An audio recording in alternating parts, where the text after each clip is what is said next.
Uh, Good afternoon, everyone. I'm Dr. Paresh Kumar M. Bambania, working as an assistant professor English at H&HB Kotak Institute of Science, Rajkot, Gujarat. My topic for presentation is a Gujarati movie, Hellaro, and the topic is Hellaro, a study of desire, suppression, and sacrifice. So to start with some brief on the role of cinema in society, film or cinema has a uniquely powerful ubiquity within human culture. It has become a powerful instrument for culture, education, leisure, and propaganda. Looking at role of cinema in India, former Prime Minister Nehru noted, I quote, "The influence in India of films is greater than newspaper and books combined," I unquote. The narrative and represent aspect of film make it wholly a unique form of art. Film reflects society, its present and past. They're a form of communication in which people come out with ideas about something they want to say or tell someone else.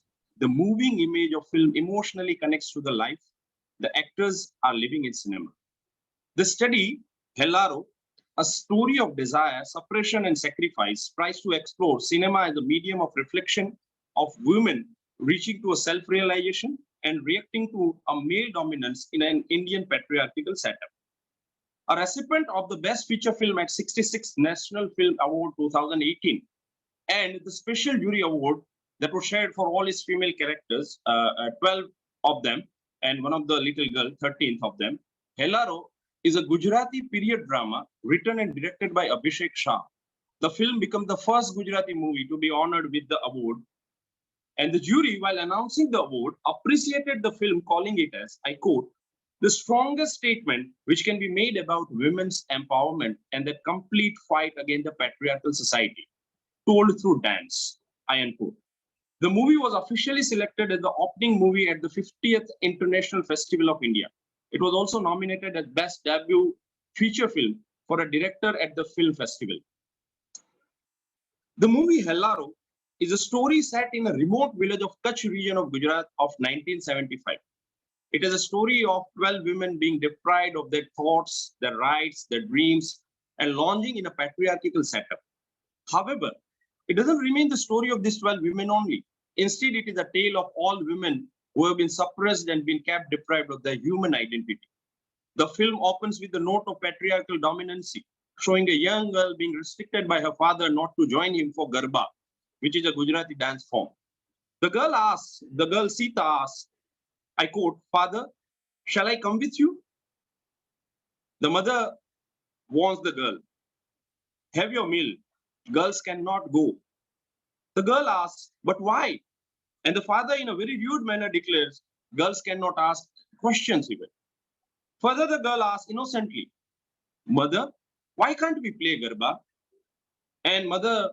And she further asks, "Don't you desire to play, mother?" Immediately after this scene, what viewers witness is the juxtapose of the earlier scene where a village group of males, before they play Garba, is praying to a goddess to bless their village with a rain so that they need not migrate this year. It is sarcastic that they do not see the form of deity existing in the women of their houses. The women here live in a small village, detached from the outer world, where their freedom is restricted. They are continuously reminded of the things that they should not do, things not permitted by community for a woman, which make them accept it as their destiny. While men of the village having pleasure dancing on the drum outside, the women remain locked inside their huts thinking of their dreams been shattered. The only freedom they get was during their everyday journey to a pond, going through a barren land of Kutch to fetch water.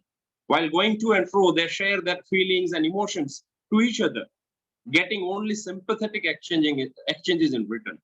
The change to their destiny comes in a form of Manjari, a newly wedded wife of Arjun. She belongs from an urban backdrop and had a schooling too. Manjari gets to marry Arjun because Arjun works as a soldier in an Indian army. Though Arjun has seen the outer world, his thoughts are still having an air of local orthodoxy. On his wedding night, he wants Manjari not to do things that are not allowed by the community. He tells her, he rather warns her, "I've heard that educated girls somehow grow wings, and some grow horns too. What have you grown?" No matter what you have grown, wings or horns, cut them on your own. If I cut them, it will hurt more. When Manjari joins the group of women on their way to fetch water, she comes to know how she will have to live in this particular community, in this village. Another woman of the community, Leela, tells her, the only new thing comes to village is a bride. Other than that, nothing new happens here. Manjari has the feelings of surprise and anger combined. The things go on uneventfully until one day they find a stranger lying faint on their way to a pond. Manjari gives the man water after initial hesitance, and he plays on his dole, a drum, in return on the request. The music played on the instrument makes all the women dance around freely, bringing happiness to their soul. The music and dance thereafter play a significant role in giving voice to their dreams and emotions. The moment make them express themselves freely through the lyrics they use. Music and dance become their routine as they every day get opportunity to play Garba, which make them feel a momentous freedom from all their sufferings. Every day they wait for the opportunity to grab the moments to enjoy their lives. It makes the feelings coming alive. Not only this, it also builds a kind of intimacy towards them to make them empathetic to each other's problems. For the first time,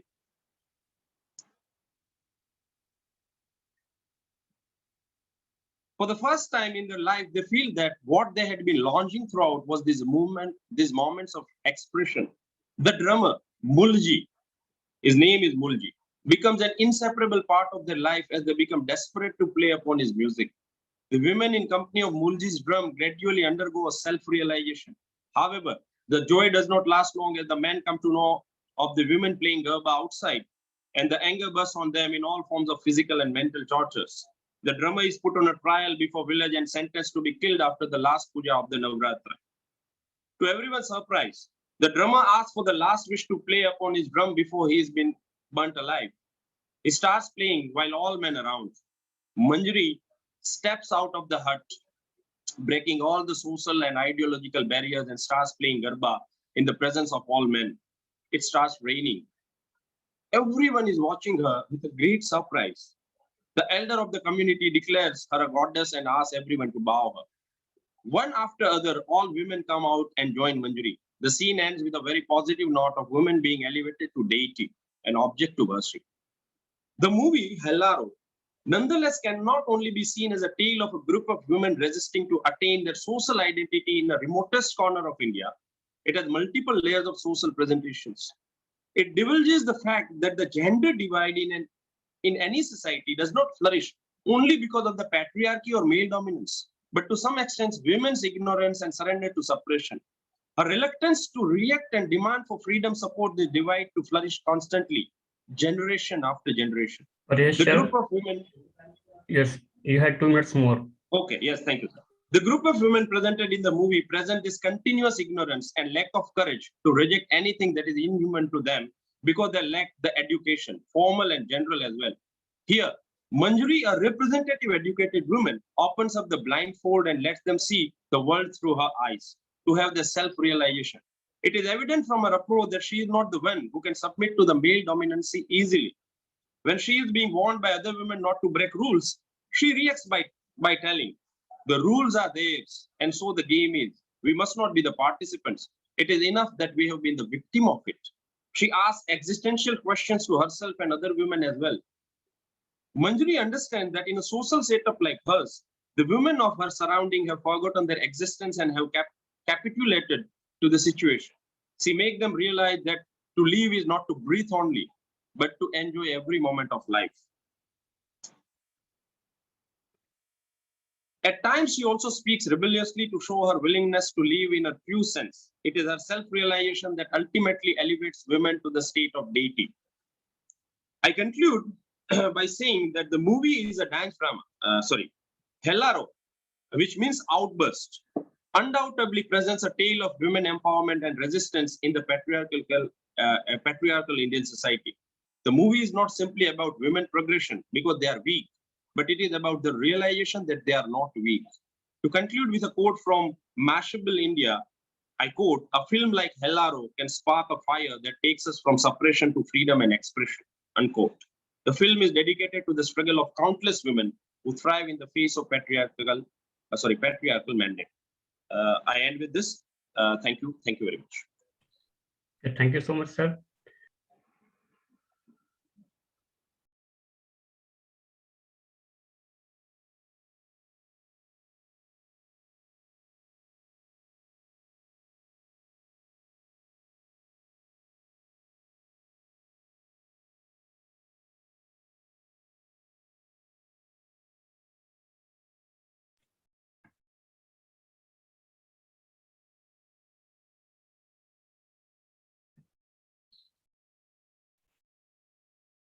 Yes, Mr. Akshay. All right. Can you hear me? Yes. Okay, great. Yeah, I request you to present the paper. Yeah. Okay. Hi, everyone. My name is Akshay. I'm a recent graduate of Master's in Modern Languages from University College Dublin, Ireland. And the title of my paper is Places That We Live In, Conflicts of Gender and Space in Almodovar Cinema. The Spanish Civil War cast long fascist shadows on the country's social-cultural landscape, lasting several decades. Dictator Franco's gender politics involved rebuilding of society based on the 19th century notions of gender norms. Prisons were constructed to punish and rehabilitate dissident sexual identities. Almodovar cinema often recreates such oppressive spaces that represented patriarchal zones of Franco's Spain, where ideological struggles continue to take place.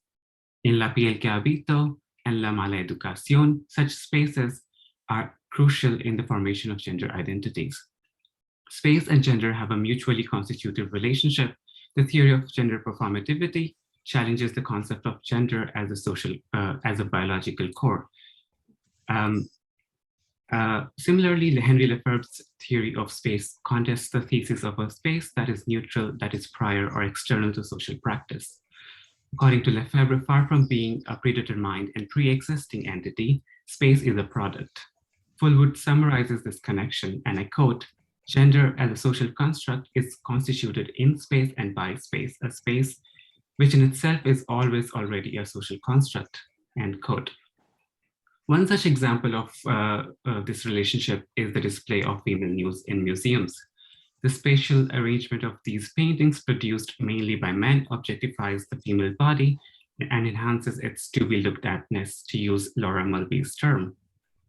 In La piel que habito, the mansion owned by Dr. Robert Ledgard is similar to a museum space. It is full of curated works of art, including the protagonist herself. Her name is Vera, and she was previously known as Vicente, who Robert kidnaps for assaulting his daughter. The plastic surgeon performs a forced sex change surgery on the protagonist, giving him an entirely new identity. In Almodovar's words, "Skin is for Dr. Ledgard what canvas is for the painter," which converts Vera into his artistic possession. However, the Foucauldian space El Cigarral most resembles is the prison where Vera is held captive. Critics have conceptually likened this space to the panopticon developed by Jeremy Bentham, an observational system that facilitates isolation and the control of inhabitants. Foucault emphasizes that the panopticon is highly effective because, and I quote, "the panoptic schema arranges spatial unities and make it possible to see constantly and to recognize immediately. Full lighting and the eye of a supervisor capture better than darkness," end quote. Vera's cell is characterized by this hypervisibility. In her cell, which is brightly lit, several security cameras keep a constant vigil. For Foucault, the prisoner's inability to view the supervisor in the central tower has one major effect, which is to introduce in the inmate a sense of conscious and permanent visibility that assures the automatic functioning of power. In other words, the prisoner becomes his own guard.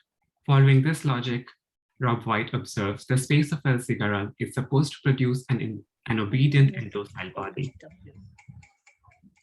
Furthermore, this docility is intertwined with traditional notions of femininity held by the doctor. He methodically imposes strict gender norms on Vera. She is given makeup products to enhance her desirability for the male gaze and to acculturate herself into a perfect woman. Slowly, feminine dresses are forced upon her. The panopticon here is employed to alter behavior so that Vera's gender could be corrected and aligned with her new sex to maintain the strict binary. In this way, La piel que habito highlights the use of space for the internalization of gender norms, whereas imprisonment could only be complete once she is fully transformed into an archetypal woman. Vera nonetheless displays an incredible amount of determination to hold on to her identity. She destroys her floral dresses and uses makeup to create her own art, thereby rejecting the subjugation into a passive artistic object. Her most effective strategy is to convince Robert that his experiment is successful by using Robert's own panoptic schema against him. Aware of the observational gaze of the cameras, Vera deliberately imitates the classical Venus pose to satisfy Robert's male ego. Towards the end, she gladly accepts floral dresses, makeup, and high heels, much to Robert's pleasure. In short, the panopticon is no longer physically needed since Vera is now in the invisible prison of gender roles, and Robert is finally convinced of her obedience and docility. At the end, Vera shoots Robert, displaying an immense amount of character. She not only resists subjugation, but also converts this mechanism of oppression into a tool for freedom. Almodovar's other valiant character is Sahara from La Mala Educación, deeply rooted in the Francoist period. The film's narrative revolves around the sexual abuse of a young Sahara, then known as Ignacio by her school headmaster, Padre Manolo. It is significant to highlight the connection Foucault makes between the prison and the school. According to him, the panopticon's function is to produce obedient and disciplined inmates, and can be also used in the composition of schools for similar ends. The basic strategies of panopticon's observational gaze and individualization are dominant in the school. This establishment is a male-dominated space which Catholic priests share with young boys. In this patriarchal setting, relationships are highly mediated by religion. The nexus of religion, education, and constant surveillance forms an oppressive mechanism of control. This is evident in the scene where Padre Manolo catches Ignacio and his friend Enrique together in the boys' restroom. Enrique is immediately expelled for being a bad influence. Thus, Padre Manolo acts as the supervisor in the watchtower who identifies and eliminates the pandemic of homosexuality before it spreads. The school becomes a prison where instruction goes hand in hand with repression of the inmates' desires, in contradiction to the norms of the church. The film, however, targets the illusion of social stability maintained by Franco's regime by uncovering the sexual mayhem lying underneath. Padre Manolo's own attraction towards Ignacio is a part of that. The film's opening credits juxtapose images of Christ and a nude male figure, highlighting that Christian theology involves desiring a physical relationship with the divine. In this sense, Ignacio's repression by Padre Manolo is exposed as double standards. Years later, when Ignacio comes back to confront his molester, as the transgender Sahara, his potential for spatial transgression is much, much higher. Sahara's entrance is an acknowledgement of the newly transformed social and gender dynamics of the Spanish nation after Franco's death. Hence, when Sahara crosses the boundary of the school, she reasserts the right to occupy her own space within the country as a citizen, a privilege previously reserved for its heteronormative population. Therefore, in both the films, panopticism is employed to inflict heteropatriarchal gender norms. However, the films also prove that bodies can reshape spatial meaning. The reclamation of erstwhile patriarchal spaces by both transgendered bodies serves to disrupt— Mr. Akshay, you had 2 minutes more. So the reclamation of the erstwhile patriarchal spaces by both transgender bodies serves to disrupt normative gender dynamics and ultimately leads to the change in the very meaning of social spaces. Thank you. Okay, thank you so much. The next opponent is Shruti Agnihotri. She is an assistant professor and research scholar in Jawaharlal Nehru University. I have requested her to present the paper.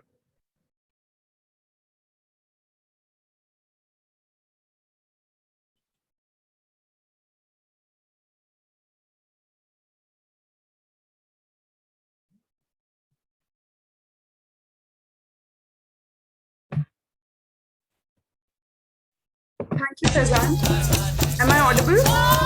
Yes. Okay.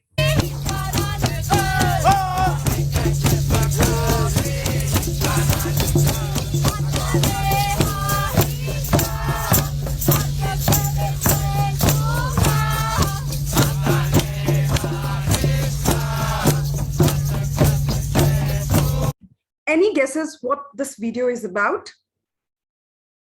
It's a happy funeral. Can funerals be happy? Can endings be rejoiced? Let's decipher this. Let's turn the pages of history to revisit the beginning of this end.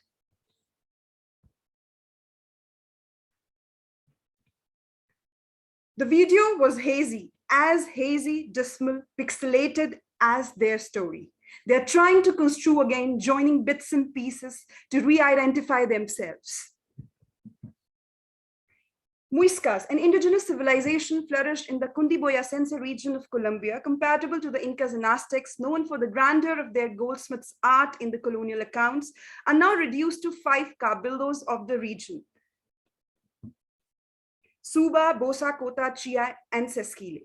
Other cabildos like Sugamoso, Pueblo, Nación Muisca Chipcha de Boyaca, and Rakira are still not officially recognized by the state. Muiscas were declared dead and extinct during the process of construction of the Colombian nation in the 19th century, and were officially recognized by the Colombian government as an indigenous community only after the proclamation of a multicultural constitution in Colombia in 1991, after fighting legal battles for years proving their indigeneity and continuity. The paper talks about the Muisca resilience for survival and how they have used music for their revival, reassertion of their identity, and transmission of collective memory. The paper opens talking about the struggle of Muiscas for recognition as an indigenous community and their fight against the colonial and nationalist strategies of reduction and homogeneity forced upon them since the period of Spanish colonization to the 1980s. It takes into account how cultural history and memory studies gives a new legitimate voice to the silenced ancestral traditions who, based on their collective memory, contest the dominant official narratives, entre comillas, of an assimilationist lettered culture. The contemporary Muiscas have construed their social memory based on colonial records, oral texts, and inter-ethnic dialogue with other kin-related indigenous communities.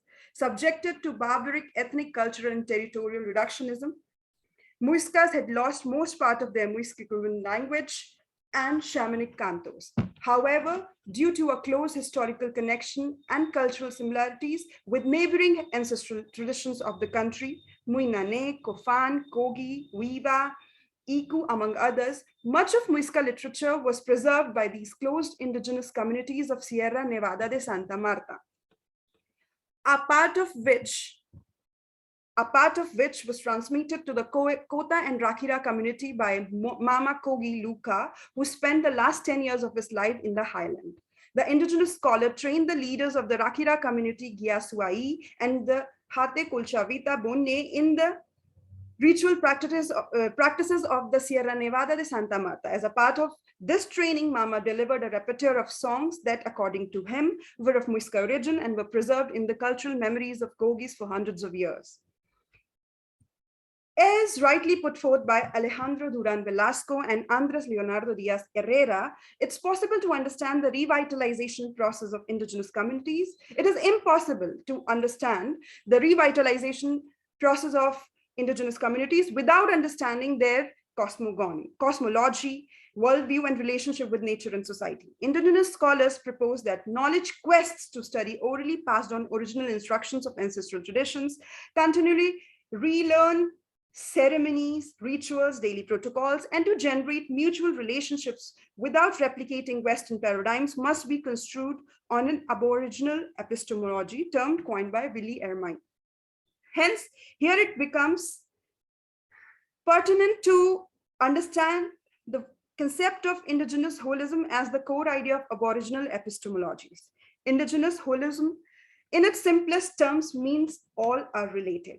Kathy Opsilon, Anishinaabe, and an Anishinaabe intellectual, envisions the resurgence of indigeneity as an interconnected, interdependent, and interrelated process, circular and cyclic in nature, represented by 4 directions, in which the eastern doorway, Wabing Nong, represents revival of ancestral knowledge and history, calling for an ongoing critique and deconstruction of colonial motives, theories, and methods, and revival of indigenous spirituality, ceremonies, songs, dances, gatherings, namings, death ceremonies, and life teachings. I use Upsilon's medicine wheel indigenous holistic theory model to dig deeper into the concept and relate it to the Leyde origin of Muiscas and their Guayamocs, Camino de la Casa Madre, which can be translated, not literally, but the sense can be translated to a path to resurrection from mother's womb, that is, going back to the roots. Guayamocs is the Muisca vision for their ethnic cultural recomposition.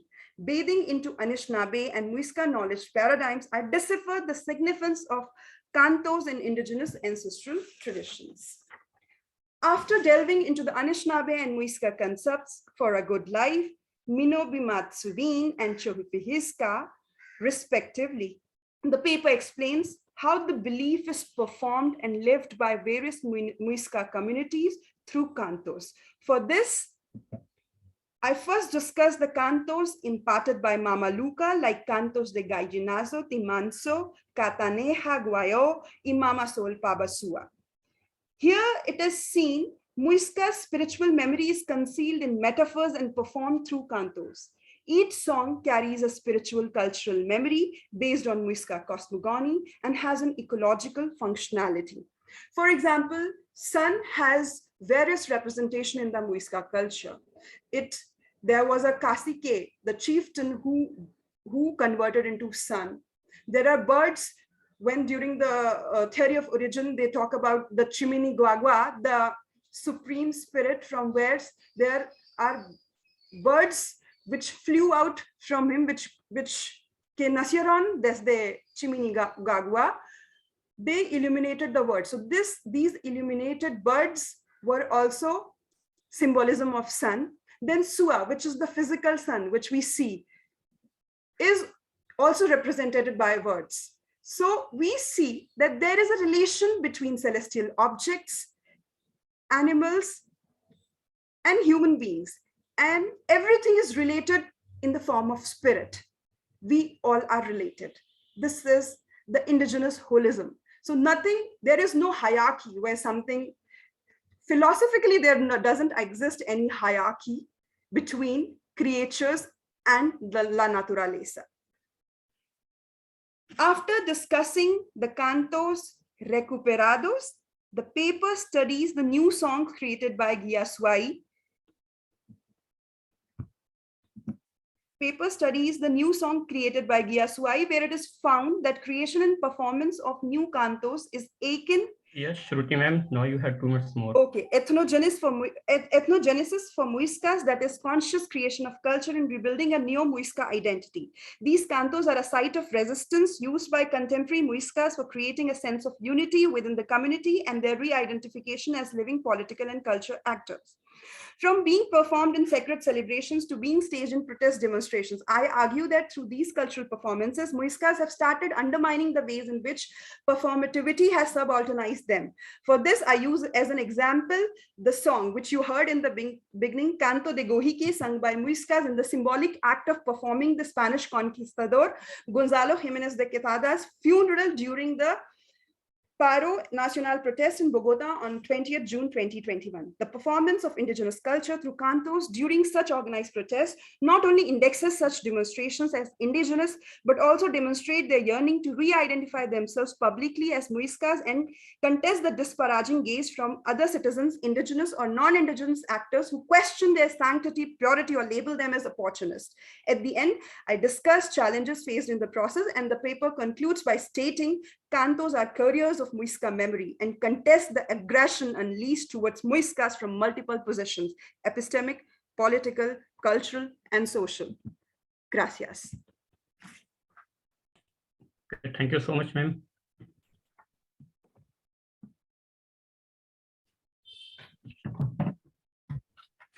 Thank you very much. Okay. The next exponent is Aditya Tyagi from Republic TV. I Yes, sir. request him to. Yeah, I request him to to present the paper. Okay, sir. I'm just sharing it. I'm sharing my screen. Okay. Okay. Okay. So it's visible, right? Yeah. So my paper is on situating the on-screen reality of Red Corridor in Hindi cinema. So the slides are coming, right? Excuse Yes, me. yes. Yes, Yes, yes, we can yes. see everything. Please go Yeah. ahead. Okay. Okay, sir. Yeah. Introduction. Conflict is a fight or argument between two or more people, ideas, wishes, etc. And zone is a geographical area limited or associated with a particular or distinctive characteristic like no parking zone. So a conflict zone is an area infested with violence due to the disagreement between two or more groups due to the ideological biases based on class difference, religion, nationality, etc. Red Corridor is one of the conflict zones in India covering 11 states. This war is between the government of India and the army of far left militants or freedom fighters known as Naxals or Naxalites, named after the Naxalbari village in the Indian state of West Bengal, where the famous peasant uprising happened in 1967. Their origins can be traced back to the division of Communist Party of India, Marxist, into different groups due to the ideological inclination towards the radical left, which believes in the philosophy of political power grows out of the barrel of a gun. A certain faction of Naxals is also known as Maoists because they belong to the banned Communist Party of India, Maoist, named after Mao Zedong, who believed in an agrarian-based revolution which happened in China. For poor people like farmers, tribal, etc., they see Naxals as freedom fighters or heroes who are trying to remove them from the oppressive clutches of the governance system of India because their self has suffered at the hands of the very own government whose job is to protect and serve common public. But the government officials and politicians look at them like terrorists who engage in violent acts to disrupt public order like killings, bombing, and extortion. In the governmental language, they are left-wing extremists, or in other words, terrorists. The perception changes from person to person. This insurgency has found its place on silver screen also. Cinema plays one of the major roles in changing and impacting the psychology of the viewer, which affects their outlook towards topical social issues. This paper is trying to look at the portrayal of Naxal issue and the participants involved in it through the post-2000 Hindi cinema. There is enough work done on the cinematic portrayal of the Naxal movement, but most of them are limited to the regional language cinema, mainly Bengali, Telugu, and the main discourse in most of these works are about portrayal of Naxal movement at large rather than analyzing the players and symbols involved in it. Though an attempt was made in correlation between politics and entertainment in Hindi films, where authors tried to break down the figure of an Naxal intellectual played by Om Puri in Chakravyuh. This paper will try to look into figure and interchangeability of the roles of oppressor and oppressed, which includes politicians, government officials, police, tribals, villagers, Naxals, etc. Like in Buddha in the traffic jam, the role of a Naxal is shown as the oppressor under the garb of oppressed. The films taken for this paper are according to the analogy of these two figures. Hazaro Khwaishein Aisi tells the life arc of three young people in 1970s during the period of Indian emergency, under which various suspected Naxals were detained and tortured due to the increased activity of far-left militancy in the state. This film tries to portray the morbid reality through the characters of Siddharth and Geeta, who are trying to bring revolution in the state of Bihar. Tango Charlie is a film about the life arc of paramilitary personnel played by Bobby Deol, who served in various conflict zones throughout India like Telangana and Kashmir. On a similar line, India's 2017 Oscar entry, Newton, tells a story about a young election officer and his interaction with the uniformed services in a Naxal-infested area. Red Alert tells the life story of a poor cook, Narasimha, played by Sunil Shetty, who involuntarily became a Naxal due to his circumstances, but later started understanding the reality and asking the role in the whole situation. Chakravyuh and web series Naxalbari is a classic story of confrontation between police and Naxals, and in that process, it portrays various other players of governance system like politicians, investors in the Naxal digests. We have taken these films because in the narrative, different characters are portraying their respective roles in the red corridor space, which are ever changing, and it makes it difficult for the viewer to think who is the real protagonist or antagonist in the film, as it is sublimely affects the thought process of the audience on Naxal issue. The primary questions asked in this paper is what kind of players or characters are involved in Naxal-based Hindi cinema and how their relationship is portrayed on silver screen. In this paper, we are trying to identify the characters involved and the portrayal through the figure of oppressor and oppressed and the interchangeability of it, because most of these films shown the arcade battle of good versus evil. Methodology. We will be relying on secondary data, mainly films and textual material written on Naxalism. This data, mainly films, will be previewed through discourse analysis. Discourse analysis is a method, the way versions of world, society, events, and psyche are produced in the use of language and discourse. Here, the discourse or the language in this case is a film, which is trying to communicate to the audience. In this, we would be breaking down different characters by using semiotics based on the role they are playing in the film, like the role of a cop or Naxal. In semiotics, the characters will be further broken down into different signs and codes, and we will try to find out what they're denoting directly or indirectly. Now, every film has got an ideological standpoint which filmmakers tries to show to the audience. If we see collectively, most of these filmmakers who have made films on Naxal topics to have a dormant liberal standpoint and is trying to show everything in the perspective of black or white. But sometimes while explaining the gray areas, they try to portray characters' good side to evoke an emotional feeling among the audience. For example, in Chakravyuh, the director Prakash Jha tries to give an unfortunate backstory of her female Naxal character to justify her violent actions, and the show shows the figure of an honest police officer played by Arjun Rampal to balance the act. This analysis will be done on several films, and the data will be Aditya sir, now you have 2 minutes more. Okay. This analysis will be done on several films, and the data will be collected and categorized according to the roles played in a Naxal space shown in a movie. Society is divided on the basis of language, gender, caste, but the main factor is the differentiation of the economic class among the people. Some people are rich or powerful due to the societal standing, like landlords, police officers, contractors, which comes under the repressive state of practices as the one who have an indirect legitimacy to suppress some people in the society, and in the society are poor or less powerful, like tribals, laborers, etc. So while analyzing films, predominant roles came across on screen, and the roles are identified as police personnel, Naxals, tribals, politicians, private contractors. Police personnel are implementation arm of policy making done by legislators. They act as a liaison between the system and the common people in a society.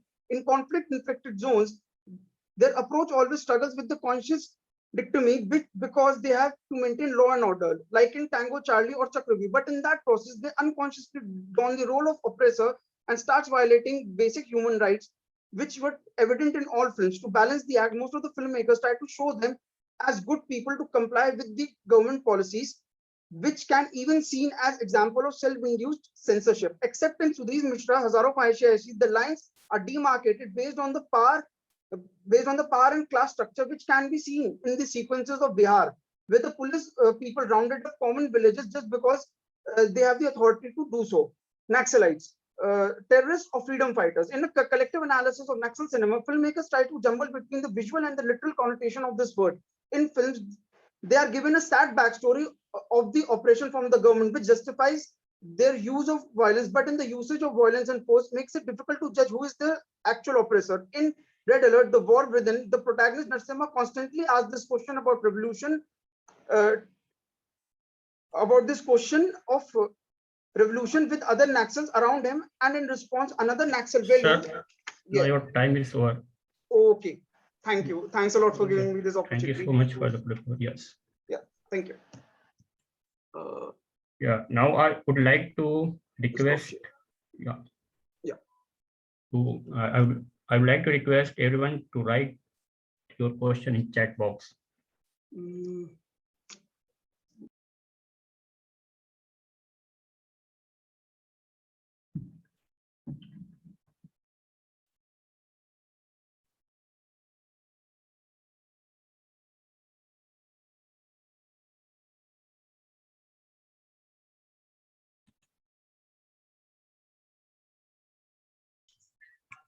Is Lavi and or Professor Nikki Chaturvedi, are they there?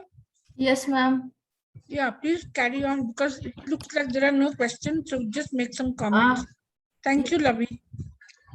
I think, okay, nobody's asked anything. Okay, so this section, you know, I think one participant is missing also. Elsa, he did not turn up. But the paper by Paresh on Helaro, you know, I like the paper, and I have a few questions regarding, see I read your abstract as well and the paper you presented. So there was a resonance of the 1975 emergency. So how do you place that resonance with the scenario or the context in which the movie was shown? So this is one question I have with Paresh. Definitely, ma'am. Definitely.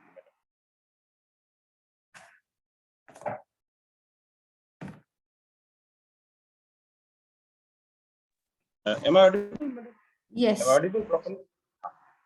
Actually, the movie is set back in 1975, but even today, when we visit the remotest part of Kutch and the villages that are set somewhere in the border of Pakistan, you will find the situation has not yet changed. They have been living a similar kind of life. No doubt, they have improved with technological inventions. Even when you go to the border areas, you find people in the villages there. They have been using this smartphones and everything. But the condition of women is not yet improved. They might have changed in their outer appearance. Their clothing has changed. Their lifestyle has changed.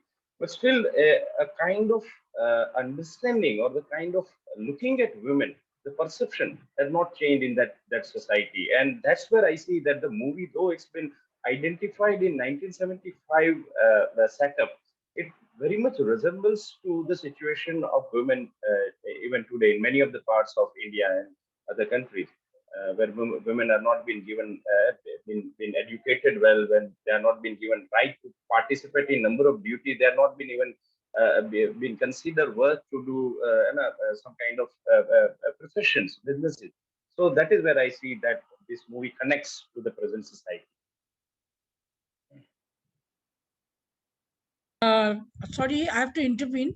It seems now there are some questions, it seems. So please, you are supposed to read out the questions in the chat to the people to whom they have been addressed.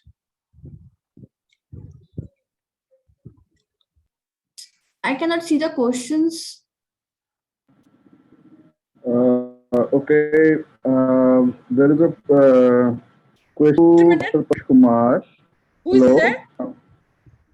This is Gaurav. Hello, am I audible? No, hello. You're not audible. Who is this? It's Gaurav sir, Indrani, it's Gaurav sir. Oh, okay. Please read out you can read out the questions. That's what I'm doing. That's what I'm doing. I couldn't hear here. you, sorry. This is for Dr. Paresh. No, yes. This question is for Dr. Paresh Kumar. Oh, sorry, probably we missed out on your introduction, sir, but he is the head of Department English, and wonderful presentation there, and Institute of Science in Rajkot.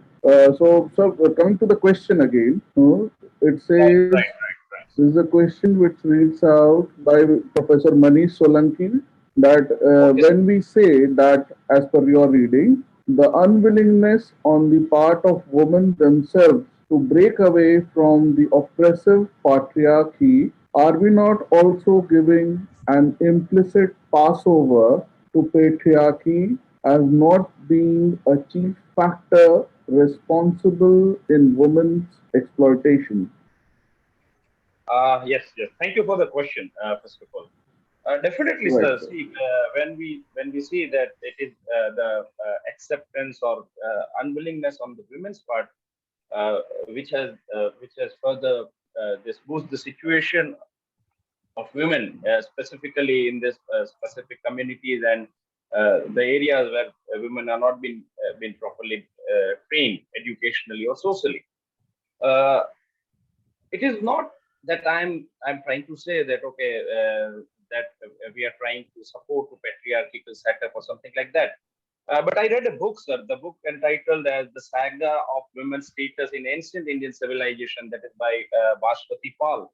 And this book very minutely records that what was the condition of women in ancient India, specifically in the time of this Vedic or Rigvedic period, that was from 1500 BC to somewhat 1000 BC. And it very minutely notes down that women of that time were been given equal status to that of men. Now, see, if this is the tradition of India, then where does it where does it come that gradually women had become become the victim of the dominance and the patriarchal setup? So when we look at this movie, we come to know, when we watch this movie minutely, when we observe the dialogue and the feeling that have been put behind Manjari's dialogues inside, it clearly indicates that if you want yourself to be elevated, if you want your right, you will have to step out for it. Until and unless you will demand for your rights, nobody is going to think of your rights. Nobody will give you those rights. So at the end of the movie, the last scene when we see, it is Manjari who dares to step out of her hut in the presence of all male who have been performing a kind of ritual. And that indicates that until and unless women will come out, women will raise their voice, women will come out with their demands for their place in the society, we are not going to overcome patriarchy that easily. That was my point of making this statement. So, thank you. Yes, we have one more question for Akshay.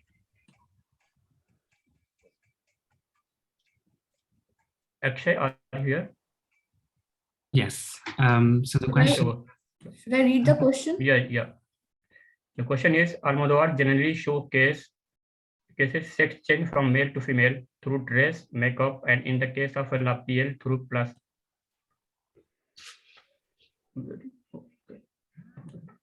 plastic surgery. This makes for a parodic performance. Do you see this parody as feminista, subversiva? If so, who? That's a very good question. That is the problem. Shouldn't be who, should be why. Should be why. Okay. In case of Almodovar, it is true that his characters usually exaggerate a lot, and it's mostly the feminine gender that is exaggerated. In this case, in La Piel que Habito, we see feminine gender to be imposed as a punishment on a male body. In this case, I think it does seem like it is a parody, but that is the thing with Almodovar. He does not do the obvious, where he would. He does not do the obvious. He does not want to be politically correct in some cases. And in this case, he kind of, in my opinion, he exaggerates what gender actually is, which at the end of the day is a performance. And if there's a performance, there's an audience. And that's why for the entertainment of the audience, it's an exaggeration or bordering on the parody. So I don't see it as clearly feminist in that sense. It's just the highlighting of how gender works, basically as a construct, and in this case, an exaggerated construct. There is one more question for Shruti. Yes, Shruti ma'am is here. Yes, the question is asked by... Have you found any connection between Musikas and Adivasis from India? Yes, Faizan, if the person can see the question, you don't have to read out. You only read out Thank if, you, ma'am. yeah, thank you. Okay, so news. In fact, my PhD is on a comparative work, comparative re-indigenization process, where I'm studying Muiskas and Nishi community from Arunachal Pradesh, which is the northeast of India. And there's one common thing between both the communities, that the movement is started by minority within the community. The majority of the community has converted to the new, to Christianity, to the new Western modernity, where they have started discarding their ancestral practices. Most of them don't know about it. So there is a comparative work which I'm building upon. Muisca community from Colombia and Nishi community from India, Northeast India, Arunachal Pradesh. In fact, many Indian communities can be compared to Latin American communities. For example, when we see the ecological movement, then we can see the same Khasi movement in the Northeast, or the Santhali movement in the Jharkhand area, which can be compared to the Latin American indigenous movements. Thank you. Okay, I have a question to Shruti. So when you present that these are the, so am I audible? Yeah, yes. Okay, so when you see that these are, some ways of reclaiming the past or bringing the traditions alive or having their rights being heard, so what do you find? Do you find that state's response to all such movements and the different types of means these people take up to showcase their agenda or their rights? So what is the state's response, and can you comment on something on this? Yes, when we talk about Colombia, so the state's response has always been subversive. It's always been, devoiding of them of their identity. When I talk about the Colombian Muisca case, so they have been revered as, okay, the great glorious tradition of the past, but in the present they were declared dead. So now they are reclaiming their identity over there. They were recognized as indigenous community only after the proclamation, as I've already said in my presentation, only after the proclamation of the multicultural constitution in 1991. After that, when we talk about the Rakira community, from where I have include these songs and to whom I have interviewed, and the Sugamoso Cabildo and the Cabildo Muisca Chipcha de Bojaka, they have still not been recognized by the government. In that, Cabildo de Muisca Bojaka is trying for political recognition, where the Rakira community has given up that political struggle. They are more into cultural thing, because the situation of Muisca community in Colombia is very much problematic, in the sense the other indigenous communities and as a nation, the entire nation sees their indigeneity under question because of the missing records, because of the missing connections which they are trying to make with the past and create new. And in general, when you talk about the Nishi community, which I have just talked about, in case of India, they are getting support from the government, because last year also we have seen last year or last to last year, they had a grand ceremony which was even telecasted in the national channel, where they were erecting their temples, where they are taking this movement forward. So in the northeast part of India, they are receiving the support of the government, depending upon the government which is in power.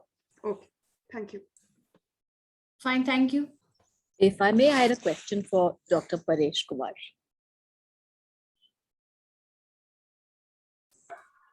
Am I audible? Yes, audible.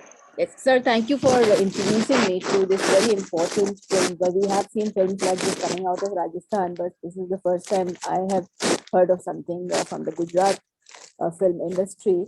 And the subtitle is very interesting of your paper, Desire, Suppression, Sacrifice.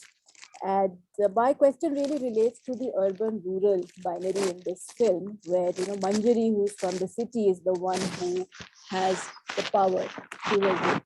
Is this problematic in some way, equating autonomy with the lettered city? Yes, ma'am. I didn't get you. Please, can you repeat it, please? That Manjari is the one who resists, right? Whereas the other women are made to fall in line with patriarchal norms. So is this in some way suggesting that such transgressive behavior can only come from the lettered city. We also see this issue in Latin American literature of 19th century. Right. There is this writer called Florinda Mato de Turner who says, people who come from Lima, the capital, are more progressive, whereas people back in the hinterlands are more rooted in tradition, and therefore that ties them down and prevents them from taking, even thinking independently. Okay. Thank you very much, madam. Thank you very much for your question. I would rather take it as an observation.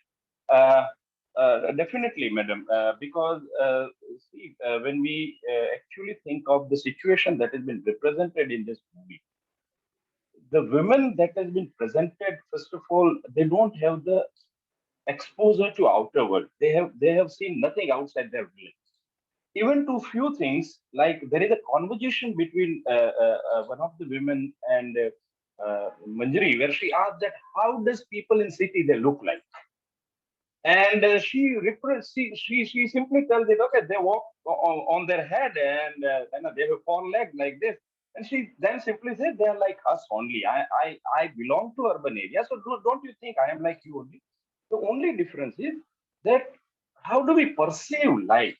So she becomes the one who makes them perceive life, and it presents in a way that when you have the perception of life, then only you can realize of your identity in the society, your identity that is human, and that comes actually in the form of a Manjari. Okay, that's what I have to say. Thank you.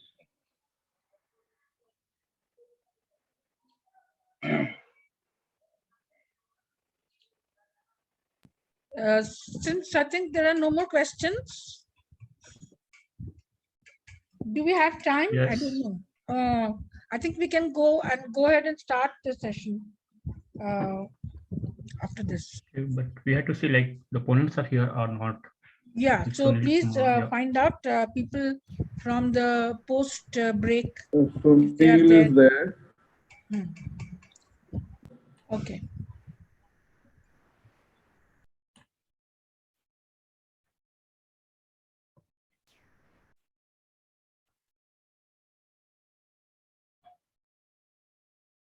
Sunil Kumar must be there. Shall we start please. now? Yes. Yeah, start. Doesn't Okay. matter. We have to finish. It's 1 o'clock. Yeah, please start. 1:10 तो हो गया. 1:05. 5 minutes out. 1:05, yeah. हाँ, doesn't matter. कोई questions नहीं है. Let's start. Okay. Right. Now, Thank you. Thank you, ma'am. Now I would like to invite Sunil Kumar. He is a research scholar from Jawaharlal Nehru University. I request him to present the paper.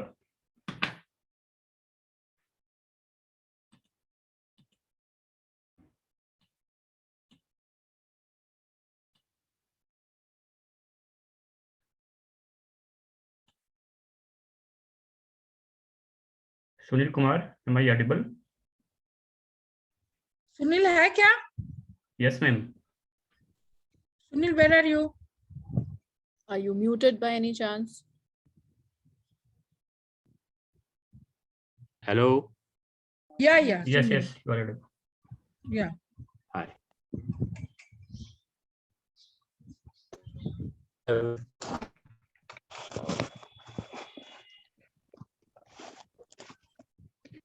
So the title of my paper is Normalizing Migrant Visibility Through Decoding Social Contract in the Pandemic Through Selected Stories of Unpaused. Unpaused is an anthology of 5 stories, deep scooped out from our contemporaneity of the pandemic. The stories clearly, I would request Pankaj to play the videos which I have sent you so that people can have an idea about the movie.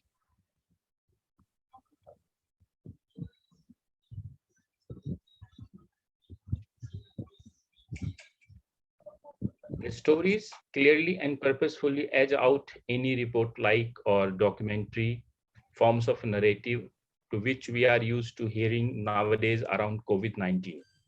Instead, their fictional nature mock at stereotypes of formal pandemic narratives.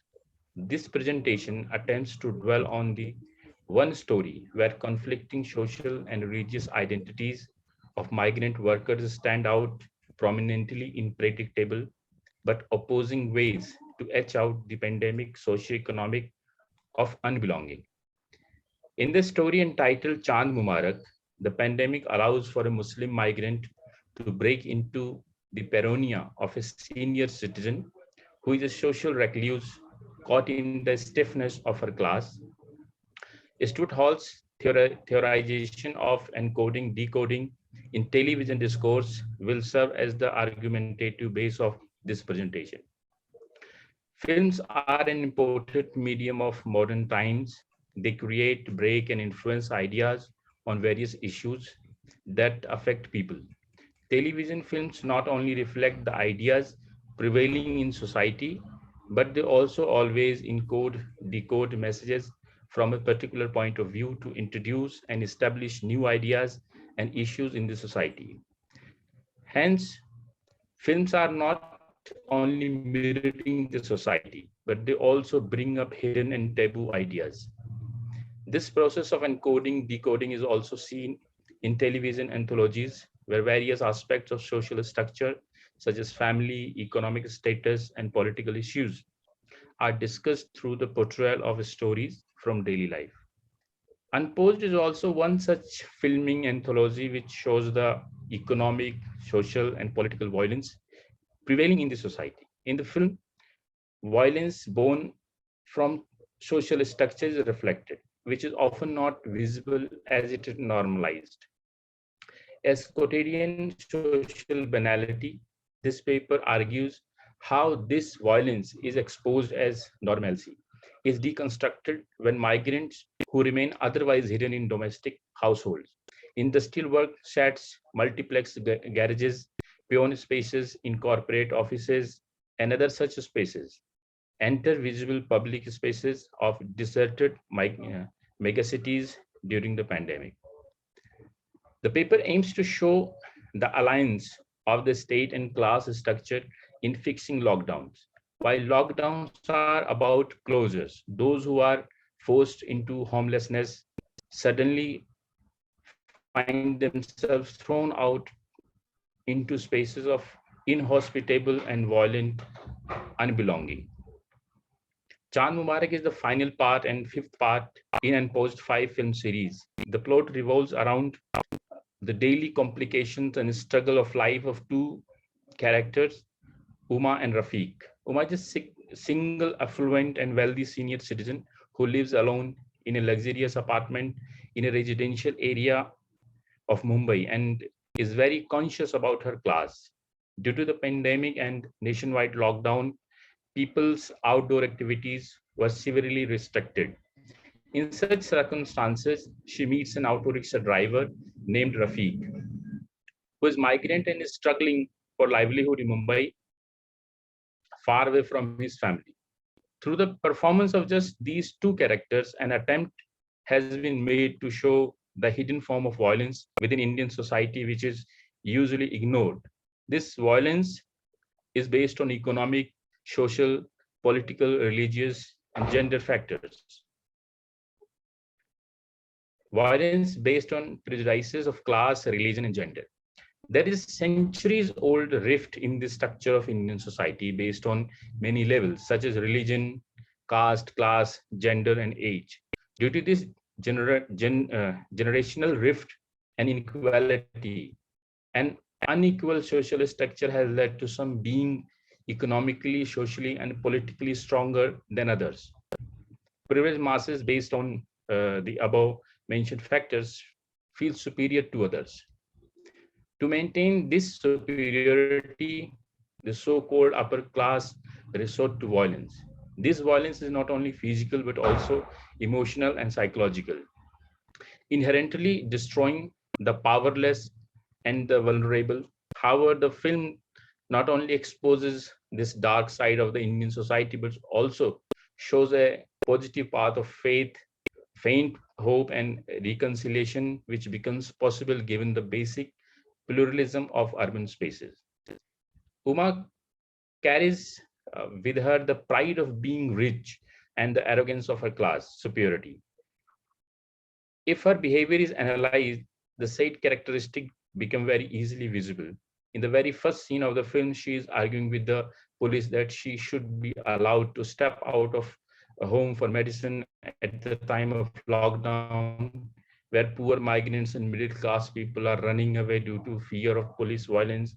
A woman is arguing with the police, and she is able to do this because her financial status in the society is much higher than other people. A look of disgust can be seen in her eyes and on her face when the police force her to sit in the auto.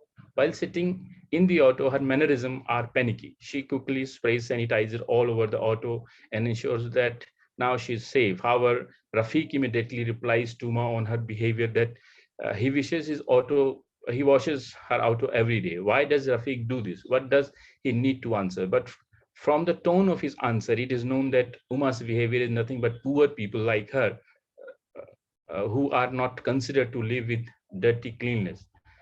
He is unable to tolerate this behavior of Uma. He feels that he gives this answer to Uma to maintain his dignity. He is also a person who appreciates cleanliness. Uma feels very insecure about the poor as also of the Muslims. While sitting in the auto, her eyes fall on the word Allah written in Urdu. Yeah, you have 2 minutes more. Okay, just Urdu or perhaps in Arabic. The camera repeatedly shows the number 786 written on the auto, which proves that this auto rickshaw driver is a Muslim. While seeing all this, a different expression emerges of Uma's face. Then suddenly the auto moves towards a dark and deserted road. On the way, beggars, poor, homeless, laborers are sleeping on the streets. Uma screams on seeing that road and she panics and immediately takes out her mobile to call the police. But the Rafiq very calmly responds that it was a shortcut. And then after a while, he says that the medical store had arrived. This scene not only shows the huge gap between rich and poor, but also shows how uncomfortable, insecure rich people feel on seeing these poor people. Breaking all types of surveillance. Just I will take 2 more minutes. There is economic, political, and social surveillance in every society of the world, which keeps an eye on every class of person. Common people are unaware of this surveillance because they have been tied up in such social organization of class, caste, religion, and age, which is not so easy to break. This film discusses this issue of society with the help of pandemic, as it exposes the situation of surveillance under which the poor live. It narrates the life of an affluent middle-aged single woman who is forced to take the help of a young rickshaw puller to run some errands during Mumbai's lockdown. While Rafiq, a young migrant Muslim auto rickshaw driver whose existence is under constant surveillance, which gets aggravated during the lockdown, we see 2 people coming from different economic, social, and religious backgrounds. They have very different views on many issues. They also clash about them. However, the violence of this clash is very subtle and nuanced, although very visible. Initially, she is stubborn and class conscious and opposes drivers' stereotypical views. Now your time is over. Okay, thank you very much. Yeah, thank you so much. The next exponent is Tirisha. She is a research scholar from Jamia Millia Islamia. I request her to present the paper. Good afternoon, everyone. I'm Trisha. Today, I am presenting Silence, Women's Tool of Resistance in Indigenous Cinema of Guatemala. Pankaj, could you please start the slide, PPT? Thank you.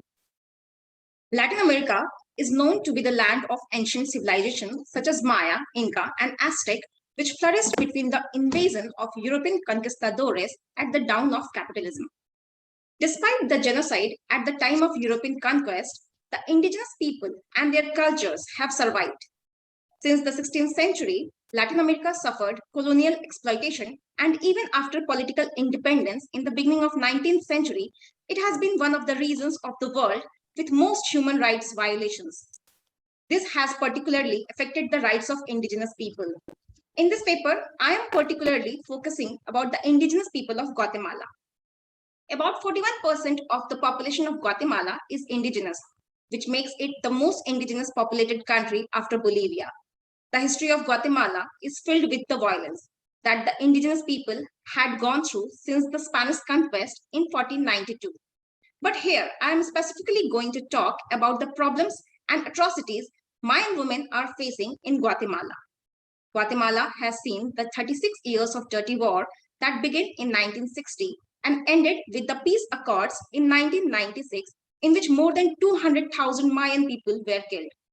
According to a 1999 report written by the UN-backed Commission for Historical Clarification titled Guatemala Memory of Silence, about 83% of those killed were Mayans.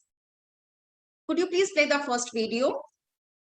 This presentation is based on the films Ishkanul, released in 2015, and La Llorona, released in 2019, written and directed by Jairo Bustamante.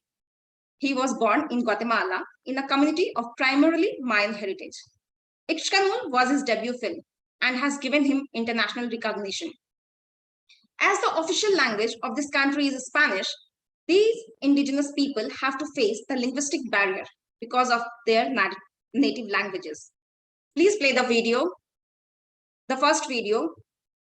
Women of indigenous communities are victims of double discrimination because of their culture and gender. This is best illustrated by the literal silence of the women and the figurative silence of indigenous people in both the aforementioned films. The silence is simultaneously imposed and performed, as is the silence of the community created by the language barrier between the indigenous language and the Spanish of colonial origin.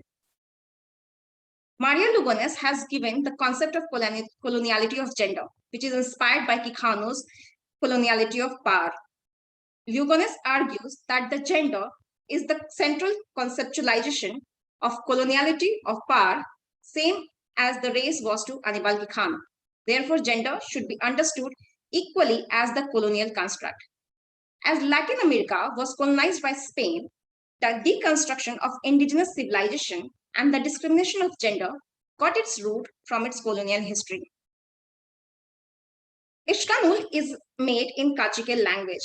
It is a beautiful amalgamation of traditions and science. It is set in a village located in the slope of a volcano. The film is a story of a young indigenous girl, Maya, played by Maria Mercedes Coroy, and her daily struggle to fit in the societal boundaries. I am not able to see the video. Pankaj, could you please play it? Yeah, I mean, I'm trying. I mean, there's something, this technical glitch, I guess. Wait a second. Okay. Maria has never seen the world beyond the volcano.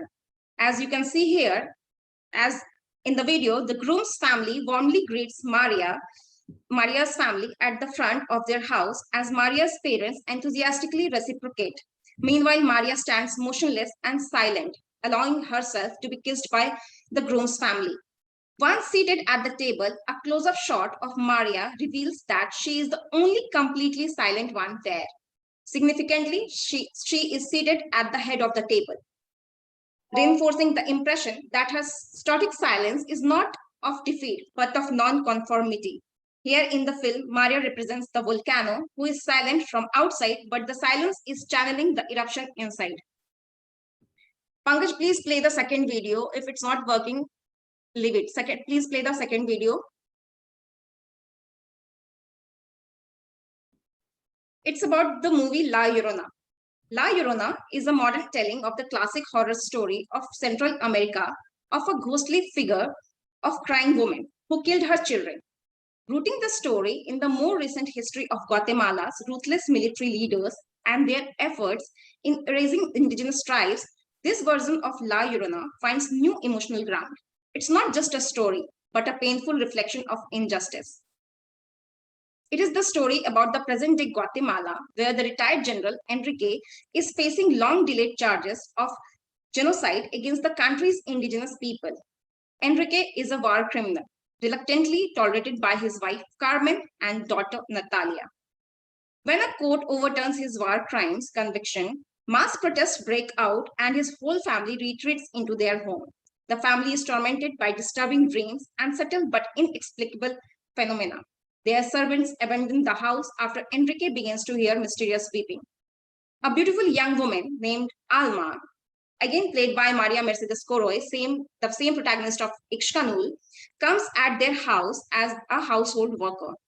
After her arrival in the family, Enrique feels some supernatural and horrific voices at night, and sometimes in the day also. Ixcanul and La Llorona, both the films are the amalgamation of modernity and tradition in the way as silence is shown in these films as a tool of rebel and repression. Bustamante explores the concept of coloniality of gender, but in a subtle way, as the norm of society is going on without any change since the time of colonization. Indigenous people are deprived of their rights from the time of colonization and still have to struggle to make a place which we call a modern world.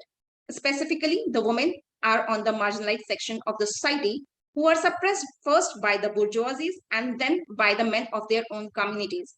Bustamante uses silence to explore in this tense in between because of the way silence can be both oppressive and liberating. Through this film, Bustamante creates the complicated and contradictory image of indigeneity and femininity at the same time. Please play the second slide of the PPT. As he has offered different vision of femininity and indigeneity, and he doesn't go on proving neither the indigenous women are all Nisha, rebellious. Sorry. Now you have 2 minutes more. Rebellious or outspoken, nor they are silent and controlled by others. The silence in the film can be divided in 2 categories, literal and figurative silence. The silence of the protagonist can be seen as imposed and performed, which can be seen as the silence of the community, created by the language barrier between the indigenous community and the Spanish colonial origin. In the film Ixcanul, Bustamante is not presenting the indigenous language as any foreign language, but he just disturbed the silence of cinema, which was carried primarily in Spanish language. Through this film, he conveys the message that the viewer who doesn't understand the language is the foreigner, not the indigenous people, as they are living here from centuries, and it's the colonizers who captured their land are the foreigners. In Ixcanul, Maria's use of silence as resistance rests on the silence being contextually disruptive rather than easy to ignore. In the film La Llorona, from the very start of the film, we can see that a protest is going in front of the house of the general. People are screaming slogans against the dictator, but the director is not much bothered. The dictator is not much bothered by the screams. He is bothered by the silence that is inside his house. The slow voices and the murmuring of women that he hears at night frightens him the most. The voices that he silenced is bothering him now. Moreover, in the film, Alma and the other worker, the 2 indigenous servants, whenever they are talking, they talk in their indigenous language, but in a very slow voice, as they don't want to be heard. Here, slow voice represents the suppression of their indigenous identity. Bustamante has tried to show a realistic film, and to keep the film authentic, he has taken indigenous people to play different roles. As he explores in the film, he suggests that silence can be both liberating and repressive. Throughout the film, Bustamante has tried to maintain the real Mayan community and let the viewer absorb the beauty of the marginalized section of the society.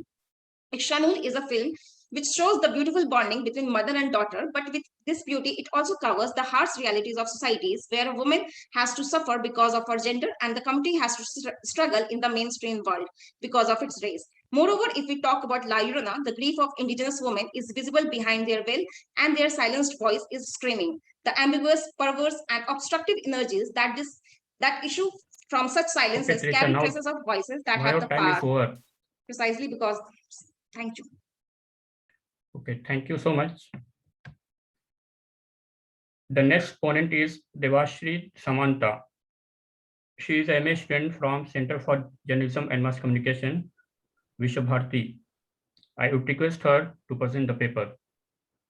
Hello, it's a he. Sorry. It's absolutely fine. Good afternoon, everyone. I'm Devashri Samanto, and I'm currently pursuing my master's from Center of Journalism and Mass Communication, Vishwa Bharati. I'm in my second year. And my paper is on conflict through the lens of Anand Patwardhan, documenting dissent in India. Today, we live under strange circumstances, or fear, if we are specifying the emotion. Capitalism has its claws fixed on the ice now, and it is finding execution through terms like liberalism, nationalism, etc. For the curious case of India, with all its social hierarchies that already existed, today we have a government that is unfurling its poisonous, self-created rule for India under the garb of nationalism. Dissent has become synonymous to terrorism. Terms like anti-national, secular have become slurs used by the nationalist lot, which reflects the unfortunate situation of the country, unfortunate situation that the country is in, because nationalism, secularism, federalism are terms that are which our constitution upholds to hold this diverse country together. In such a situation, even questioning the establishment occasionally becomes a privilege, because our government has really taken the magic bullet theory seriously. Continuous crackdown on dissenters, violating human rights, criminalizing an alternate thought process is their strategy. And since we forget too much, they have only succeeded to get away with their outrageous decisions and implementations. It is a fight against memory and time, but this is again the time and opportunity to invent ways through which Stan Swami's death won't go unnoticed, our outrage over Umar Khalid's arrest will get amplified, Bhima Koregaon will be brought into light, and the oppressed will feel that someone is there to fight with them. This necessity to freeze time and incidents makes documentary a very important tool of protest in India today. When we are discussing conflict and preserving it for the future generations so that injustice does not get wiped from our collective memory, there is one person who has been doing this job for decades. Anand Patwardhan has been documenting dissent in India for decades now, irrespective of regimes in power. The social realities that Patwardhan captures strikes us directly, leaves an imprint that gets carved in our memory, starting from Waves of Revolution, Prisoners of Conscience to Ram Ke Naam, Jai Bhim Comrade, Vivek. These documentaries have exposed the violence, injustices, violations of human rights. Today, when the Ram Mandir is being built with so much enthusiasm, triggering the Hindutva ideology, Ram Ke Naam bears proof of the atrocities that were committed by mobs blinded by religion. So as the future generations will visit Ayodhya and look at the grand temple built on blood, Ram Ke Naam will freeze the hands that spilled blood. As we will mostly focus on Vivek or reason in this paper, the film will slowly put across the urgency of utilizing documentaries in our country to challenge power. Post-independence documentary practice in India became a phenomenon with the creation of Films Division. With emphasis on creating an image of traditional yet modern India, the documentary came to be understood as an informational and educational medium that almost always represented the nation in a favorable light. The FD exercised tight control over content and form and reflected a Griersonian style of filmmaking. The international documentary vocabulary of cinema verite, direct cinema, never taken up by the Films Division, is the standard idiom of the independents, but is deflected towards a specific indigenous vocabulary. For further research is the question of how the first person singular of verite, talking heads, in the West emerges as a distinctive first person plural in India, as Thomas Waugh said. The 1960s thus witnessed the first breed of angry filmmakers like S. Sukhdev, S.N.S. Sastry, T.A. Abraham. But the 1970s truly saw independent filmmakers like Anand Patwardhan blending documentary with activism to highlight the conflicts and crises of Indian society. Anand Patwardhan was the torchbearer of this wave of third cinema in India, and Vivek is the lamp of our times which will guide the generations to come. Divided into 8 parts, Vivek is an in-depth journey that into the lives of those who were murdered because of their ideology to question power. The voices of Narendra Dabholkar, Govind Pansare, Gauri Lankesh, M.M. Kalburgi, Rohit Vemula resonated too much for the state to let them live. Patwardhan's lens entered their lives through interviews of their relatives, friends, and colleagues who saw them closely live and fight for truth in conditions structured to suppress dissent. Today, we have an authoritarian government with our Prime Minister Narendra Modi, who has had 0 press interviews since 2014, the beginning of his term. The opposition in our country is weak to an extent that the Hindu fundamentalists are dancing their way into making people believe that the Hindu population, which constitutes almost 80% of India, is under threat brought down by the 15% Muslim population. In such a situation, Anand Patwardhan's hard-hitting moving images have to become the opposition, to rekindle hope and the spirit to fight. Politically, the independent documentarists have acquired a kind of oppositional status, Waugh said. This holds true even today in the Indian context. In Vivek, the horrifying situation of a nation where cows receive security but an Air Force officer's family doesn't, carves itself in our memory. In chapter 8 of the film, named In the Name of Cow, we come across the story of Akhlaq and Danish, father and brother of Sartaj, an Air Force officer, who were killed by Gorakshaks. Though later the suspicion of Sartaj's family had beef in the refrigerator was debunked by investigation, and it was proved that it was meat, we should not miss the point that the film tries to put across. A regime slowly getting into our households. Akhlaq and Danish are alive within us because of this film. The structure of Vivek has an urgency which sometimes pulls us by the collar and makes us run with it. Each part begins with a dark road with two bike riders progressing in the dark and the sound of the motor piercing the silence, followed by simultaneous images of Narendra Dabholkar, Govind Pansare, Gauri Lankesh, and M.M. Kalburgi with gunshots that shocks the viewer in the very beginning. Through the first two chapters, we get into the work of Maharashtra Andhashraddha Nirmulan Samiti and Antarjatiya Antardharmiya Vivah, initiatives by Dabholkar and Pansare respectively, to uphold science over superstitions.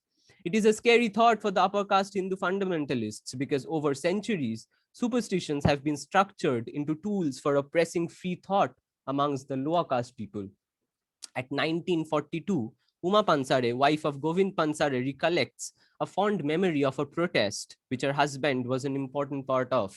She says, yes, now you have 2 minutes more. Right, thank you. Morcha dekh, mera dil bhar gaya, which if we translate it into English, I was overwhelmed by seeing the rally. The film bears witness of the fact that who the common working class, oppressed people are with. We see Dalits, working class people, minorities mourning and rising in rage over the murder of their comrades, be it Dabholkar, Pansare, or Gauri Lankesh. These are spontaneous gatherings that throw challenges to the establishment, and Patwardhan's lens freezes these amazing acts of solidarity, which provides hope. As a filmmaker, Anand Patwardhan has been actively involved in protests as well. When I asked him about his take on the space between a filmmaker and the subject while entering such personal, sensitive spaces, he had a balanced answer. There are different situations and there is no formula that applies to all. There are people with whom I feel solidarity with, and as my films take many years to make, often we have become friends in the process. On the other hand, there are hit and run sequences where I am talking to people with whom if I spent more time, they would throw me out or even perhaps beat me up. It is undoubtedly a risky job to create a stream of the guerrilla film, a thesis that Patwardhan did in his while he was with McGill University in 1981. In today's tumultuous socio-political situation. In a scene inside Hyderabad Central University, a group of young students of the ABVP, the Bharatiya Janata Party students wing, almost attacks Patwardhan when asked about Vinayak Damodar Savarkar and Godse and his links to the RSS. Vivek rises from the street and spreads the fire of dissent through our conscience. If we have to specify a moment where the film turns into a song of protest, it would be around 131. Where a Dalit folk group sings a song whose two lines are, "Oh, the saviors of religion, how will you stop the cycle of progress?" This is the fundamental question. Your time is over. Can I just, I have just 2 Okay, thank you so much. Okay, great, thank you. So let him finish. Let him finish. Okay. Oh, thank you so much. This is the fundamental question that the documentary poses. There is no doubt about the stronghold that documentary can create in public conscience as well as at a policy level, so that we find ourselves in a more tolerant situation where the federal secular structure of our country receives the highest priority. The job lies in the hands of academicians, activists, filmmakers, and students to constantly dream and work towards creating that constant flow of initiatives that will trigger change irrespective of the party in power. And documentary will surely be the torchbearer in this protest. Thank you so much. Okay, thank you so much. The next ponent is Vaishali Chaudhary, a visiting faculty of PJ Satya University and a guest faculty from University of Delhi. I would request her to present the paper. Thank you so much, Faizan. I hope I am audible. Just give me a second to share my screen. And please don't count this second, please. Okay.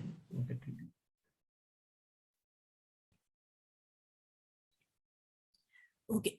The title of my paper is Mrinal Sen's Mahaprithvi, a local response to a global design. Displacement and unbelonging through the peak of communist movements in 70s, as well as the fall of Berlin Wall in 1989 and eventual disintegration of Soviet Russia in 1991, form the backdrop of Mrinalsen's Mahaprithvi. Mrinalsen, through the cinema, raises the question that if the fall of Berlin Wall or the end of Soviet Union was the new happy beginning for all, or the end of an era of communitarian life and emergence of individualized spaces that would augment a sense of unbelonging. This paper shows how Sen deconstructs the complexity of a situation of escape or exile and alienation in a middle-class family of Kolkata in 1989, 4 days before the fall of Berlin Wall. Kolkata and Berlin are 2 points of escape or exile, blurring thereby the boundaries of exile and home, both literally and metaphorically, as escape or exile occurs also within the home and the heart following the end of an era. The movie explores a rupture that came to a seemingly quote-unquote normal urban middle-class family of Kolkata when the mother of the family very silently commits suicide. This very incident opened the house or home to the surveillance of both police and neighbors, and the confusion and tension of breaking down of the structure built inside the 4 walls of this family. Throughout the movie, Mrinalsen is drawing analogy between the outside world and the household as both are going through crisis, chaos, and sense of unbelonging. The house or home in this film played the microcosm of outside world, where the death of the mother signified the defeat of Soviet Union socialism and communism in the Cold War, where capitalism apparently divorced communism and paved the way for dehumanization amidst a deeply hierarchized world order, bereft of any sense of camaraderie and solidarities. The movie captured the inner and external tensions of a family which was going through a disorder created by a suicide of the mother and the changing world order. Home in this cinema unfolds as a heterotopic space which seemingly signifies the concept of shelter from outside world, yet under the gauge of social normativity.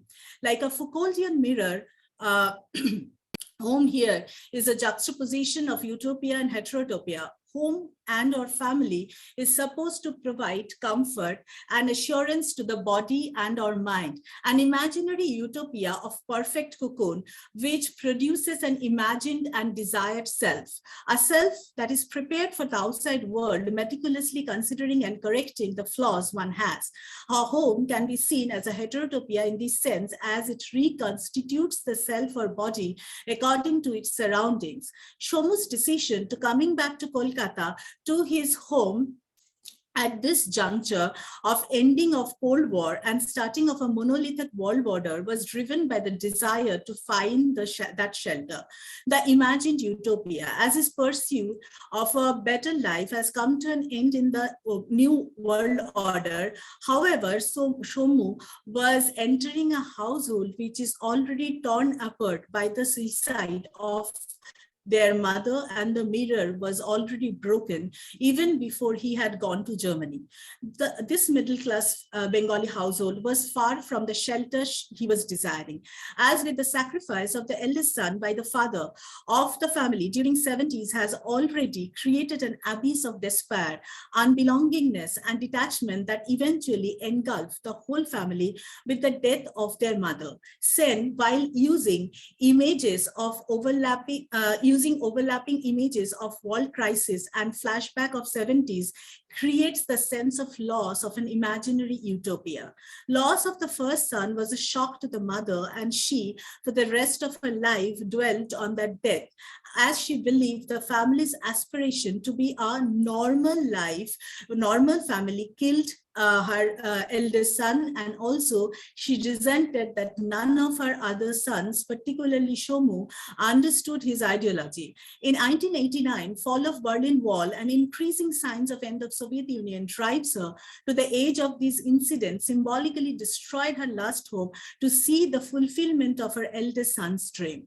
Dissolution of Soviet Union in many small states and fall of Berlin Wall, which reunited East and West Germany after years of separation were watershed moments in history. At one hand, these incidents apparently brought happiness to millions, but on the other, we would see series of political and economic crises that would ushered by rapid emergence of capitalist threats, which in some cases resulted in transformation of republics to oligarchies and also created a market-driven economy which only sharpened the problems in Eastern Europe, which perpetually plunge into poverty and economic instability. The economic condition enhanced migration and displacement in many folds, whether it is exile by migration or because of political crises or because of social economic uncertainty, it only increased sense of unbelonging. A fall of border or wall paved the way to emergence of many more wall or boundaries of race, of gender, and of sexuality are few of them. In this new world, which ushered individualized spaces over communitarian life, and with the introduction of new liberal economy, sense of alienation and celebration of individualism became norm. Since cinematic image seems to echo Mignola's words, I quote, "One of the main features of the present moment, a global era, is that while people stopped at the borders, money and commodities have a free ride. People shall be regulated, but trades shall be at all cost liberated," unquote. Shomu's escape to Germany to have a better life is one of the examples of it. To achieve a better life, he sacrificed his life. Now you have 2 minutes more. Okay.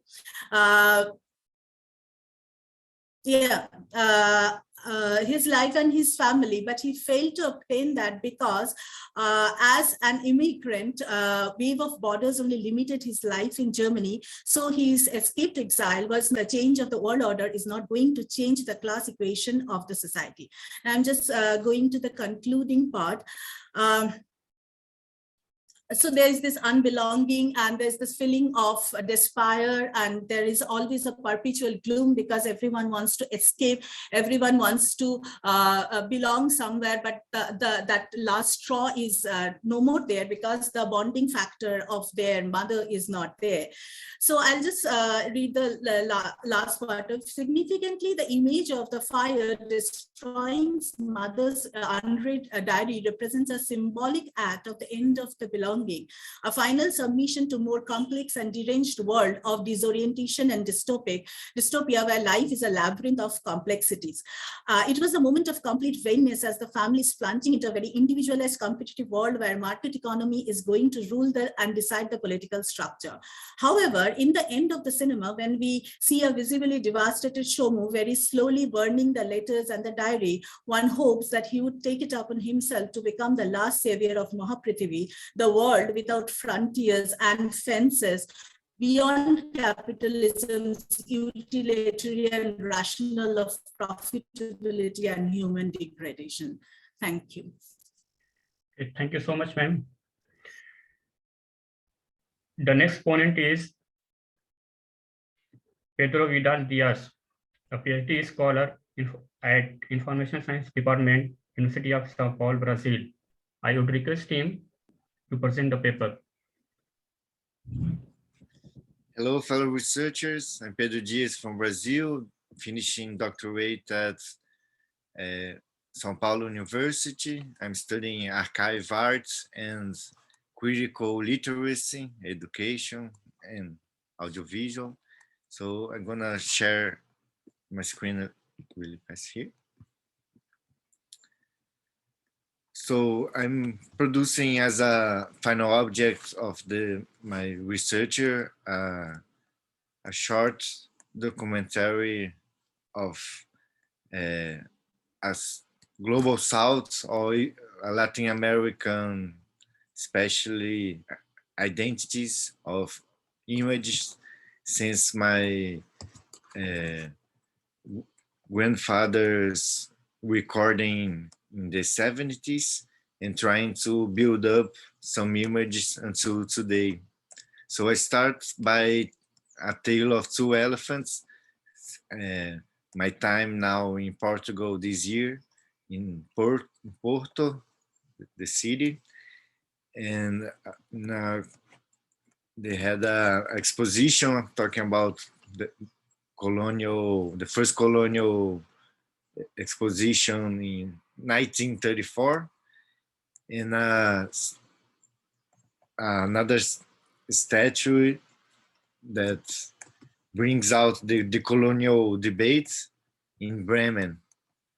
There is an African monument that was in 32 was retaken, was built for the fallen German soldiers in the colonial war, and then the 90s was retaken by anti-colonial activists to be a memorial site for the genocide in the Herero and Nama villages.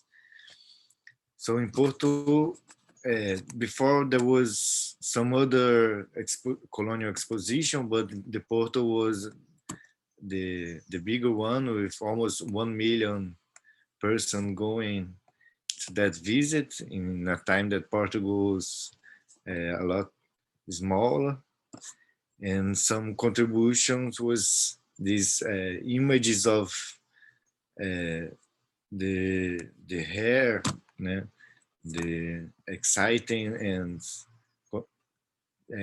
different identities, and of course always with the point of view of the Portuguese bringing civilization and a lot of the commerce, the industry, like the phosphorus, and also soap factories that used to export to the colonies and take extractivism from these, used to finance these expositions. You have this, so a lot of identities, cultural identities were produced by stamps, and also bringing some musician from Macau, like Portuguese colonial, and also this lady that was named as Rosita, and always like in a sexual or sensual view of the human body. And they brought to be as a visit museum, and they were all separated. The African people, from the white visitors. And in this context, they were a lot producing some images that belongs to a national view of the territory of the importers. And there was some maps that were created a few years later, and then retaken in the Salazar regime, and an artist made some difference by making the Angola state with the previous map. They say, no, Angola is not a small country, and put a lot of some the Portugal territories inside it to make a contrast. So I've been researching the art as a method of critique and producing different kinds of audiovisual supports. This is discussion about the dispute for the construct of change memories and its narrative representations in this public space takes another dimension when we think about performative intervention in public memory, and the discussion about removal of monuments that honor historic personalities linking to painful memories, such as the genocides, local genocides. And I'm building some of these references of public monuments disputes. We have seen more intensively in the Black Lives Matter movement, also in Chile, and Brazil is becoming an active performance and also intervention. I see here some examples that I brought that I want to bring forward in my documentary. This was the statue of the supposed Brazilian discovery, Pedro Álvares Cabral, and the indigenous activists made an intervention about the voting of their territories' rights that was in question here in Brazil. Now they postponed it, so it was a big win for the indigenous tribe, even though we are in a difficult political position. And all these conflicts and disputes, we ask ourselves to substitute, remove, or musealize these statues and different difficult memories so what modern approach to memorialization change at certain sites become place of public contestations? What alternatives exist for public commemorative acts to explore the role of monuments and memorial symbols of public memory? I try to bring the colonial turn for perceiving this dispute, how is transverse as Yes, the Pedro, sir. Now you have 2 minutes more. Okay. I'm just finished. Some sites that examples of intervention. What I propose is that we accept these layers of symbolic of social intervention, social history, as looking as participation and also public producer of symbolic and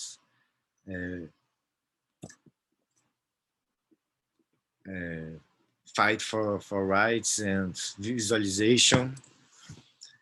And also it goes for many other ways that to reproduce and to appropriate these kind of interventions. And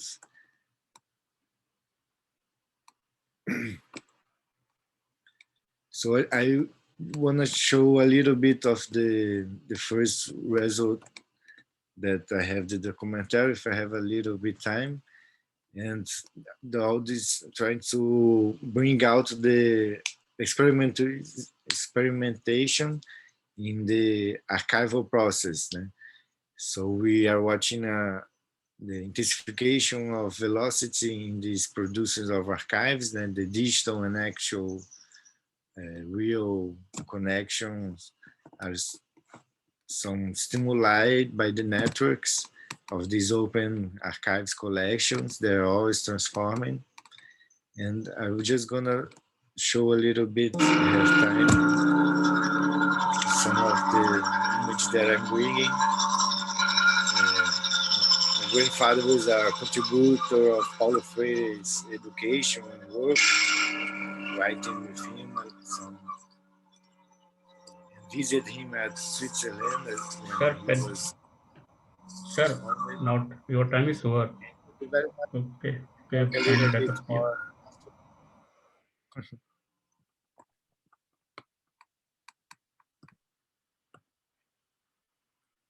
Okay, thank you so much for your presentation.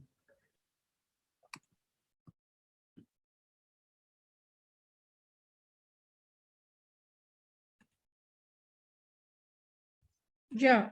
Hello, everybody. Thank you very much. Now, I think the panel discussant, that is Dr. Lavi Srivastava and Dr. Nikki Chaturvedi, they will take over and act as moderators to so May they may I be go ahead and introduce them? Yes, Java, please introduce. Yes.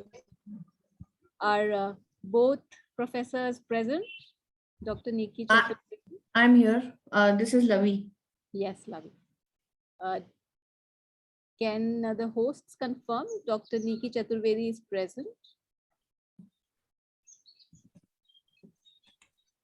No, she is visible. Right. And let me just go ahead and introduce Dr. Lavi Srivastav. Dr. Lavi Srivastav is Assistant Professor of Spanish at the O.P. Jindal Global University. She did her PhD from C.S. Pilas in JNU.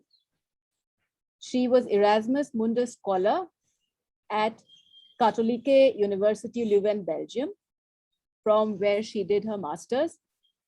She has also won many international fellowships and awards from Spain, European Union, and Instituto Cervantes. She has also received Indira Gandhi Postgraduate Scholarship and JRF. She is conversant in 3 languages. She has worked in film. I was fortunate enough to attend her PhD defense. It was a work on road films and a fascinating piece of scholarship. I'm honored to be sharing this session with her. Thank you, Java. Thank you so much.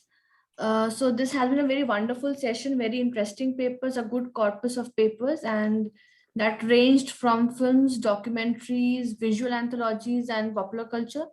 And all these papers very resoundingly talks about the struggles and challenges that common people go through in their daily lives. And we also see how state is at times oblivious to these crises that their subjects go through. Reading and listening to these, chromatic texts does amplify the, the given the personal is political.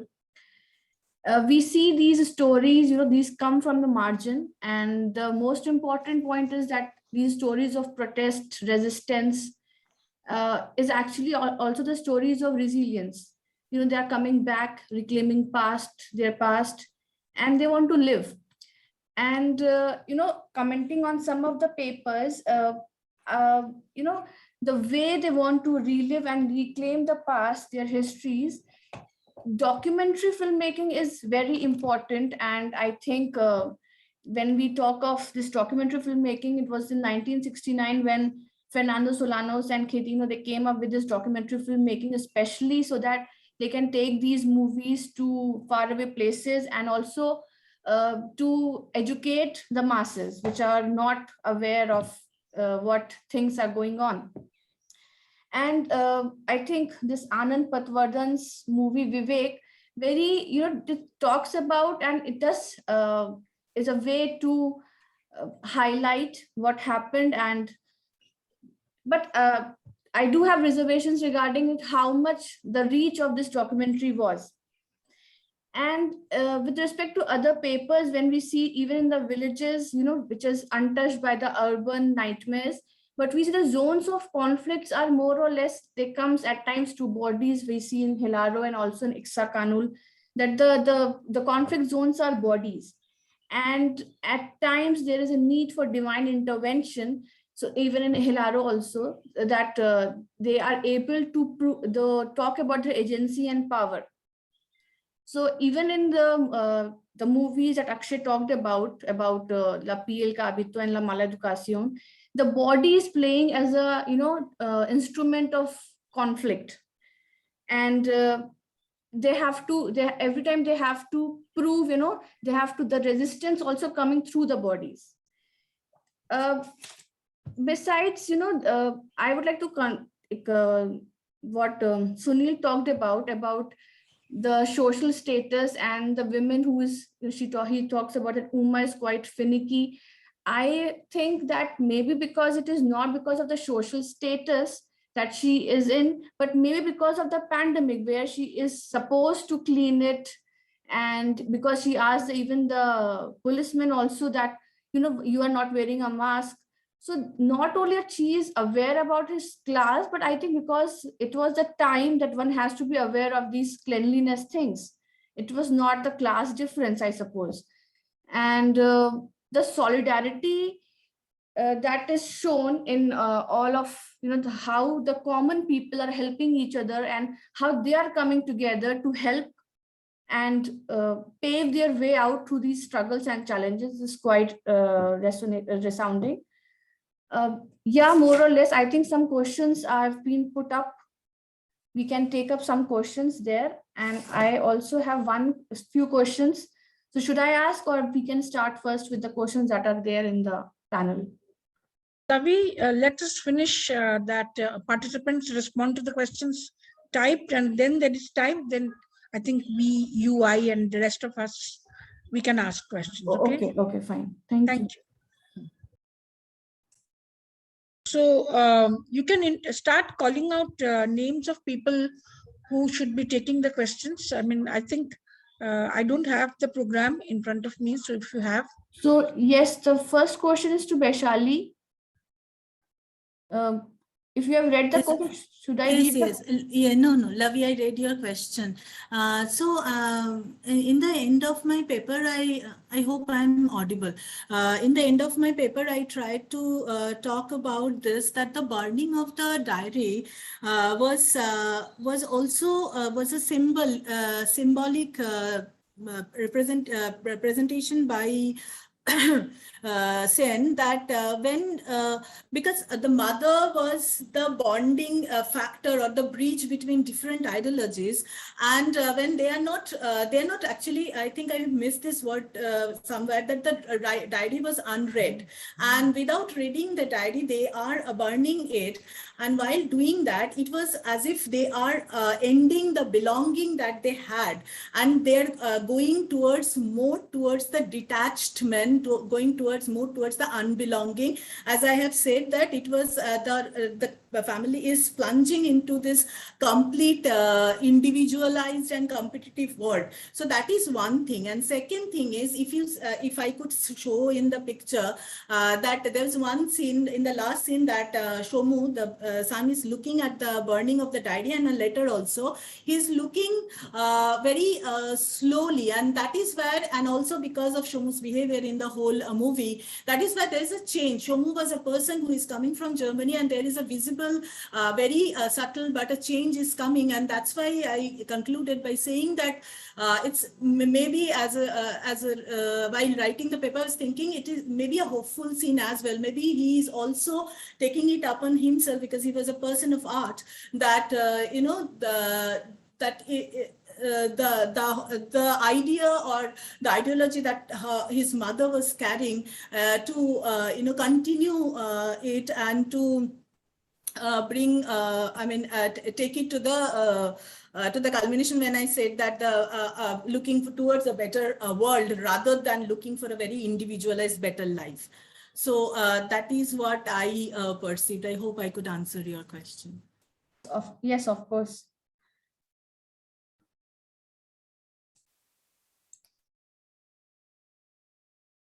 You have one more question, Vaishali, which is there.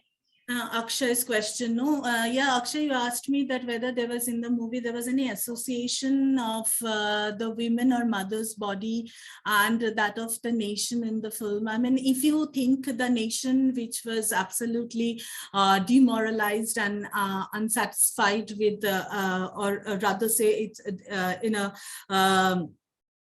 after the break of Berlin, or more so after the victory of capitalism over communism, if there is a nation exist which was absolutely, demoralized by this whole situation, or rather, I would say that this is the depiction of Sen's own understanding of how he felt a despair when this victory is happening. He can see the derangement, he can see the dystopic world is coming. Frankly speaking, at that point of time, dystopic world was not as evident as it is now.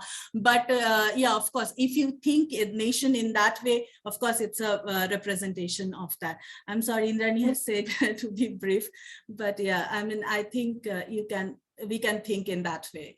And the body, not only the body, I mean, I'm talking about the letter, diary, everything consisted of making the body. Did I answer your question, Akshay? Actually, okay.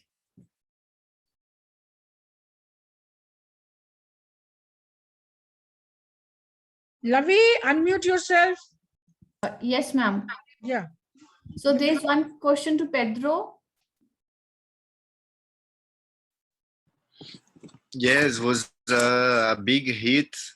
Of course, they made up the name of Rosita because she had even a generic name, but this was all a constructive of also to gather Portuguese people, citizens, to go to the colonies, like come here and expand your family. And afterwards, we had a Brazilian writer, the Gilberto Freire, that come up with the Lusotropicalism, and that was appropriated until the Salazar regime after a lot times afterwards. So with the concept of miscegenization, so to kind of to mix up the civilizations, so was kind of uh, trying to put it together, this vision of the tropical and the exquisite, how to say, the rare beauty. And she had some posters made of her, and also the statue that is behind her, they have some small sculptures of the works, like the smiths man, the wood man, and there was one just for like the woman role, and of course with the breasts sensualized. And after this monument was taken down, but then a mayor of Porto, some years later, that was a colony in Mozambique, he built it up again, the sculpture. So it's like these conflicts are always coming back and trying to reshape the narratives. So thanks for your question and all the participating panelists. Java, you have to unmute. I was just saying thank you. Pedro, ¿sabes español? Sí, sí. Sí. Entonces, la próxima pregunta es en español. Ah, sí, bueno, yo estoy leyendo.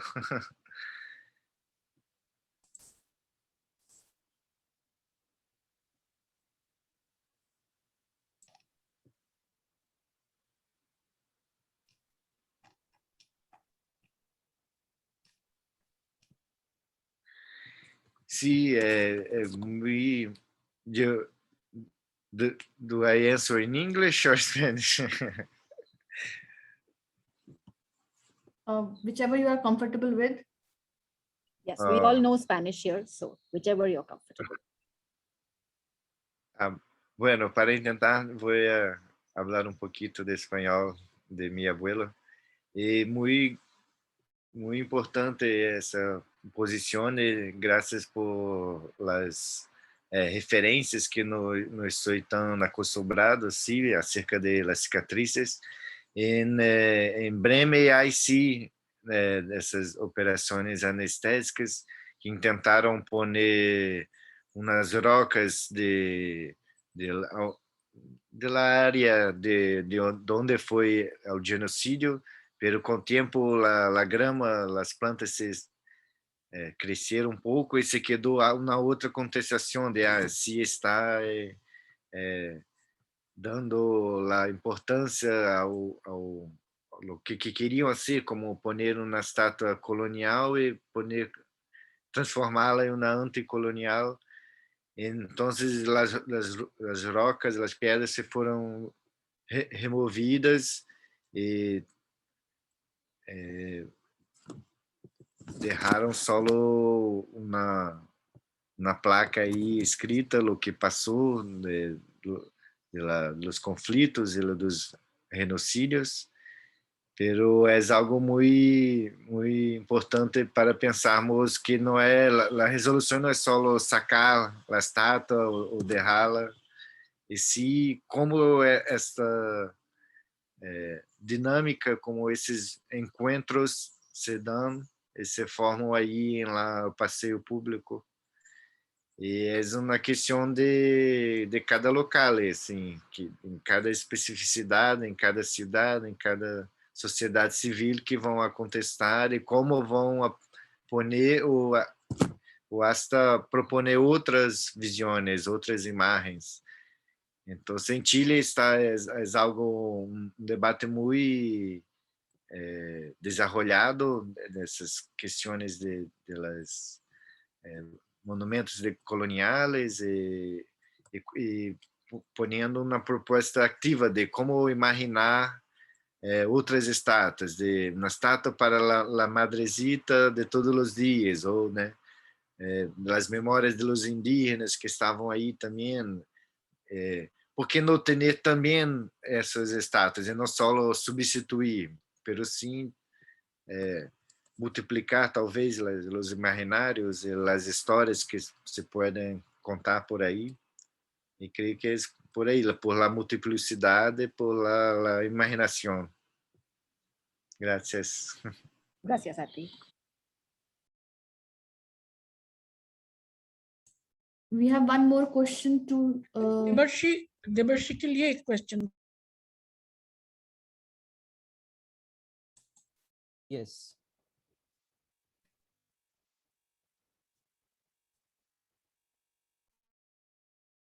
Can you please read the question, because some of us can't see that, and then answer. I can't see the question. The question, okay. He's going to read out the question and then he can answer. Ma'am, I can't see the question. Okay, Faizan. Debarshi himself will read it, Lavi. He can see the question. No, ma'am. Debarshi, can you see the question? No, ma'am. You can't see? No question for me in the chat box.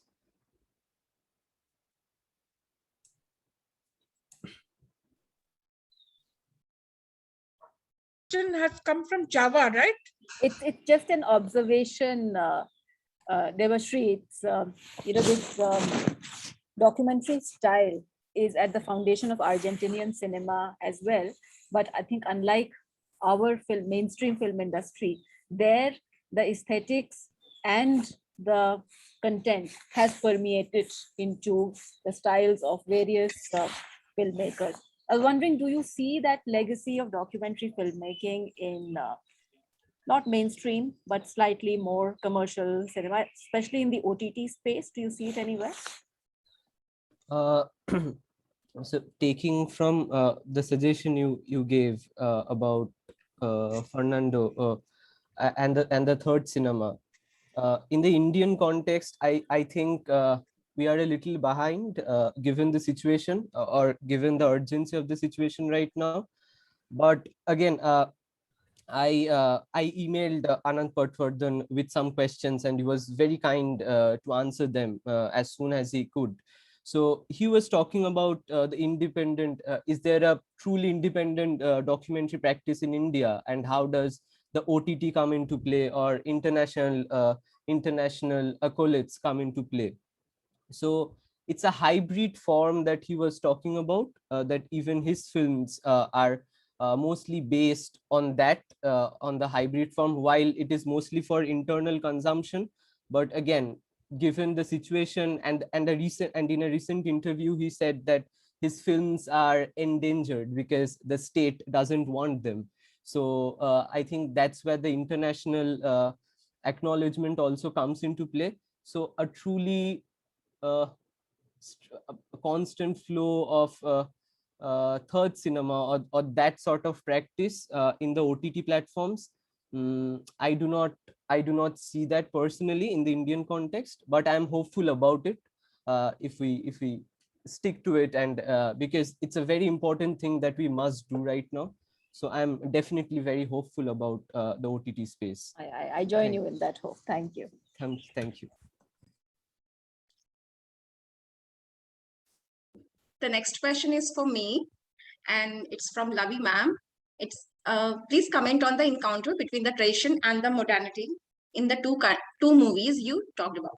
So I talked about Ishkanul and La Llorona, both the movies that was directed by Jairo Bustamante. In both the movies, he has tried to show the amalgamation of tradition and modernity.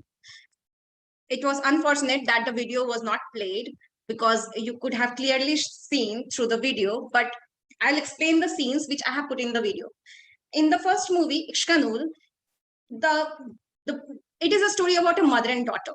It's both are very traditional, and their day starts with worshipping the mountain, the volcano. They worship the volcano. So from the very first scene, they have shown as a tradition person, but when the movie means like when you will watch the movie, with time you will see how modernity has entered in their traditional spaces. For example, in one scene, when Maria, the protagonist of the movie, is bitten by the snake in the field, so her mother is not applying traditional, she's not doing any traditional process to cure her daughter, but she's screaming on her husband to take her to the hospital. When she goes to the hospital, obviously, because they are indigenous people and they speak Kachikal and they are unable to speak Spanish, their voices are unheard and they have been suppressed in the hospital. But here you will see how modernity has entered in the space of the traditional people and how it suppresses. But it also shows on the other side how they are willingly trying to understand the outer world, the world out of their spaces. And in the second movie, La Llorona, in that movie, there are many scenes where you will see the courtroom drama where the dictator is being heard and the 9 indigenous women are sitting in the veil. They are totally, means like they are putting their clothes, indigenous clothes, they have covered their faces with the veil. But the movie is about the city. It is not showing any villages or the tradition of the indigenous people, but it is continuously talking about the heinous crime the dictator has committed during the dirty war in 1982 and 1982 to 84. So in both the movies, Bustamante has tried to show how modernity is taking up the spaces of the indigenous people and how it is affecting their life. And sometimes the world which we call modern, so how this modern world are affecting the life of the life of the indigenous people, their indigeneity, their identity, and how it suppresses. So the amalgamation of tradition and modernity is visible in every frame of both the movies. I hope I am clear. Yeah, you are. But there was also, the difference in the two movies that you selected. The end, for example, in Ishkanul, in that movie, I think finally the Maria goes back and she marries her. She get married, and again the same life starts, and there is no change. And there's a very her child, I suppose, is not given to her. Yes. But in Llorona, the ending is totally, there is some type of justice being given. Is there? Yes. So is there any, how do you see this? Like one way there is. I'm sorry, Lavi, time is over, but okay. You can finish asking the question. Maybe the answer can come later on. It's okay. Yeah, that is fine. Actually, I just there was a difference in, and absolutely fine. I'm done with the question. I'm so sorry. No problem. Yeah. No, thank you so much. Thank you so much, everybody. It's been a wonderful session, but we had some terrible confusion with our digital team. 2 people's laptops suddenly shut down, and there was some confusion, and still we have managed to keep time. Thank you all so much for some wonderful papers. I would have had some questions, but I didn't ask because I was scared I will overstep time. Thank you. I hope you will all be in touch. Right? The conversation continues. Yeah. Thank you. And congratulations to all presenters. Thanks a lot. Thank you very much. Thank you, ma'am. Thank you, everyone. Thank you, ma'am.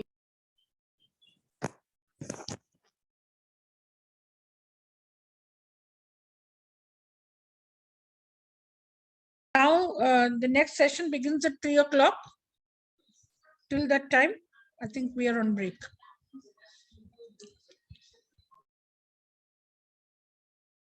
Roaming around, and sadness was there in every pair of eyes, and all were auguring the happening of some misfortune. The last scene of this story focuses on Khalid's interpretation of the entire affair. A pamphlet dropped on Khalid's terrace by a plane patrolling the area. In order to avoid any interrogation regarding the pamphlet, Khalid's father tells him that it is an invitation to a tamasha taking place at Jallianwala Bagh today. But later on, Khalid hears the wailing of dogs and people groaning in pain. He's surprised at the spectacle before his eyes when he sees a boy running and shouting. The boy faints and he is bleeding profusely. Manto, as a narrator, sadly describes here the death of this young boy and reveals the cruel face of colonialism, where death can be calculated as less frightful than the colonial subjugation.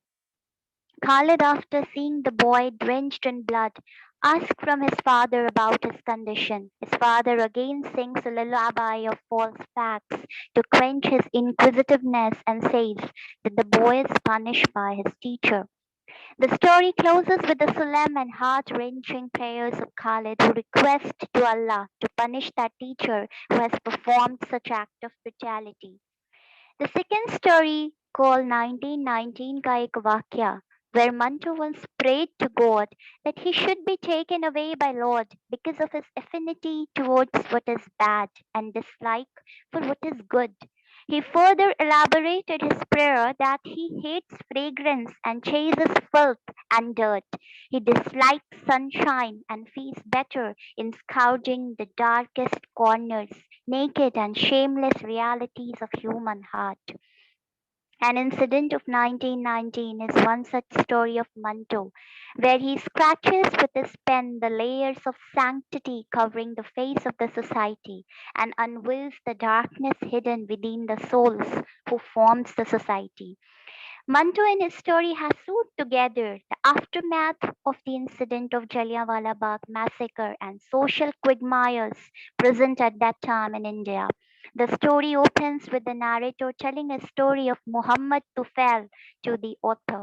The story discusses the situation prevalent in Amritsar post Jallianwala Bagh incident. Among the whole lot of youth, there is man aged 25 called Muhammad Tufail. He is a prostitute's son, dejected, unrespected, and utterly disliked by the society. He is in the group of young men who are planning to molest some British soldiers. The most conspicuous scene of this story comes when, after motivating others, Muhammad Tufail moves towards the bridge to kill the two soldiers standing there. His companions take their ways back, but he still walks and even motivates them to not quit. He is bombarded with bullets and is bleeding profusely, but still he walks up to them with erect head. The story does not end with a full stop, but it stops with a question mark. Muhammad Tufal dies and his sacrifice is termed as a murder instead of sacrifice. He is exempted from the honor of a martyr. It displays the hypocrisy breeding. Yes? You've got just 2 minutes to wind up your Okay, okay. Breeding in the society where the son of a prostitute can never be called and remembered as a martyr. The next story is Divana Shire. It is the eponymous hero of the novel who is brimming with the sentiments of nationalism. He is a 25-year-old man draped in old, tattered clothes and is having long beard, which is adding a color of mysticism in his appearance. He meets the narrator at Jallianwala Bagh Memorial. The story is all about the conversation between the two. Saadat Hasan Manto used the character of Divana Shire in his work to paint the picture of Jallianwala Bagh massacre with the colors of optimism. This work of Manto speaks that the incident of Jallianwala Bagh is not only a horrifying incident which swallowed the lives of thousands of innocent men and women, but it should also be celebrated as an occasion in history which witnessed the greatest degree of nationalism shown by all those who went there, irrespective of the consequences, to record their agitation against the Black Act.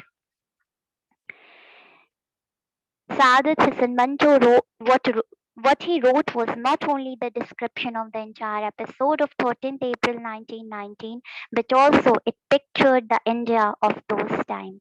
Thank you so much. Thank you, Shreya. The next speaker is Anindita Roy. She is a research scholar at CS Pilas, JNU.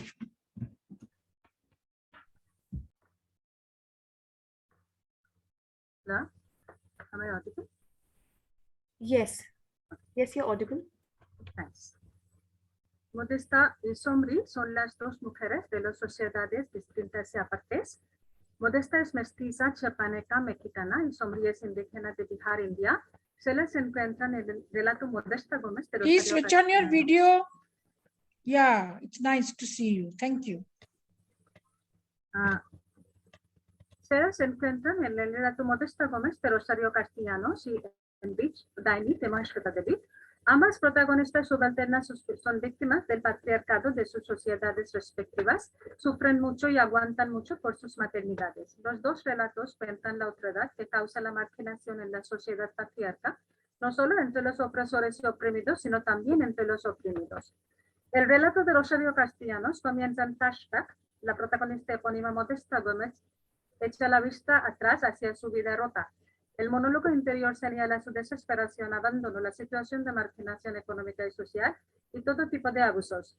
El abandono de ella en su temprana edad por su madre en una casa urbana y rica para trabajar como criada y cargadora de un niño de casi la misma edad que ella, el cambio de un entorno miserable a uno lujoso aparentemente evoca alegría a la niña descalza, pero pronto todo se convierte desagradable por tratamientos crueles de los demás criadas, la dueña de la familia. Este es el punto de partida de deshumanización destinada para ella. La prohibición de tutear al amo niño es notable, ya que el lenguaje es la herramienta de dominación. Soportar castigos diarios por la dueña para hacer feliz a su amo niño Jorge, en la juventud las violaciones sexuales por Jorge, el deseo de gozar la vida siendo prostituta, pero también al fin tener el hijo de buena sangre. Los aspectos indican su posición subalterna en tono picaresco. La sociedad mexicana post-independencia valora y conserva el poder patriarcal, así se ignora la represión sexual de una subalterna, ya que su cuerpo es el espacio de dominación y el abandono de Modesta embarazada a la calle era obvio. Para estar bajo la mano de hombre, como se dice en Chiapas, Modesta se casa, tiene 2 hijos y soporta la violencia doméstica, tanto corporal como mental.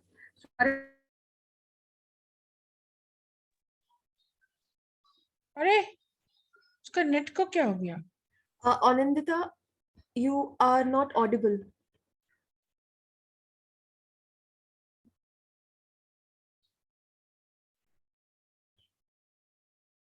You are still not audible.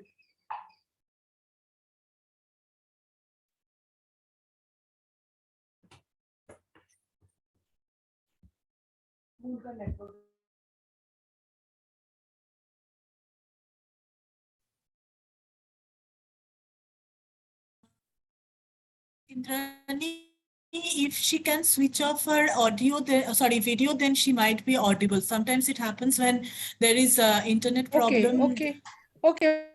So if she can do So that. if you can try. Yeah, please switch off your video. Okay. Yeah. Thank you. La carnicería es el espacio simbólico donde Modesta, viuda con 3 hijos, comprende la relación de poder. Allí se aprecia la clientela rica, con mejor calidad, soportando regalos de las criadas mestizas, y se menosprecia la clientela indígena por la cantidad, calidad, precio, burla y maltratamiento. El relato perpetúa la mentalidad subalterna maltratada, que gana la vida por la vía del círculo vicioso. Así se practica la otredad racial y cultural. Siendo atajadora, Modesta quiere ganar más. Es un oficio atípico, donde hay que lidiar con indios. A lo largo de la historia colonial, la indiferencia y el desprecio a los indígenas ha sido mucho más dañina en los mundos colonizados, y la época postcolonial no es una excepción. El tratamiento nutrido por desconfianza y odio crea la zona conflictiva, plantea violencia. La voz narrativa cuenta del ataque descarnado de las mestizas hacia los indígenas pobres. En el primer día, como atajadora, Modesta tuvo éxito robando a una joven indígena, pero su fruto del labor fue tomado por otra atajadora mestiza. Aunque no gana ninguna cosa material, Modesta gana bastante confianza en su rendimiento. Encuentra su satisfacción en la violencia y se siente feliz. Al fin, la protagonista subalterna gana cierta agencia y se empodera por la opresión de otra subalterna. El poder que practica la injusticia y vive de ella transfiere violencia por todos los poros. Rosario Castellanos observa la rígida diferenciación de clases, la distancia entre los dos polos del mundo san cristobalense, el señor y el indio, y que los inferiores de la escala social se ocupen de explotación sistemática en la sociedad. Yo cito: el oficio de atajadora, por ejemplo, que consiste en arrebatar a los indígenas los productos que van a vender a la ciudad y arrojarles unas monedas que no representan un precio equitativo ni menos acordado por las dos partes. Fin de cita. A mi parecer, echar unas monedas contra el robo es ajustar alguna forma de legitimidad social de este oficio injusto. Por otro lado, hay una joven indígena de Pálamo, Bihar, India, Somri. Es muda y minusválida, ya que su mente no creció con su cuerpo y su edad. Su padre, aunque es líder Pahan de una tribu indígena, pero es muy pobre. Así, Somri ha sido mandada como criada doméstica a la casa del cura hindú. El cura Hanuman Mishra es de la casta alta, rico, hombre de poder. El cambio de espacio de la casa propia a la ajena le pone a Somri en abandono y en peligro. Ella fue violada por el hijo del cura. El embarazo de Somri le hace echada de la casa del cura. Para ocultar la propia culpa y evitar la consecuencia legal del crimen de violación a una mujer, el cura difunde la noticia de presencia de bruja en las aldeas, para que la supuesta bruja, o sea, Somri, fuera perseguida por su propio pueblo y al fin se fuera del área. El plan tuvo gran éxito, ya que la gente, tanto los indígenas como los de la casta baja, creen en las palabras del cura y se ocupa en la expedición de buscar, identificar y ahuyentar la bruja. El conocimiento profundo sobre los mitos, ritos y creencias de la gente oprimida le facilita al opresor para dominar y manipular. Viviendo en plena pobreza, hambre, sequía, enfermedad, la gente oprimida fácilmente cae en la trampa de muchas supersticiones. La brujería es una de ellas. Todos los aldeanos empiezan a estar sospechosos, sobre todo los hombres sospechan a las mujeres, ya que esta bruja ya ha sido vista. Es una entidad femenina negra, alimenta con la carne sangrada y arroja piedras hacia los aldeanos con un rito fantasmal. La mujer embarazada Somri corre de aldea a aldea para refugiarse en la jungla y la gente persigue, bombardeándole con piedras. La creencia en la brujería es común en el marco social patriarcal en el mundo rural india. En la India moderna, la autora y activista social Marsheta debía hacer una dura crítica de esta superstición que cada año quita unas vidas. En el año 1982, una activista indígena le informó a Devi sobre los asesinatos de 37 personas en un poco tiempo por el sospecho de brujería, de los cuales la mayoría eran las mujeres. El reportaje 2019 de National Crime Records Bureau señala un incremento del delito en Jharkhand, cuenta con 15 asesinatos, y Chhattisgarh cuenta con 22 asesinatos. Con el paso del tiempo, un líder indígena de otra tribu y su hermana Sanicheri notan que a pesar de la presencia de brujas, no hay mal augurio en la naturaleza. Además, según los ritos, hay que matar a una bruja, pero el cura les prohíbe matarla. Su observación coincide con la del maestro Mathur y se sospechan al cura. Según una crítica voal, yo cito, Hanuman Mishra's discourse of the witch resonates to an extent with Laclau's concept of empty signifier. The universal functions as an empty signifier whose concrete content can be contested and widened. In this sense, the concept of the witch here works as an empty signifier whose concrete content can be contested and widened. El protagonismo del maestro. Anindita, you have 2 minutes to wind up your paper. Yeah. Por la vista de Mathur, Devi mueve conciencia hacia la extracción desmesurada de la naturaleza de la tierra, o sea, el extractivismo por el nombre de desarrollo estatal que priva a los indígenas de sus derechos y les empuja en mera marginación de cada día más, yo cito. These people have no mission, the man-made economic cycle. Bricklane, colliery, Bokaro steel, timber industry, railroad, crops, everything has made them redundant. Nature is their only hope. Nature's breast is dry with no rain, so they hold the Daini responsible and are angry. The people of Bharat don't want them. If nature too turns away, they will be wiped out in the cita. Como la protagonista muda, la naturaleza se representa como muda y también sufrida. La violación de la entidad femenina incluye ser humanas y de la naturaleza por la clase alta opresora. Y eso se continúa en el mundo neocolonial de hoy en muchos países en vías de desarrollo, a los que Eduardo Galeano denomina como las víctimas del imperialismo. Se llaman países en vías de desarrollo. Es como llaman niños a los enanos.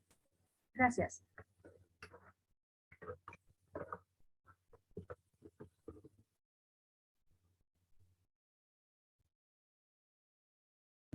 Thank you, Anindita. So the next presenter is Ivy Dhar. She is an assistant professor at Dr. B.R. Ambedkar University. Thank you. My paper is Sorry, on... I'm just interrupting Nupur. The name is Ivy, not Ivy. Thank you. Yeah, Ivy. Thank you so much. Sorry, Ivy Dhar. Yeah.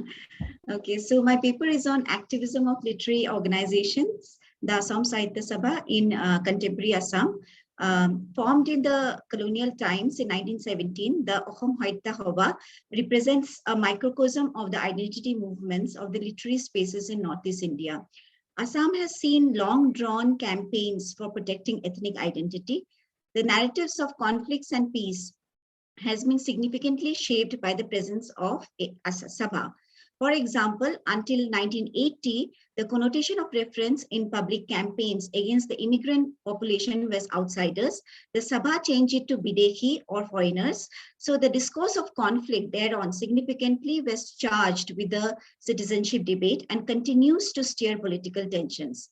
The most ardent foundation of the organization has been built around the activism of literature and language. Matribhumi and Matribhaka, that is motherland and mother tongue, are symbolic to its existence. So in this paper, we are primarily discussing the organizational motivation of the Sabha in the historical context and the discourses that shaped its purpose. To look at the contemporary context, we also draw upon narratives of the Sabha members gathered from a field study in 2018. So if one looks at the backdrop of literary organization or societies, they are often born from the wedlock of periodic social changes and the progressive thrust of the literary community. Many such organizations came up in India and other parts of the world during the 19th and the 20th century as the period coincided with cultural and political revolutions.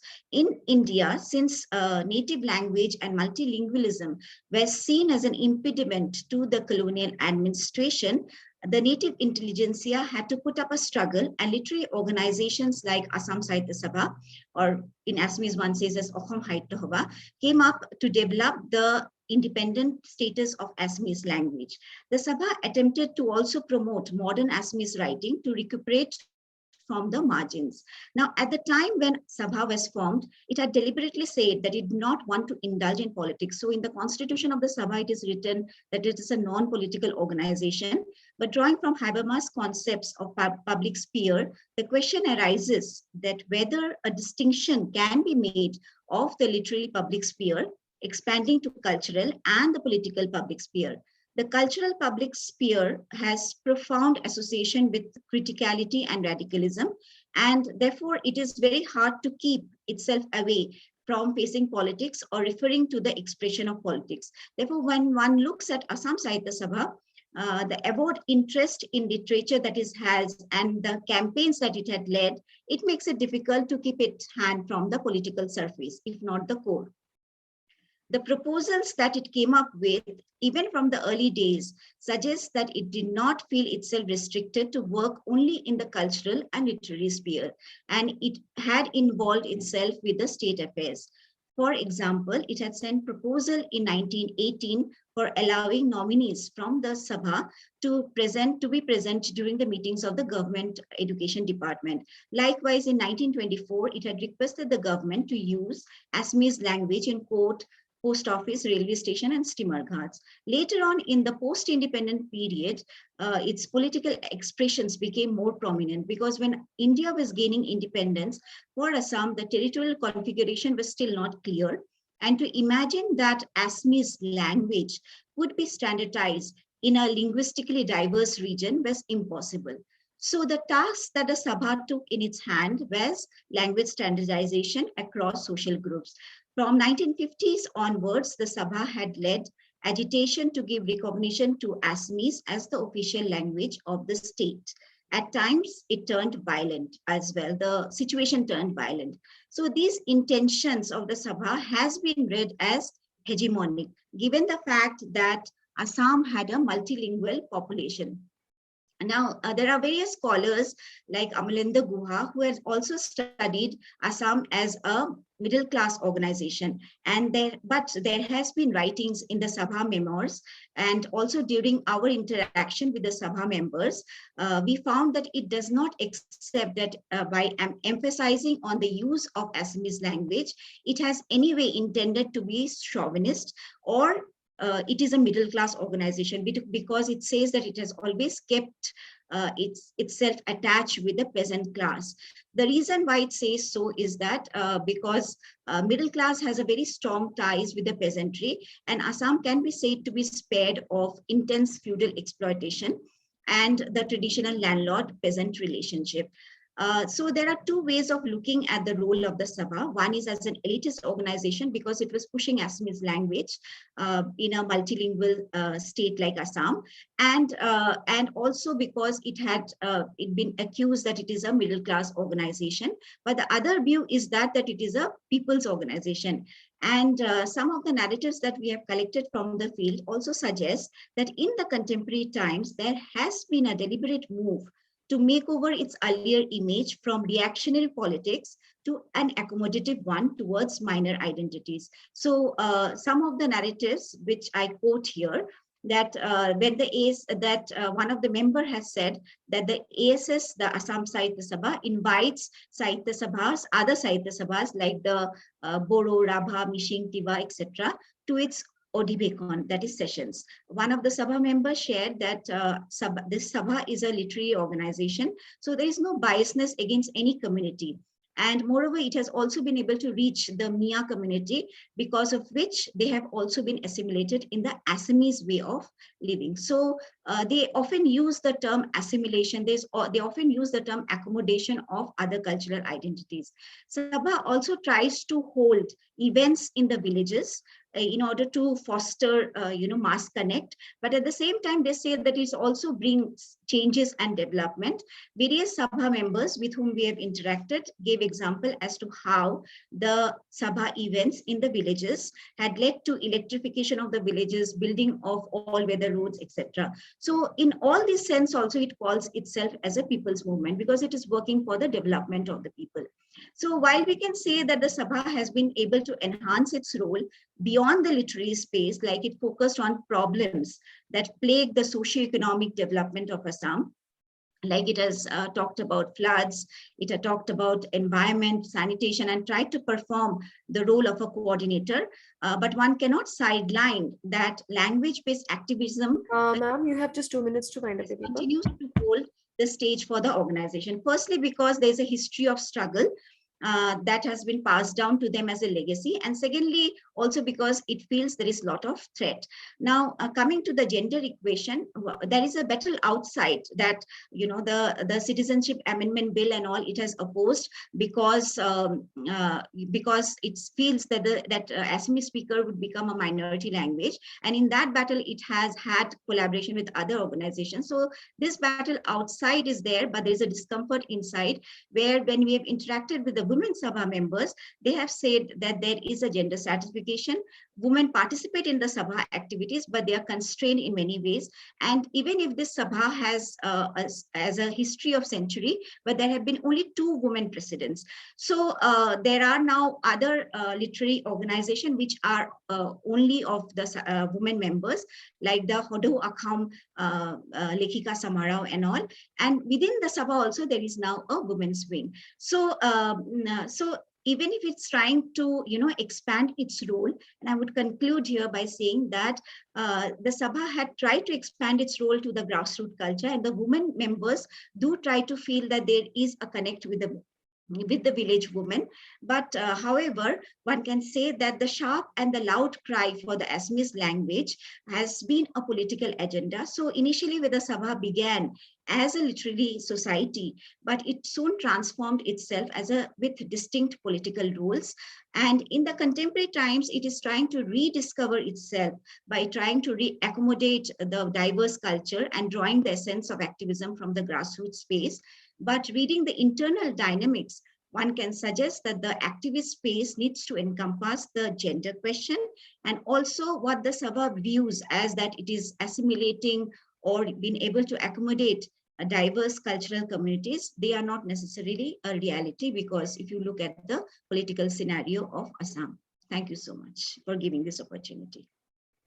Thank you, ma'am. So now we will have a 20-minute question answer round, and I would like to request all of you to please type in your questions and tag the presenter you're going to ask the question to.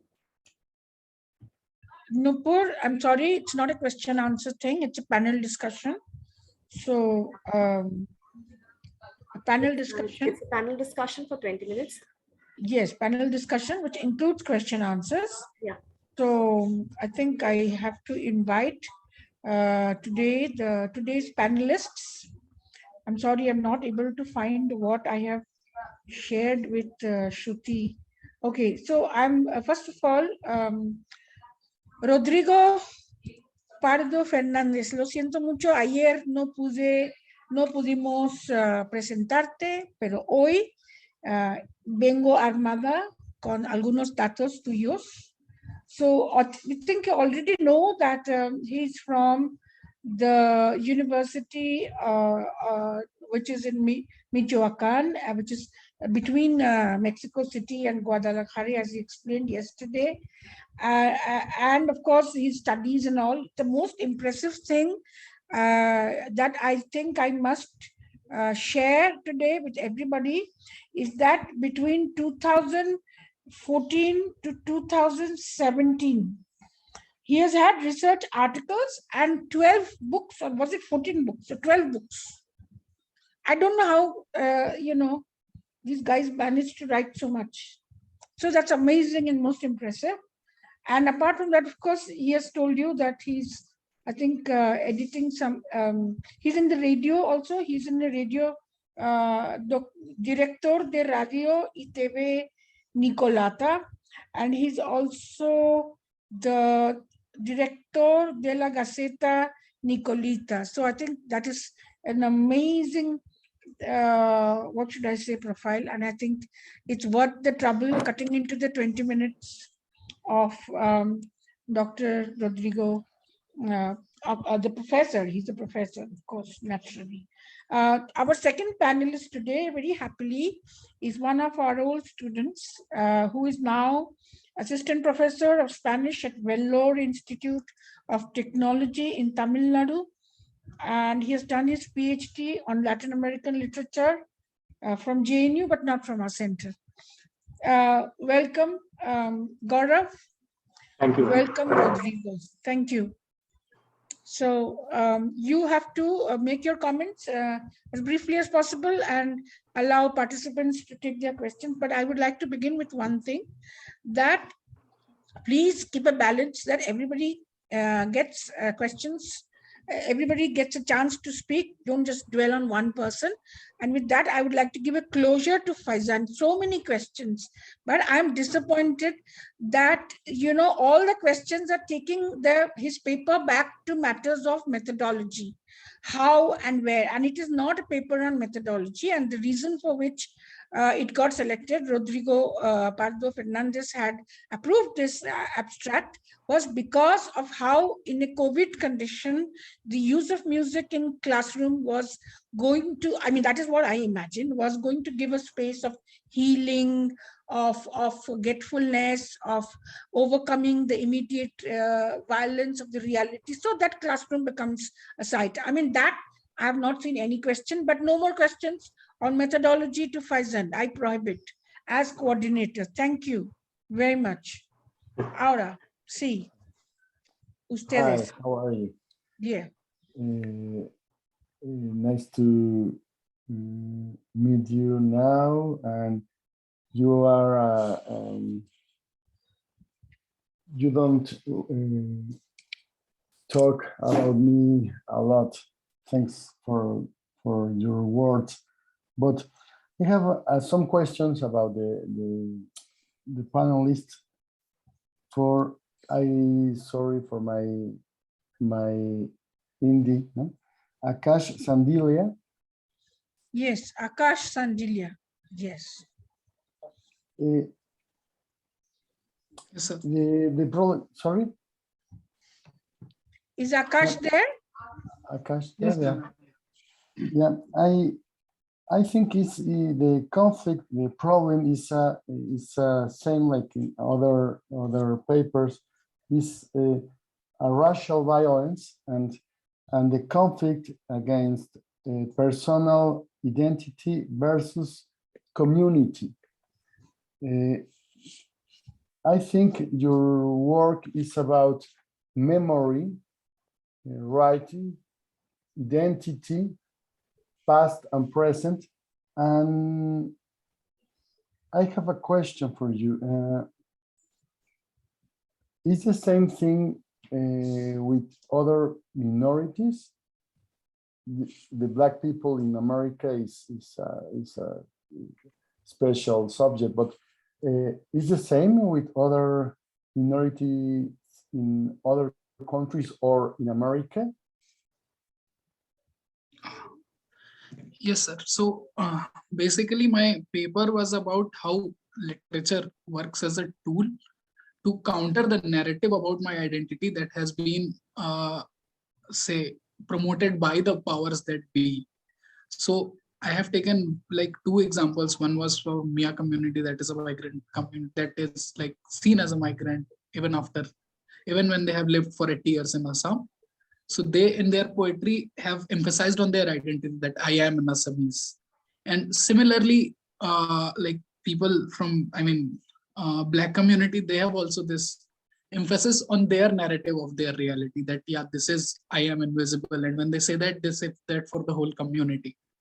And yeah, I think that happens with every minority community, that like when they write, as Gates Jr. says, that when they write, they have this consciousness of not being acknowledged, ontological insecurity, what Lang has called. So that informs their poetic or literary works on some level, I think. And yeah, that happens with every minority community. Yeah, I think so. Yeah, I think so. Thanks. And for Faisan, I don't have questions. Sorry. For Ankita Kaushik, I like very much her work about Berta Cáceres. But I have a question too. I changed my language. Es una antología poética la que se estudia sobre Berta Cáceres, donde se denuncia, se reúne, se visibiliza, se denuncia tanto el asesinato como distintos procesos que dieron lugar a esta violencia. Me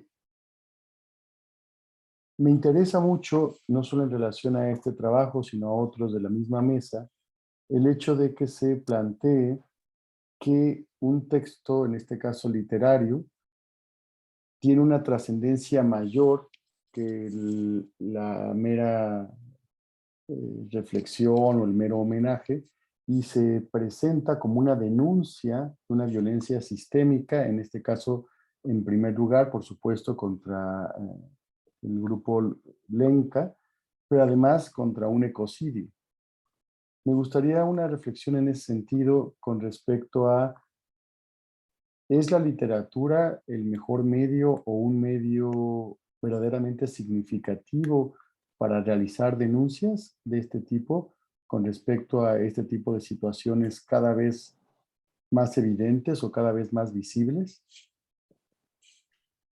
No, la literatura no solamente es la única herramienta para denunciar estos tipos de crímenes, pero literatura seguramente también es una de las herramientas que podemos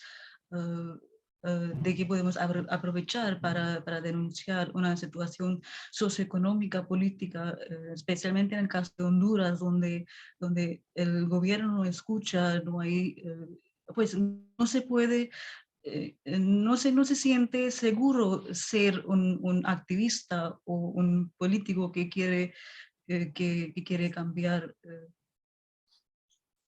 algo. Ujú.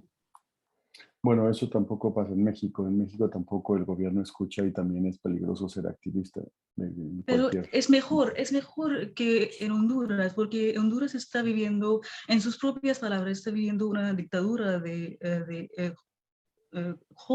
Hernández, que después de derrocar al presidente electo Manuel Zelaya, le sustituyó para ilegalmente, que era un presidente electo y le sustituyó, y después de sustituirle es como, it's like a number of projects were passed by his government overnight, not just his government, even before him, whoever came between Manuel Zelaya and Jose Hernandez, a number of projects of renewable energy were passed by these people, without proper consultation. Ujú.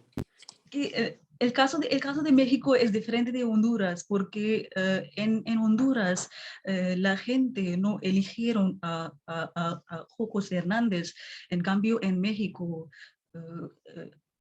¿cómo se llama ese hombre?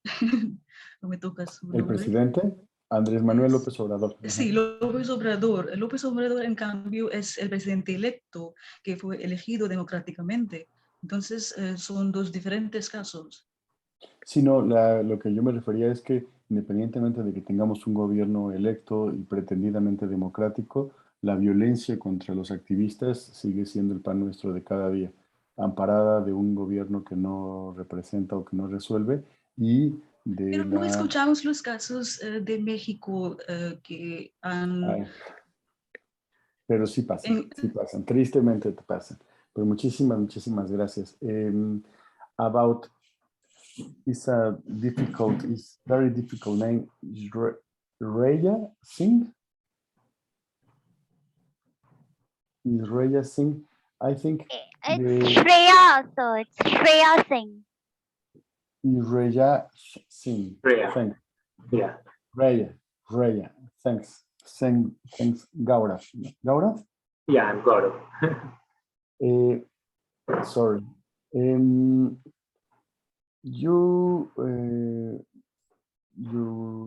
paper works about the fiction recover the history and transforms it, no?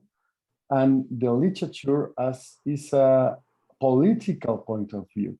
And I think it's a very strong propose because it's like others in the panel, no? Is the literature, the right, the memory, like a political point of view. What do you think about that?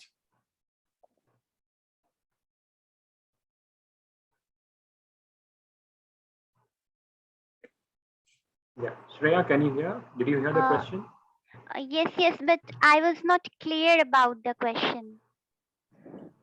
You propose a point of view or a position, your position, I think, is the literature is a political point of view, is a political, writes a political subject. What do you think about that? Being a relationship between literature as a political subject. Yeah. Our political point of view. There may be political point of view when we are writing a literature, because what is literature? We generally reflect the times we are living in when we write something in the literature.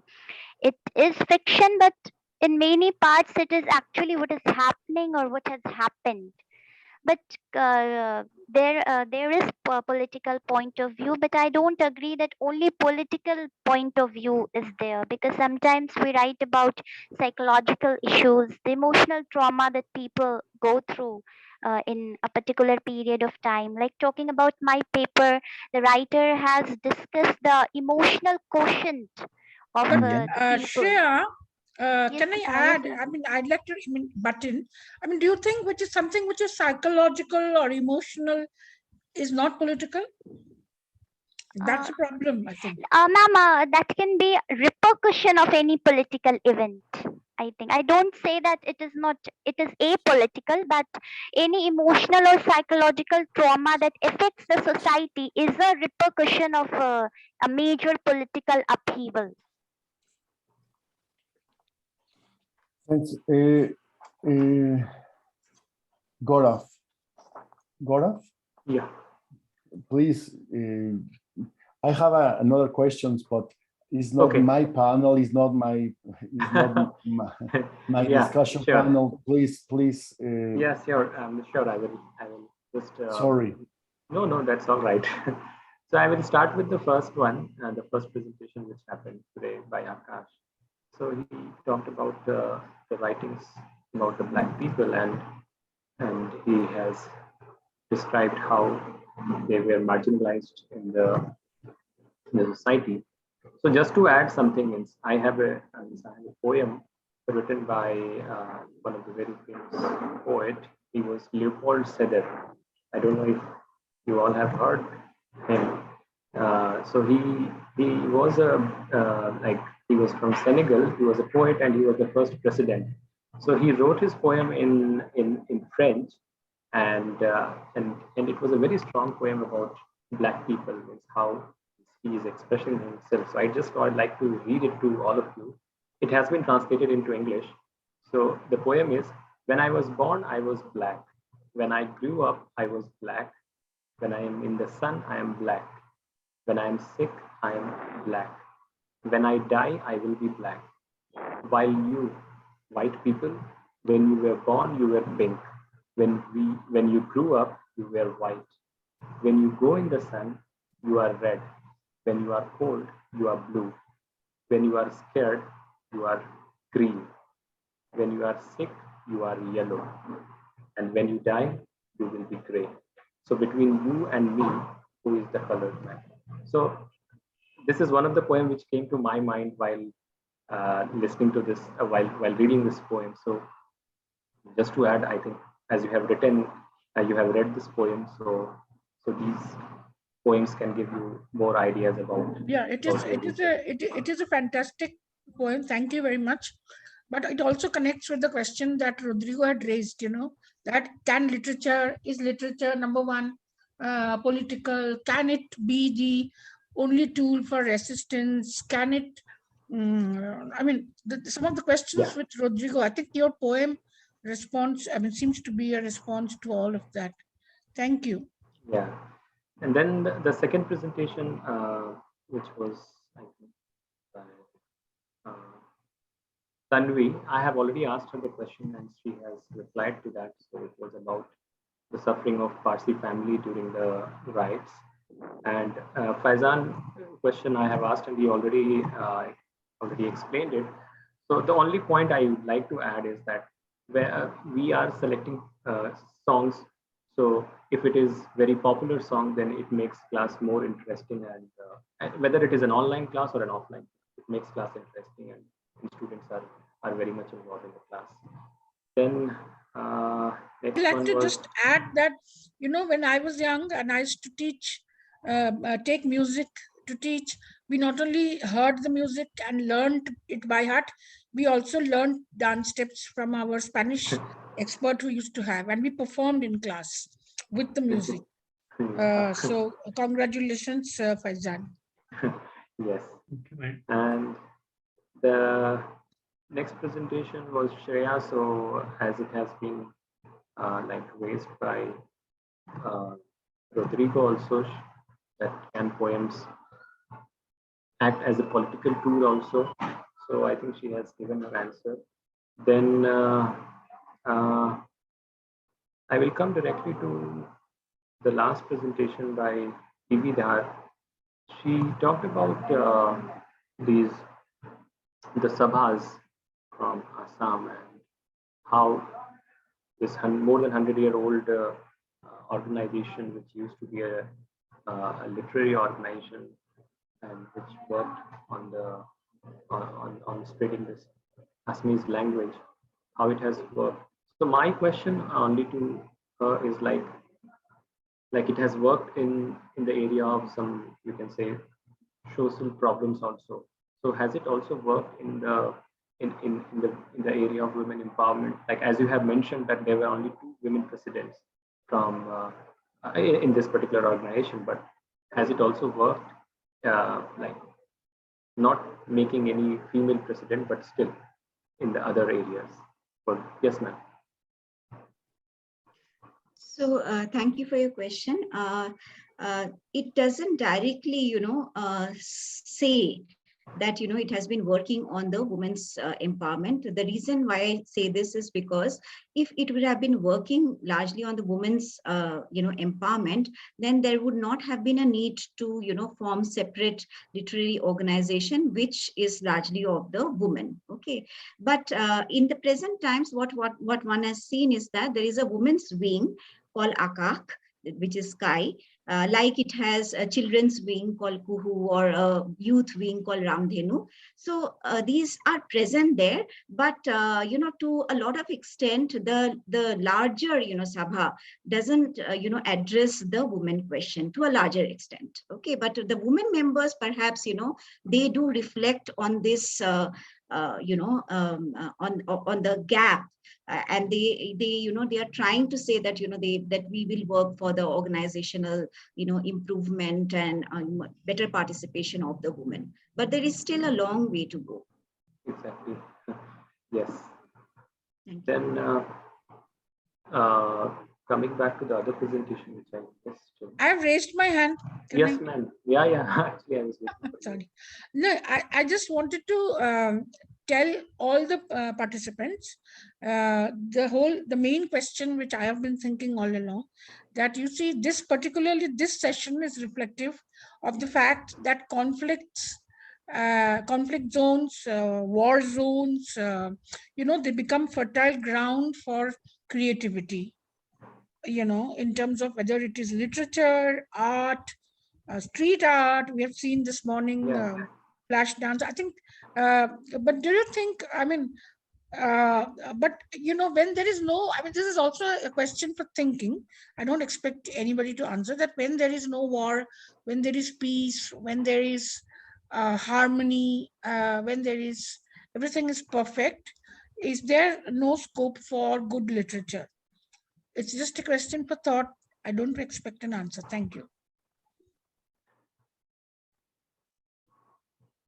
Rodrigo is raising his hand. Yeah. Rodrigo, tú eres el que manda. No debes pedir permiso. Gracias. Quería hacer una intervención en español porque así fue la presentación para Anindita Roy. Me gusta mucho su presentación porque pone en relación a 2 escritoras, además contemporáneas, a Devi y a Castellanos, entre la India y México, que plantean una situación que yo creo que es también uno de los temas recurrentes del panel de hoy. El hecho de que la violencia contra las mujeres, por supuesto con un claro signo masculino, no es solamente la violencia contra las mujeres, sino que se le suman los factores económicos, social, racial, en este universo postcolonial. Y esa es una cuestión que me interesó bastante, porque creo que lo mismo me pasó con la participación de Tanwis en relación a la minoría parsi, porque me parece que tenemos que también empezar a construir una visión crítica y sobre todo autocrítica a partir de que no solo son violencias del periodo colonial, ya no somos colonia y perseveramos en mantener la violencia contra minorías, contra grupos, contra quien manifiesta una preferencia religiosa diferente a la nuestra, etc. Y si bien podemos decir que muchas de estas violencias son heredadas del ámbito colonial, yo creo que ya podríamos a estas alturas empezar a cambiar esa situación y no seguir diciendo el problema es lo colonial que heredamos, ¿no? Ya estamos en un periodo postcolonial porque persistimos en esas violencias, persistimos en esa discriminación. Es decir, ¿qué tendríamos que cambiar? En ese sentido, Anindita Roy, ¿qué crees que nos aporten a partir de esa mordacidad de la que hablas, Debbie y Castellanos? ¿Qué crees que nos puedan aportar la lectura de estos textos para cambiar nuestro presente? Bueno, profesor, muchas gracias. Pues yo creo que, bueno, son las dos autoras, aparte de ser contemporáneas, como ha dicho usted muy bien, tienen ambos eran como no solamente autoras, sino activistas social. Sobre todo, Mahasheta Devi, su vida, toda la vida, expone su trabajo, su actividad que rodea las cosas, desigualdades, las deshumanización hacia no solamente a las indígenas, sobre todo de la casta baja, y en la India, como usted sabe, que tenemos otro problema de la casta, que viene, que manifiesta en muchas maneras en la escritura de Mahasheta Devi. Y yo creo que tenemos que tener conciencia, porque si usted puede memorizar Rosario Castellano en una entrevista dijo que yo no espero que los indígenas lean mis escrituras. Eso sí, y Debbie también, porque sí, claro que la situación en que vivimos, la sociedad que tenemos postcolonial, aunque digamos que, bueno, tenemos por la India, ya pasó 75 años, vamos a celebrar la próxima independencia con una manera lujosa. Pero ¿qué es el enfoque? El enfoque puede ser en pues, ¿cómo se dice? Bolsillos negros de la sociedad que tenemos todos, tanto la sociedad mexicana como nosotros también. Y recientemente yo leo un reportaje publicado por UNAM que todavía en la Ciudad de México existe la mentalidad entre la gente hacia la indígena, porque muy interesante, había un cuestionario publica en random. Entonces les pregunto a los pasajeros que, bueno, ¿quién es indígena? ¿Sabes quién tal y tal? Y la mayoría dicen, bueno, no sé, bueno, tiene una idea muy vaga y no sabe quién es. Pues entonces podemos tener la esperanza de ser más consciente de las cosas, porque no solo estas cosas, yo creo que de las páginas viene a la vida. Y nosotros encontramos, si abrimos nuestras orejas y los ojos, podemos encontrar la situación en una manera u otra. Entonces tenemos que tener una conciencia, como no solamente como investigadora de literario, sino una humana, la gente de país que pertenezco, no solamente en la India, porque hablamos mucho de globalización, pero ¿dónde hay la globalización? Si yo pienso en mi país, si tú piensas en tu país, entonces ¿dónde estamos? Esto tenemos que erradicar. I'm sorry, I have to stop. There's just how much time left? 2 minutes left. Yeah, and I'd like to take the last word. Thank you, Rodrigo. Thank you, Gaurav. The question about post-colonialism is something which is very difficult for most of us es muy difícil que, que consigamos superar este concepto de postcolonial. Todo es postcolonial, todo, ¿no? Estemos comiendo y estemos cagando, pues todo eso. Pero el problema es esto, que el postcolonialismo no es lo mismo. El postcolonialismo, hay muchos postcolonialismos. Ahora, yo creo que Rodrigo plantea esta pregunta porque está en México, porque ahí pues practican, ya están en el posmodernismo, están en la decolonialidad, está en todo lo que ha dicho Aníbal Quijano, lo cual no encaja con nuestro postcolonialismo de Spivak, de Homi Bhabha y de Said. Entonces es el problema. Y de la misma manera hay un postcolonialismo africano, ¿no? Que es bastante distinto. Pero me parece que no podemos seguir y aprovecho esto para la ocasión, para cerrar esta sesión. Muchísimas gracias. Gracias. Ok. Y esperamos que vamos a seguir trabajando juntos. Gracias. Gracias. Gracias. El próximo libro, Rodrigo, inclúyeme. Lo platicaremos. Como Claro que sí. coautor, Muchísimas como gracias. coautora, ¿no? Me daría muchísimo gusto. Desde la India tendré en y cuenta. el México. Me daría Perfecto. muchísimo gusto. Lo tendré que platicar contigo. Te escribo. Muchísimas gracias. Sí, gracias, gracias. Okay, my digital team, shall we move out? Yes, ma'am. So thank you all for being present here for this session. The next session is a plenary session, which starts at 5:30 p.m. Yeah.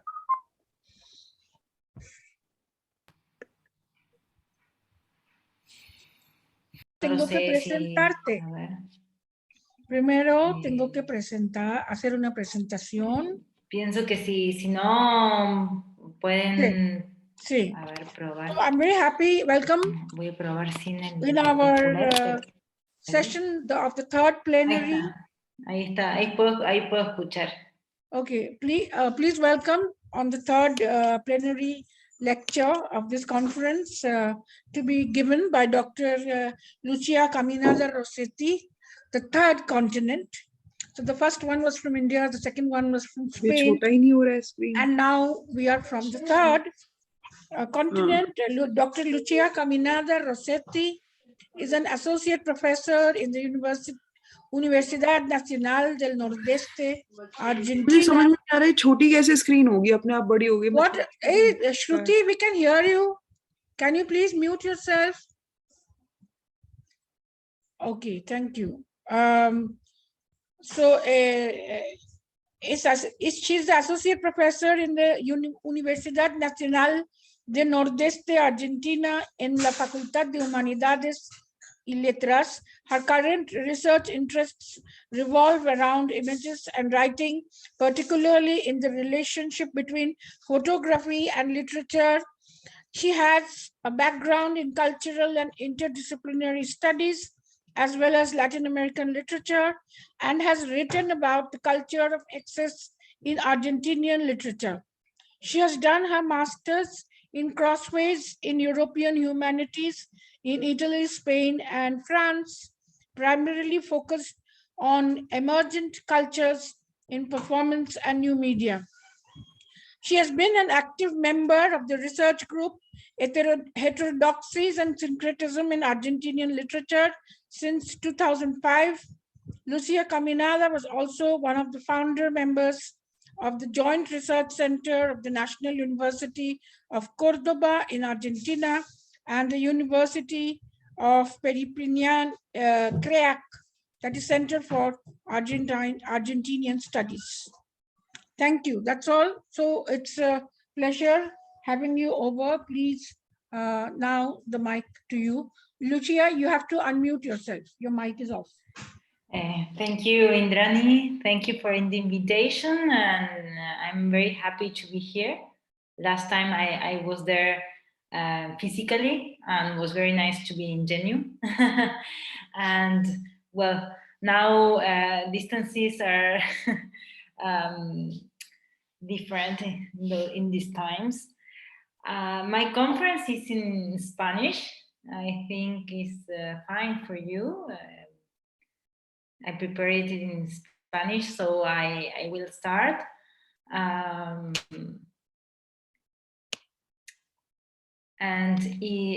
Bueno, la conferencia de hoy, como el mismo título lo dice, va a tocar particularmente algunos tópicos vinculados con las políticas de la sexualidad en Latinoamérica de los años 80 y particularmente en dos escritores argentinos que son Néstor Perlonguer y Coppi.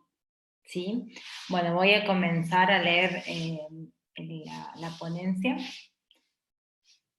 El cuerpo se ubica en el centro de los debates sobre las políticas de la sexualidad en Latinoamérica, particularmente a partir de los años 80, porque, como dice Perlonguer, toda política es también una política de la sexualidad.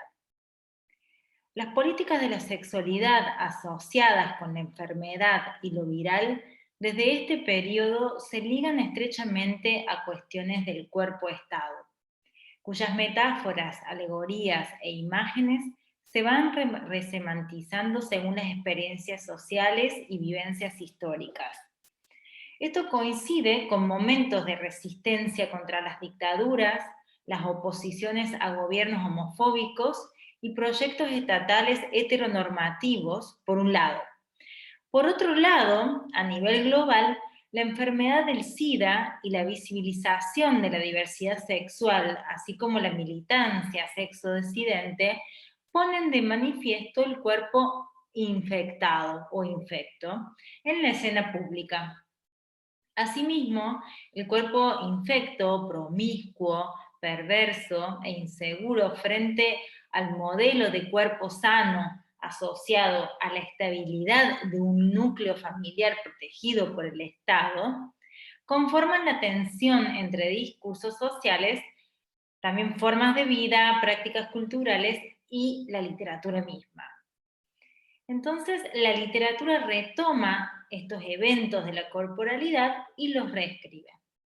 El cuerpo enfermo en la tradición literaria se asocia con la figura de la otredad, lo extranjero, lo ajeno, incluso estigmatizado como invasor.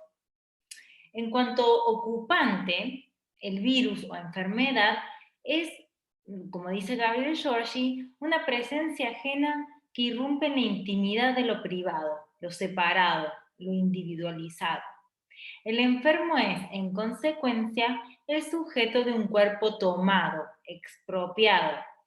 La curación será la restitución de una propiedad puesta en cuestión, dice Giorgi.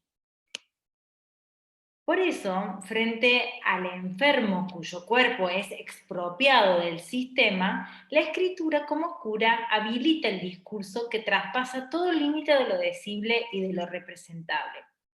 El cuerpo infecto, entonces, pensado en esta dirección, es el cuerpo rechazado y fuera de la comunidad. La infección del cuerpo político es el tumor, el cáncer terminal, es el SIDA, es el virus. Tratable, curable o crónico, el hecho de que exista algún tipo de identificación del propio cuerpo con una enfermedad infecciosa o un virus significa encarnar lo ajeno que es contagioso. Evitar el contagio, es decir, el contacto con ese cuerpo enfermo, es mantenerse en el lugar seguro, higienizado y sano. Ahora bien, hay una larga tradición de lecturas de ficciones somáticas y sueños de exterminio, de médicos, maleantes y maricas en el imaginario cultural argentino particularmente. Las fantasías punitivas o sentimentales que se construyen en torno a las metáforas de la enfermedad están estrechamente ligadas a estereotipos de orden de lo nacional. La literatura resulta ser el terreno más fértil para poner en funcionamiento la maquinaria de sentidos que arroja la enfermedad a los baldíos de lo inmundo y lo impuro, y en consecuencia las estigmatizaciones en torno a lo propio y lo ajeno se leen en la escritura del cuerpo biopolítico. En Argentina, las metáforas del cuerpo enfermo se construyen desde que la literatura nacional empieza a buscar las formas de lo propio y por ende de lo que representa el Estado, la sociedad y lo nacional. Entonces, el gran cuerpo-nación de Sarmiento se identifica sobre la base del eje civilización-barbarie, que asimismo dará lugar a la instalación de la norma que habilita el discurso de lo excluyente y lo incluyente en la comunidad. Civilizar organiza las actividades orgánicas del cuerpo. Claramente está vinculado con lo cerebral, con lo intelectual, mientras que barbarizar desordena los sentidos, contamina e invade el cuerpo social. En este sentido, estaría vinculado con lo visceral, aquello barbárico, ¿no? Los textos que conforman los relatos sociales fundacionales de la literatura argentina permiten visibilizar los cuerpos sanos y enfermos, aquellos que entran en la comunidad y quienes están destinados a desaparecer. La comunidad regula el cuerpo social inserto en la vida política de una cultura y por ende habilita el discurso que estigmatiza los cuerpos inmunes colocándolos fuera de la vida de la sociedad. La biopolítica opera entonces descolonizando las regulaciones y dominios, pero asimismo no deja de ser otra herramienta de control. La vida de una comunidad en la cual circula determinado virus o enfermedad hace que el mecanismo para el funcionamiento de la sociedad se ordene de acuerdo a determinados sujetos, lenguajes y grupos. Las fantasías punitivas de la sociedad penetran los cuerpos, generan sueños, proyectan una comunidad ideal. A su vez, lo físico y lo mental tornan aún más interesante la enfermedad porque ponen en juego valores como la salud mental, lo psiquiátrico y la voluntad, este último concebido como un valor moral. En esta dirección emergen algunas premisas. Por un lado, como dice Susan Sontag, cualquier forma de desviación social puede ser considerada como una patología. Por ejemplo, un homosexual, al igual que un delincuente, puede tenerse en cuenta como un enfermo que además de castigar, habría que analizar en su anormalidad, es decir, tratarlo o curarlo. En otras palabras, según esta lógica de eliminación, habría que encauzar su desviación modificando o forzando, mejor dicho, su estado hacia una normalidad. La segunda premisa que sostiene Susan Sontag es que toda patología puede ser enfocada psicológicamente. Cualquier enfermedad se convierte en un factor psicológico. Es decir, la voluntad dominaría el cuerpo. El paciente se enferma porque quiere y puede curarse con el mismo movimiento de la voluntad. Entonces, en las lecturas de la obra Eva Perón de Coppi y Evita Vive de Néstor Perlonguer, hay dos propuestas o miradas que giran en torno a la enfermedad y los cuerpos infectos sexodisidentes. Por un lado, Coppi y Perlonguer escriben desde el cuerpo infecto, es decir, desde el cuerpo portador del SIDA, que en los años 80 estaba cargado de sentidos. Desde estos cuerpos, Perlonguer y Coppi dicen lo que quieren y como quieren, permitiéndose de construir el discurso del sexo, el deseo y la enfermedad desde el cuerpo de Eva Perón. Por otro lado, el gesto que se identifica en la deconstrucción del mito de la mujer madre santa Eva Perón, transformándolo en un personaje histérico, una drogadicta, puta y enfermedad terminal, instalan narrativas de la corporalidad no solamente disidente, sino también, por sobre todo, irreverente. En términos de Foucault, la biopolítica alternativa que instaura en los textos excede toda posibilidad de lo que se puede ver y escuchar.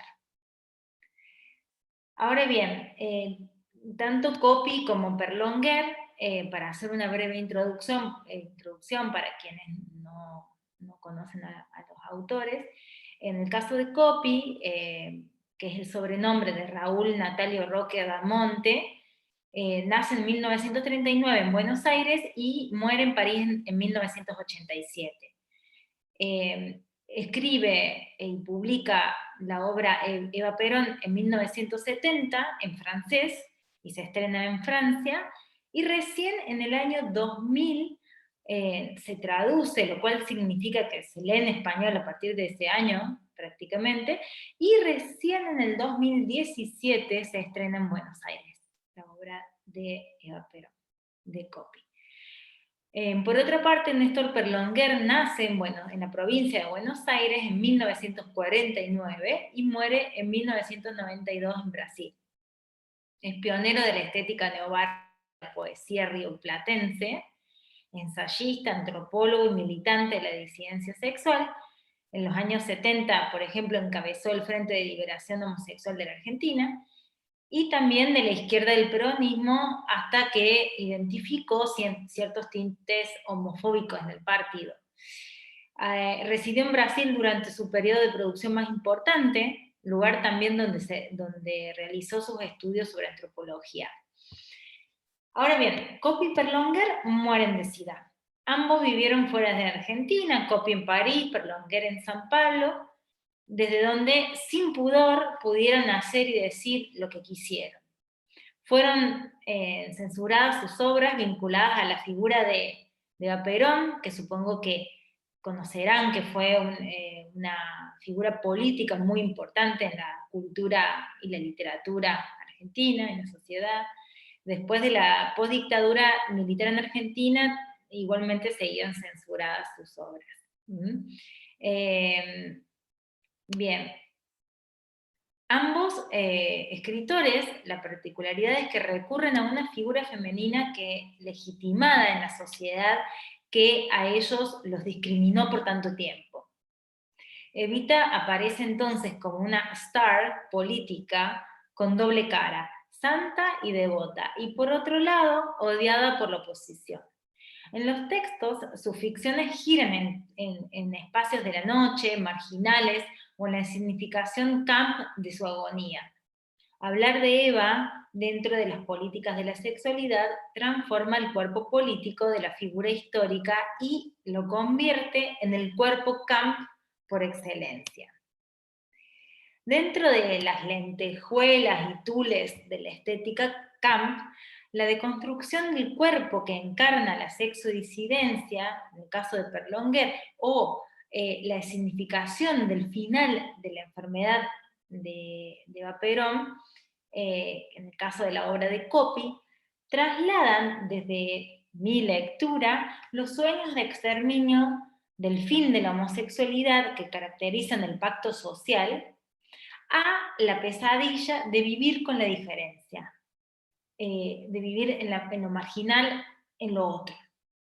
Y ese pasaje de una política normativa punitiva e higienizante hacia una realidad sexualizada, diversa y sucia, lo hacen desde el cuerpo infecto y enfermo de Eva Perón. Evita funciona así como la superstar, que puede ser llevada a cualquier espacio para despertar en un lugar donde lo fálico no rige lo social y donde se exhibe todo sin pudor en cuerpos degradados. Podemos decir en este sentido que la sociedad se vuelve biopolítica cuando el paradigma inmunitario rige la lógica de un Estado para controlar o proteger la vida. Si tenemos en cuenta las condiciones de producción desde el paradigma biopolítico que regula los discursos y las prácticas, la censura de los textos y la posición que ocupaban en el campo literario, tanto como en el ámbito intelectual y militante en el caso de Perlonguer, en el momento de la circulación y recepción de las obras, notamos una clara irreverencia en los discursos que hablan el sexo y desde los órganos que viven en los cuerpos infectos. Lo que dicen Copy y Perlonguer en esas obras es indecible. No es aceptado, y no por un tiempo, sino por años, por décadas, si es que las condiciones de aceptabilidad y legibilidad se consideran batallas de lectura ganadas. O sea, habría que cuestionar, dejarlo un poco pendiente a eso. Entonces, si entendemos la enfermedad como una práctica discursiva y desde esta perspectiva identificamos la construcción de un imaginario del SIDA, notamos que el cuerpo dialoga con las metáforas que circulan en la emergencia viral en los años 80.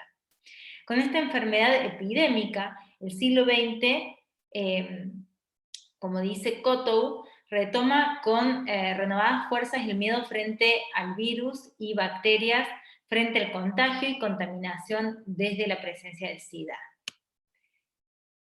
Bien, ahora bien, como es sabido, el VIH, el SIDA, es un virus crónico, pero tratable, lo cual significa que para que la enfermedad se manifieste, puede haber un largo proceso. De este modo, redefine de manera única la temporalidad de la vida y el paso de la muerte, según George. En los años 80, las fantasías acerca de los modos de contagio y la carga del cuerpo homosexual como potente portador del virus no solo instauró una metáfora de la enfermedad, sino que además alzó un muro en la comprensión de las políticas de la sexualidad. En los años 90, la crisis del SIDA se da junto con los albores de las políticas queer y de la disidencia, y se produce una suerte de retorno al discurso patologizante y normativo, que en algún punto obligó a afirmar la isla identitaria. Por otra parte, la Confederación General del Trabajo, cuyas siglas son CGT en Argentina, que es la central histórica sindical, se funda en 1930 como resultado de la hermandad entre diversos partidos de izquierda. La CGT en el 2019 le envió una carta al arzobispo para avanzar con una campaña de beatificación de Evita. Ese pedido se fundamenta, según dicen, en el hecho de que nuestra iglesia acompañe el sentir popular y la coloque en los altares oficiales para felicidad de nuestros fieles y santos. Ese es el pedido que hace la CGT a el arzobispado, ¿no? Los requisitos que exige el Vaticano para la beatificación, que tiene varios procesos, incluye el imperativo de que la figura de la mártir debe morir de una forma violenta o por asesinato. Por lo tanto, la muerte que se da por enfermedad, como es el caso de Eva Perón, que murió de cáncer, complica esta solicitud. Sin embargo, es interesante este último punto, que nuevamente coloca la metáfora de lo impuro a dialogar con la enfermedad. Pese a la aclamación popular y los sacrificios realizados en nombre de la patria, el estatuto de santa o mártir no incluye la posibilidad de la degradación natural del cuerpo. Resulta importante destacar que el fetichismo en torno a la figura de Eva instaura, por los años 90, se instaura en la crítica y tanto en la cultura visual como en la escrita. Entonces se produce una mitificación de su figura. La génesis de su institución como mito se remonta a la importante influencia que tuvieron ciertos géneros populares masivos como el melodrama y la radio. Gran parte de la construcción de la imagen viviente de Eva Perón tiene que ver con una preservación del archivo fotográfico también, ya que el archivo visual permite trazar una genealogía desde la infancia, la vida de la actriz que tuvo, su rol político e incluso también su enfermedad. De este modo, Eva instala una imagen en el escenario de la historia nacional caracterizada por la presencia corporal. Basta pensar en los retratos de Eva o en las fotografías que testimonian su pasado como actriz, es decir, su vida previa a ser la esposa de Juan Domingo Perón. Cabe también recordar que que hay muchos documentos autobiográficos que complementan su iconografía, revistiéndola en cierto modo con emotividad compartida con el sentir del pueblo. Entonces, el cuerpo político que encarna la protagonista en las obras de Copy y Berlinguer, pese a su decadencia, se destaca por ser un cuerpo también camp en las obras. Entendiendo la noción de camp, como la define también Susan Sontag, como una sensibilidad, o como dice Daniel Link, que puede ser también un gesto, y como dice José Amícola, que en Latinoamérica el camp se presenta particularmente en la posvanguardia, ya que define toda una gestualidad política, que involucra la sexualidad y se expresa mediante el recurso de la parodia, la exageración y el kitsch. Entonces, en todo lo que es el gusto por lo artificial y vinculado con los ornamentos, se ve claramente en las preocupaciones que tiene Eva, ¿no? En la obra de Copy, ¿no?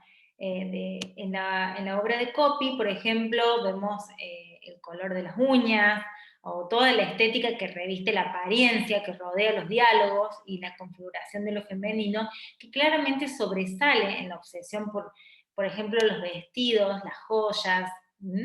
Entonces, en Copy, además de lo ornamental kitsch, lo exagerado, se relaciona también con la risa, que funciona como una herramienta analítica que gira en torno al camp y a la estética trans, pensando en transexual, transnacional, translingüístico, es decir, trans entendido como el pase de lo imaginario a lo real, según dice también Daniel Link.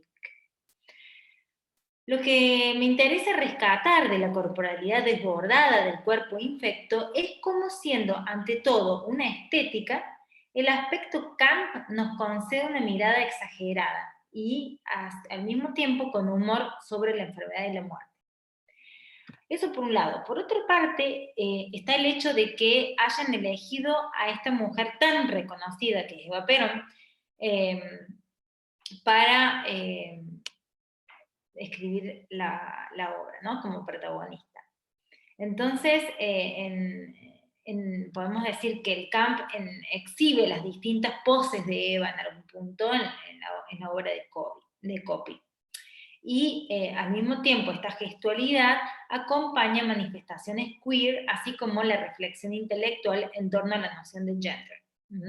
Entonces el travestismo de Copy y Néstor Berlinguer embiste una sensibilidad camp y una gestualidad política a la vez. La obra de ambos, ¿no?, generaron una herida en el imaginario social que pondera el cuerpo sagrado de Eva. Meterse con una figura política que genera una afectividad y provoca una sensibilidad para gran parte del pueblo argentino, significó meter el dedo en la llaga, ahí donde más duele, ¿no? Además, como argumenta Daniel Link, la obra hiere de muerte dos imaginarios, el político y el de su novela familiar.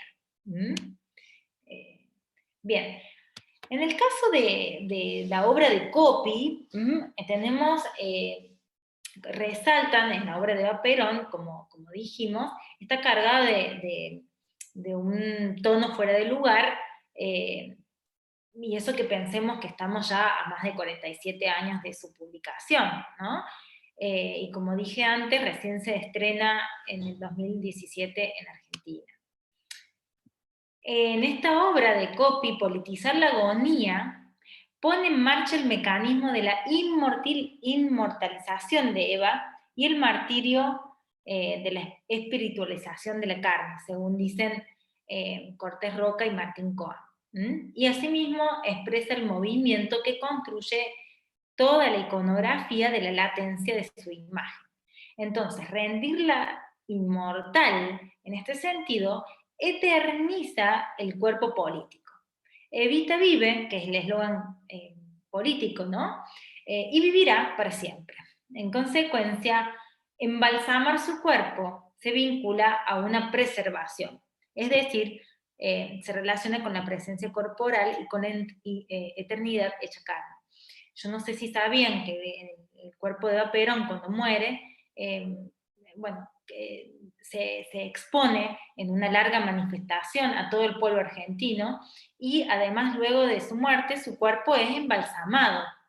Por eso estoy aludiendo a estos procesos, ¿no? Que después se retoman un poco o aluden en algún punto en las obras de Copy, ¿no? Esto quiere decir que hay un plan nacional tramado sobre su cuerpo que responde a la inmortalidad del pueblo y de la justicia social.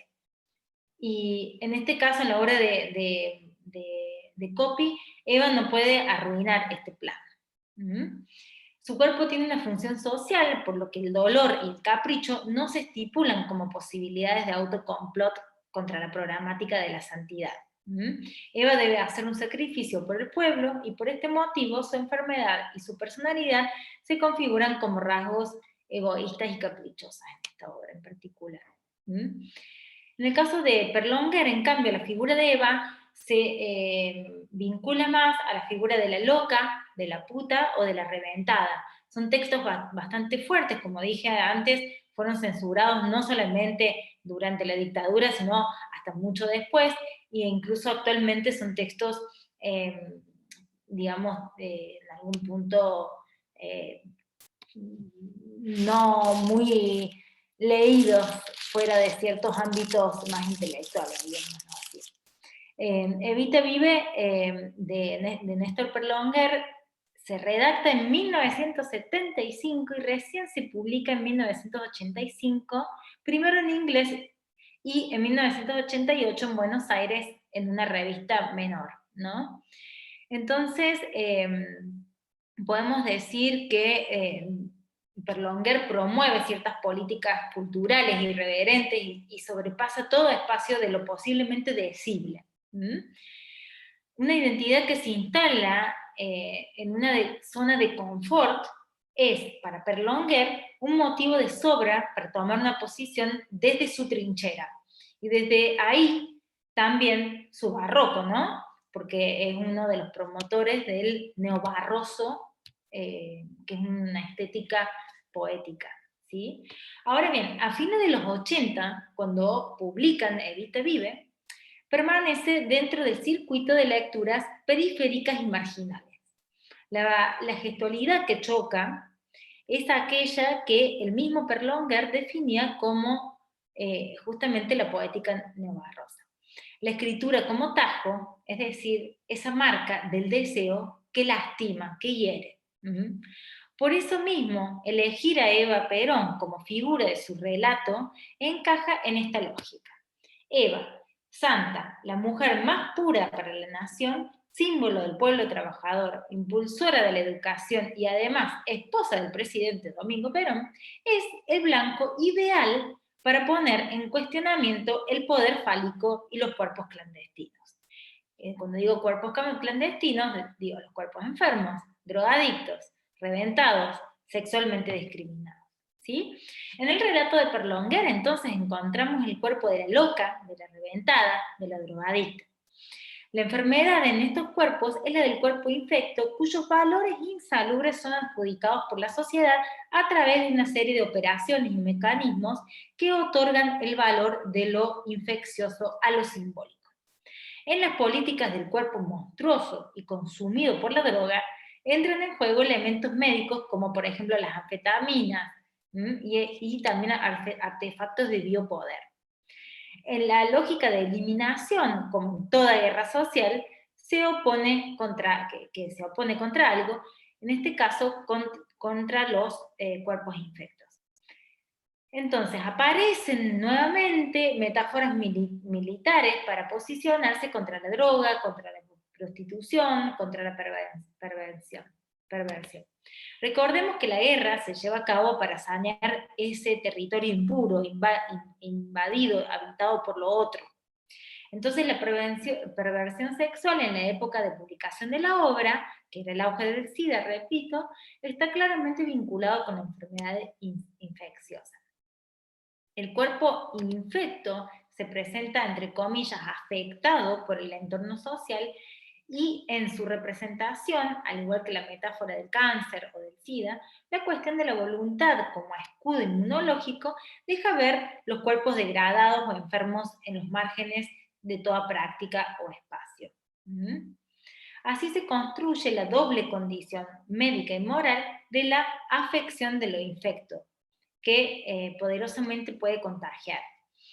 En relación con esto, Gasparri argumenta que la emergencia del SIDA obligó a afirmar la isla identitaria como un modo de salvarse, la imagen estereotipo del gay saludable, y por otro hizo que la trinchera tuviese que reinventarse para sobrevivir, sexualidades y afectividades, en ambos casos relaciones, ¿no?, que se transformaron mediante diversos modos de redefinición de la fuerza del exceso vital o intensidad.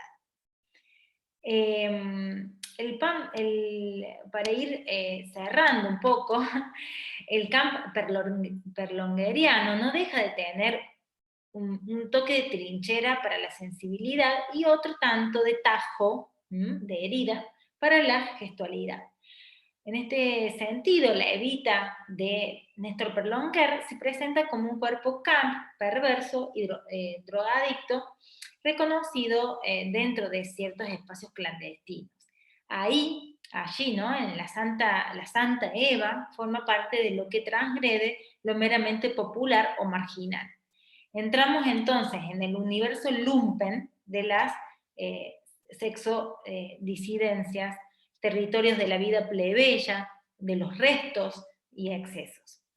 En estos itinerarios entre los cuerpos infectos, siguiendo la lógica biopolítica de la convivencia de los cuerpos en la sociedad, lo visible e invisible se conectan con lo que se enuncia y lo que se calla.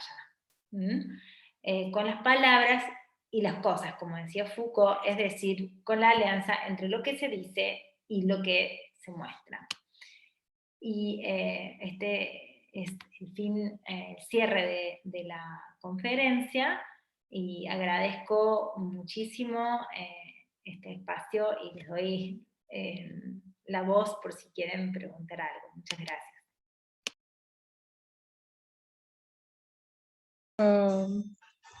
Bueno, gracias.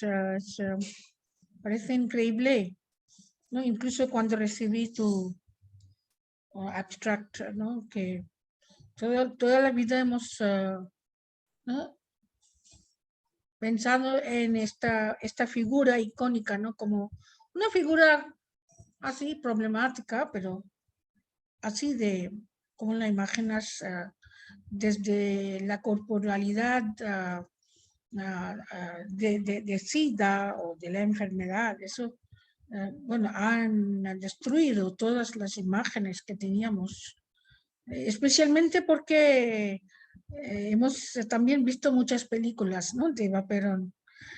Entonces este mito pues se quedó aquí más fuerte, ¿no?, que no conocíamos este aspecto de la desconstrucción, ¿no?, de la figura, ¿no?, de Eva, la Evita, y esta canción, ¿no?, Don't Cry for Me Argentina. Nosotros estamos rodeados de estas imágenes y todo, bueno, lo popular, ¿no?, también vinculada con el fútbol, por ejemplo, argentino. Y ahora tú vienes con esto y eso es como un ¡pum!, ¿no?, como una bomba. Ok, ahora vamos a ver si alguien quiere hacer alguna pregunta.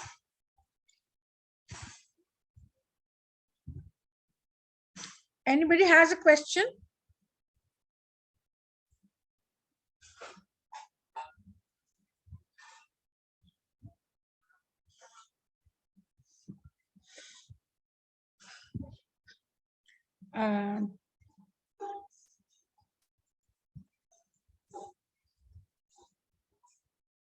Hello?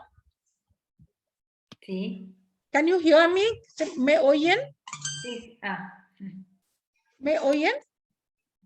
Sí, se escucha muy bien. Okay, so I think There seems to be no question. ¿Hay alguna pregunta? Neus, por ejemplo, bueno, mirando a Neus, perdóname, no me refiero a ti, simplemente me acordé, ¿no? Y como nadie está haciendo ninguna pregunta, por ejemplo, la imagen del Carmen, ¿no? Estamos en España, ¿no? De esta mujer, ¿no? Con su sexualidad. Bueno, eso, yo no sé cómo, bueno, eso es muy típico, ¿no? De lo español, ¿no? Estamos con Carmen y con Don Juan, ¿no? Y ver la Evita como un ícono que ahora se queda así construido completamente. Pero ha tenido algunos mitos así de figuras así casi medio divinos, figuras humanos que son casi como diosas, además de Evita. ¿Ha habido otras figuras en la América del Sur, en la Argentina, Uruguay, Chile, el Cono Sur? ¿O solo es que eso fue Evita nada más? Sí, en este caso creo que, o sea, el hecho de que Evita haya sido no solamente una figura mediática, o sea, muy, digamos, conocida como en sus rasgos identificables, digámoslo, sino que además haya sido una figura política, porque sí hay otras mujeres que, bueno, reconocidas con ciertos rasgos, podemos pensar, no sé, en Frida Kahlo, o sea, en artistas y demás, pero el hecho de que ella haya tenido una impronta además muy política en la sociedad y sobre todo popular, ¿no? En relación con el pueblo, tanto Néstor Perlonguer como Coppi, que fueron escritores que, como dije, estuvieron muy marginalizados de todo lo que fue la literatura latinoamericana, no solamente durante las dictaduras, sino hasta mucho después, por el lenguaje que utilizan, y en este caso el hecho de haber elegido esta figura tan asentada en el imaginario popular, digamos, como un ideal de madre, de santa, de todo lo que está vinculado con la educación y demás, no es inocente o arbitrario. Justamente en el caso de Coppi la toma para justamente el último periodo de su enfermedad, cuando ya se está muriendo, y la configura como una protagonista caprichosa y demás.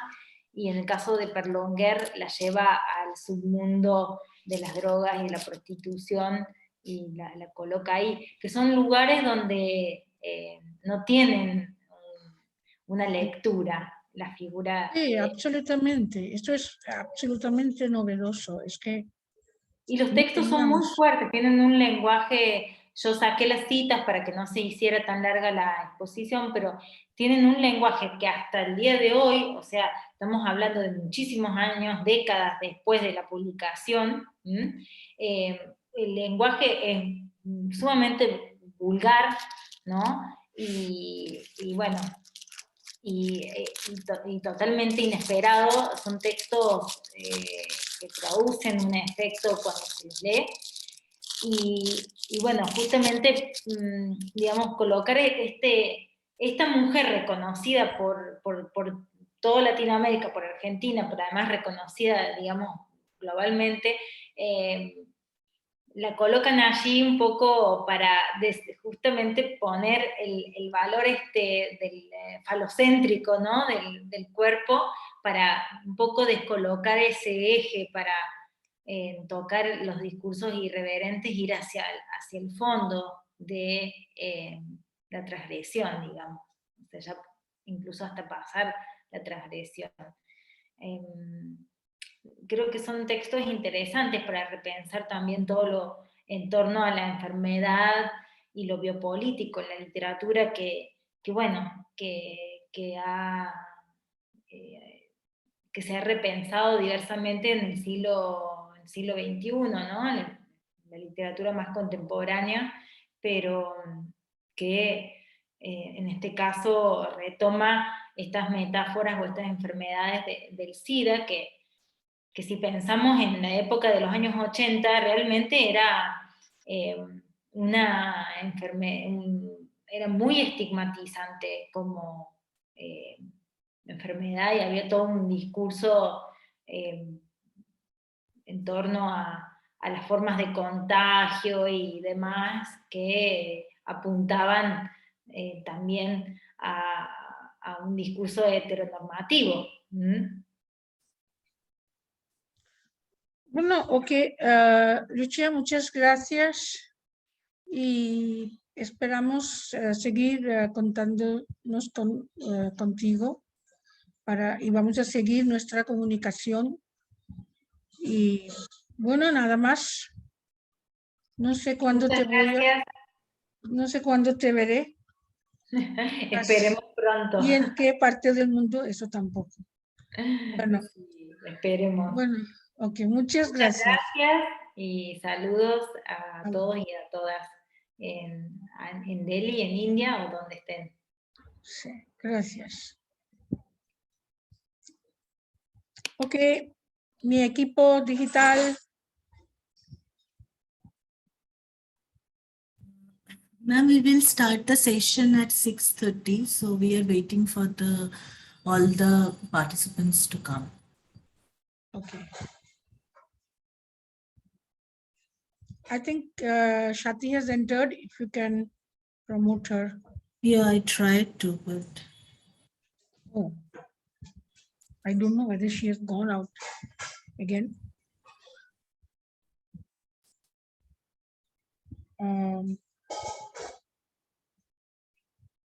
Oh, here she is. Okay. Who else is there? Amrit? Amrit is not here yet, and Malvika is not there. And then we have this Brazilian person. Participants have joined. Yeah, please watch out for. They're also not there. Amrit is not here. Yeah, just waiting.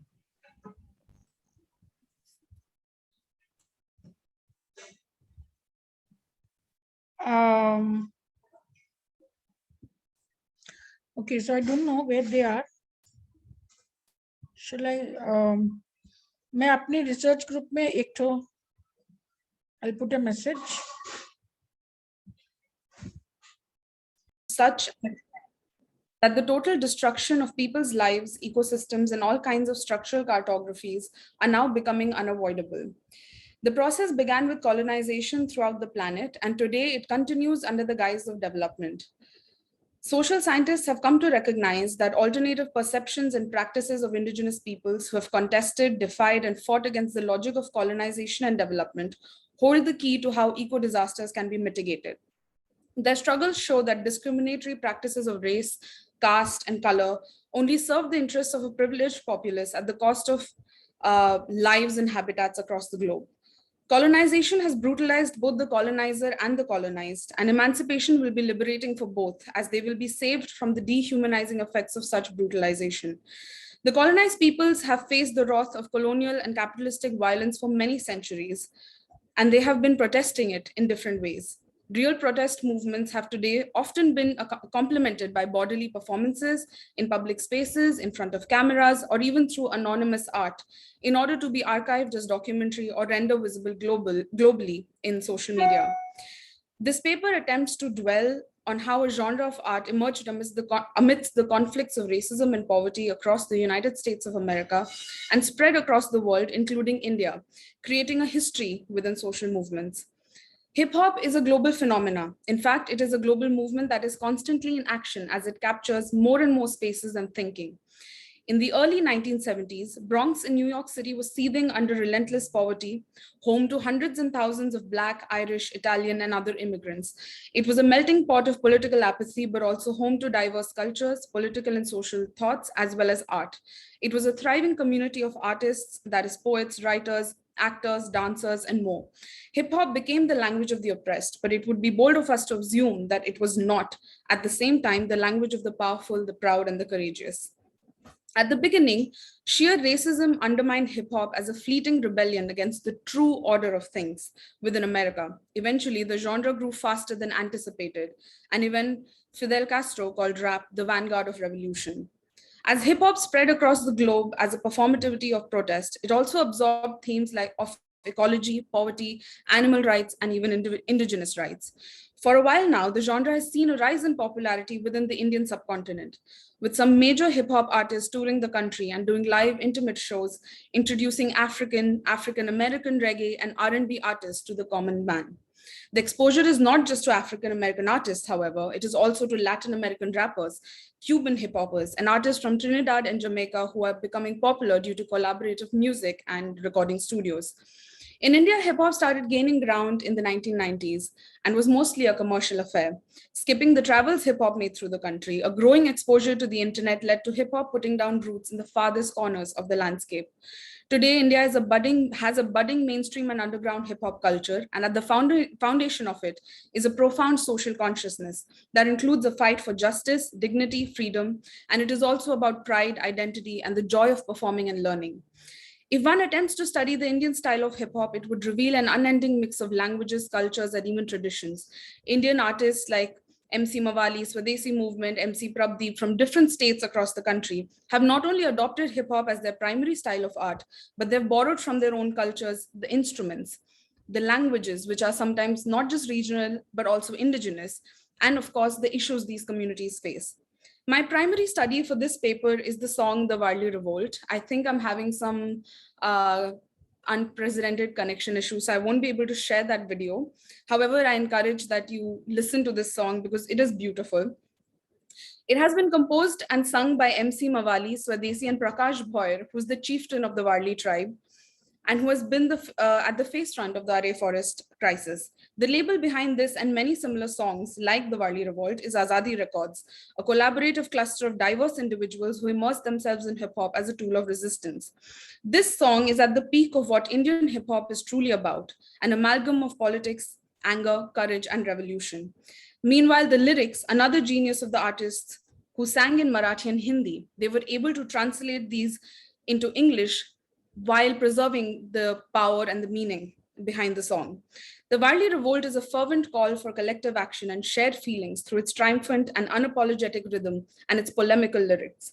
Prakash Bhoir's powerful delivery of the lines, and please do excuse my pronunciation of the Marathi words, quote, Desh Bhakt Lok Tumina, Tyag Amay Kai Mangta. The English translation of the same is, you call yourselves patriotic, then why do you ask us to sacrifice?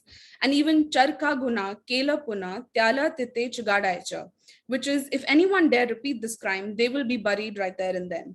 The lyrics are not diplomatic, the beats are not just decorative, and the voice of the singers and the rappers, some of whom are from the tribe itself, are loud and challenging. There is a sense of urgency, but surety that the community will not back down under state oppression or cultural dominance of the mainstream. Live concerts of this song witnessed urban youth chanting the lyrics, maybe inspired by the song, and in return pledging their allyship to the movement and the people. The song not only roars against the crisis of development-induced deforestation that took place in Array and the resulting displacement, but it also addressed another social evil, that is the weakening of forest rights in India. The line, Ek hai pran, इसकी भी मांगो तुम कागज पे पहचान, आदिवासी हूँ गरीब इंसान, कैसे साबित करूं ये है मेरा स्थान, which in English is, I am an Adivasi, I am a poor man, how do I prove that this is my land, addresses the crisis of forest rights which are being weakened day by day and pushing host of communities to the brink of total devastation as their sacred lands are turned into factories and industries. But it also captures the desperation that millions in this country were plunged into when their citizenship was called into action. As the country is being bulldozed in the name of development, the youth of the country are being herded to a brink of exhaustion with no permanent returns. From a study that I undertook for my MA thesis, I found that more and more Adivasi youth are having to move out of their traditional homes to make a living in factories, industries, and urban workplaces. Most are not happy with this separation, while some are getting disillusioned from the tribal worldviews that their communities hold. And that too because corporate media and commercial entertainment continues to ridicule indigenous communities for being different. Songs like the Varli Revolt generate a powerful sense of community, of togetherness, and can ultimately ensure these youth to stay in touch with their identities, something that the state would prefer buried or lost. These lyrics of the song are inspirational, but also a warning to those listening that their role in the destruction of indigenous communities and their sacred lands won't go unpunished. These songs are a response to a state that is not devoid of violence, nor will it hesitate in using extreme force as seen across Kashmir, Assam, and the entire tribal belt in this country. For the privileged mainstream, a song like this and many others act as a challenge, a trigger for change, and a call for equity, which with the mainstream populace unlearning their own privileges. While commercial news outlets avoid honestly reporting on the ground realities, rappers from across the country are reporting the truth in multiple languages, in multiple ways, using multiple mediums. Through the performance of songs like the Varli Revolt, more and more people can be aroused from their pleasures of complacency and move towards transformative politics. Unfortunately, I'm unable to share my screen. I would have loved to share a little bit of the song.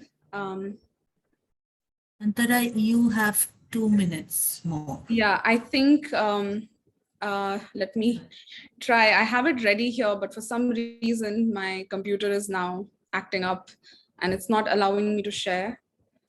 I think this isn't happening. There's some problem with my settings. But thank you. I would have loved to share this. But the song is called The Varli Revolt, and you will find it on YouTube. And this song came up in the last 2 years when the Array Forest crisis was happening. And the chief, it's a beautiful song, and the song is mostly sung in Hindi and Marathi, but the captions underneath is in English. And the unique thing about this is that the lyrics were translated by the singers themselves. So there is nothing lost in translation. No meaning has been lost in the transition of being from Hindi to English. So I would really encourage for everybody to listen to the song. It's a very powerful piece of art. So thank you so much. Thank you, Antara. Thank you for such a wonderful presentation. And our next speaker was Amit Rao, but I think he's not present. So we are moving on to Amrit Raj. Amrit is a MPhil research scholar of CS Pilas, Jawaharlal Nehru University. Amrit, are you there? Yes. Please start your presentation. Hello? Yeah. Yes. So hi everyone. I am Amrit Raj, and in today's paper, I intend to study art and activism of Bolivian collective Mujeres Creando. So I will be sharing my screen here.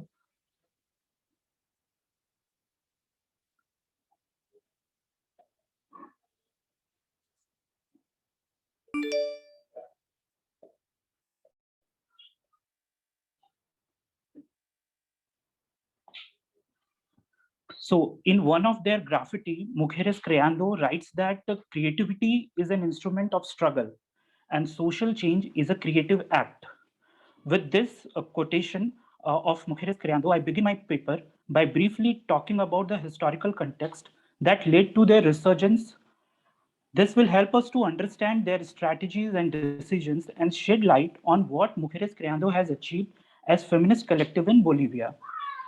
In the last 3 decades, Mujeres Creando have grown as a movement and as a feminist proposal, employing different strategies like graffiti and public performances to counter hegemonic narratives of the state. They came to the fore as a political force in 1992 when the country was going through a neoliberal turmoil during the regime of Jaime Paz Zamora. Since that time, they have been using artistic creation as a tool against power and oppression. Mujeres Creando gained its popularity as a political movement with their scathing criticism of the social and economic inequalities in Bolivia. However, their understanding goes beyond conjectural criticism of the system, and they assert that neoliberal occupations have mercilessly expropriated the masses, and the inequalities that they are condemned to face today is the result of privileges of class, race, and gender. Mujeres Creando does not call themselves artists, but agitadoras callejeras, or the street agitators, as most of their proposals have come from their political activism on streets. They take art back to the street, deconstructing machismo and gender prejudices. Placing the body and the intimate in the public spaces, they reveal the body as a mediator between the inside and the outside. They assert that a street is a place where they can perform political gesture and enact political actions. A street provides them the platform that allows them to break free from the monotony of the domestic space where patriarchy incarcerates them. In their street performances, they employ creative strategies like the use of blood-colored liquid and invite passerby to reflect upon the lives lost in the constant struggle of political powers and remind them that women and marginalized sections are the main victim of institutionalized gender violence. To protest against the lengthy and ineffective judicial procedure in the country, they filled up the government building hall with pieces of paper to demand an actual and functional justice for all the cases of rape and murders against women, as they consider that notion of justice has been reduced to meaningless paperwork that solves nothing.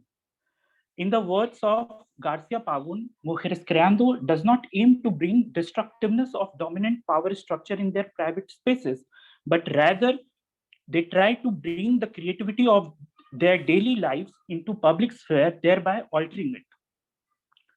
They assert that government has always wanted their protests to center around women issues.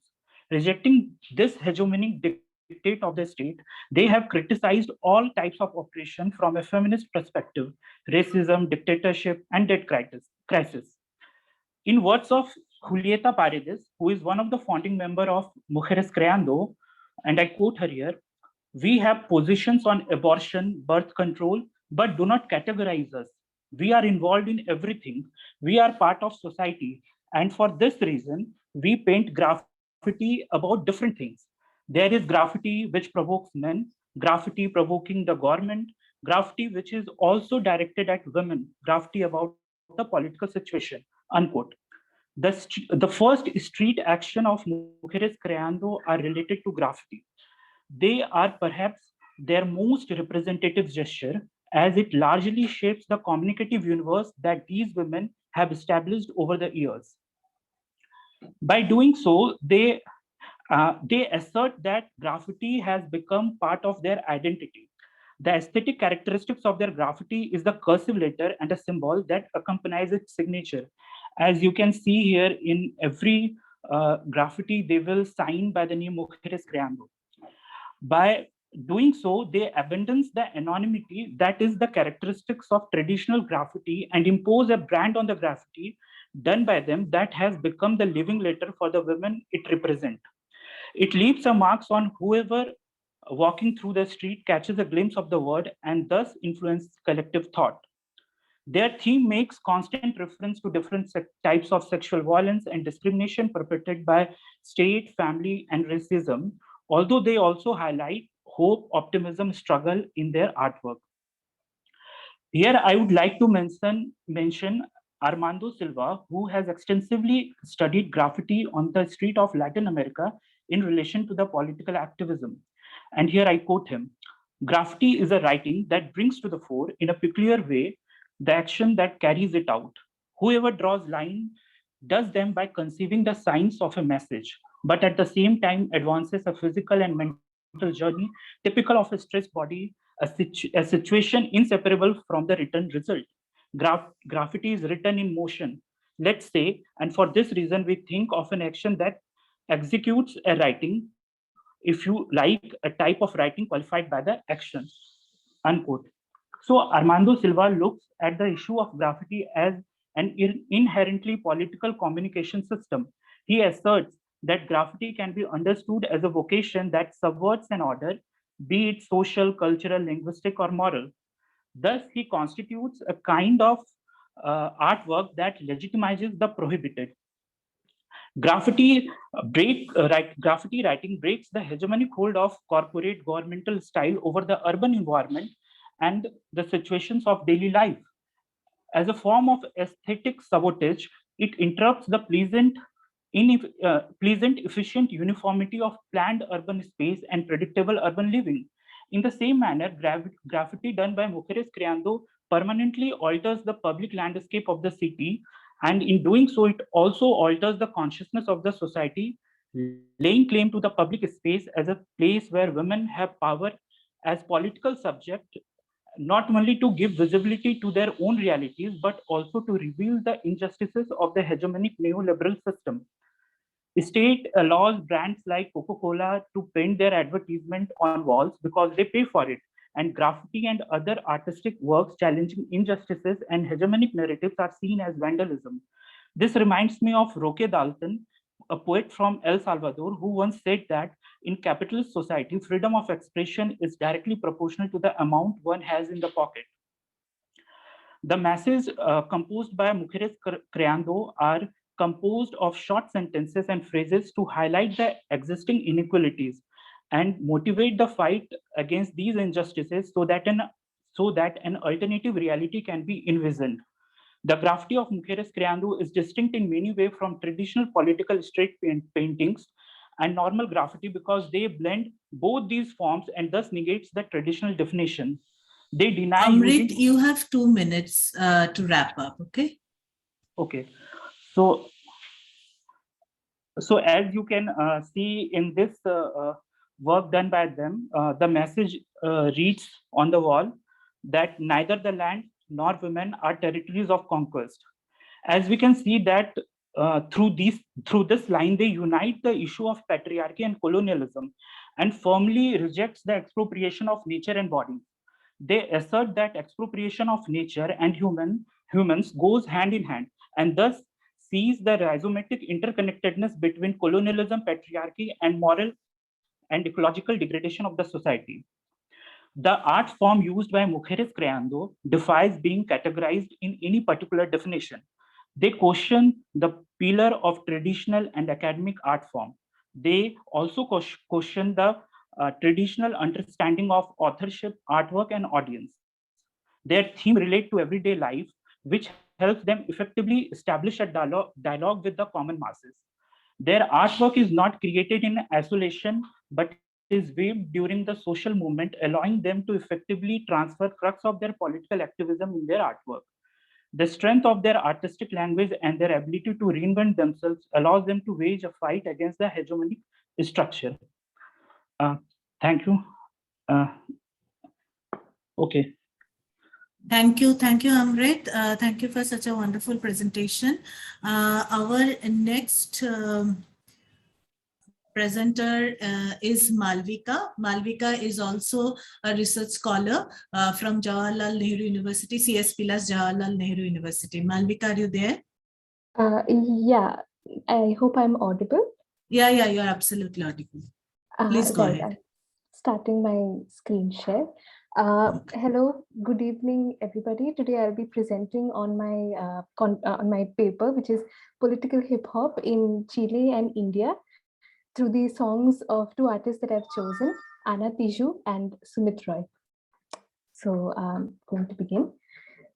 So political hip hop is a subgenre of hip hop that developed in the 80s. It is a genre that tries to convey socio-political messages through their songs. The first such song that is known is titled The Message, that was released in 1982, and it was created by the artist Grandmaster Flash and the Furious Five, in which the message of the song was to encourage other hip hop artists to speak up on various social issues. So coming to the ambit of my paper, which is I've chosen two social movements. The first is the Estallido Social, the social outburst, which was a movement that took place in Chile in 2019. It started with the demand to reduce metro fare charges, but soon the movement expanded and many more demands were included, some of which are listed here, and it also included the resignation. It included the demand for the resignation of the president then and now, President Piñera. The artist I've chosen from Chile, her name is Anna Tiju. She's a Chilean indigenous artist. This on the screen, you can see the lyrics of the song that I've chosen to analyze for this paper, which is called Cacerolazo. A little bit about the artist. She is an indigenous artist. She is a Mapuche artist. She was raised politically conscious because her parents fled Chile in 1973 after Pinochet took over. Her music has always been very politically conscious. During the 2011 students' protest in Chile, she released a song that became very popular called Shock. In 2019, during the Estallido Social movement, she released this song, which I'm going to play for you guys, which is titled Cacerolazo. To give you a bit of context about this song, Cacerolazo is a term that is used to refer to it's used to refer to a popular form of protest in which utensils are used, spoons, pots, and pans are used to create noise and to bring attention to the demands. I'm sorry, I'm not able to play this song, but I'll play the next song that I've chosen because I'm not signed in. sorry for that. I'll leave a link to the song in the chat box. So basically in this song, she uses very powerful politically, very powerful lyrics in which she uses repetitive sounds. She repeats the word cacerolazo often in order to bring attention to the demands of the people. She asks people to awaken and to reclaim their power. She also uses imagery in which she contrasts people and their use of utensils like banging like pots and pans with spoons, using that to contrast with the force that is deployed against them, bullets and arms that is deployed against the people. She urges people to come to the streets to break the curfew, and she sings that now the time for protest has come. Also, the video is particularly nicely made because it uses GIFs and popular memes as well, like within the using these images to appeal to a certain section of the youth for whom perhaps this creates a sort of aestheticization of protest and kind of making it important and making them aware of the need to come to the streets and protest. A little bit about her. Now, the next artist that I've chosen is Sumit Roy. He also leads this project called the Rolls Royce.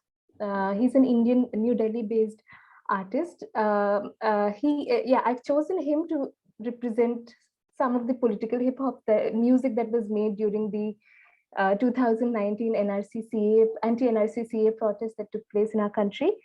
I hope I can play his songs. I'm playing a few seconds of his song called Go Protest. I hope it's audible.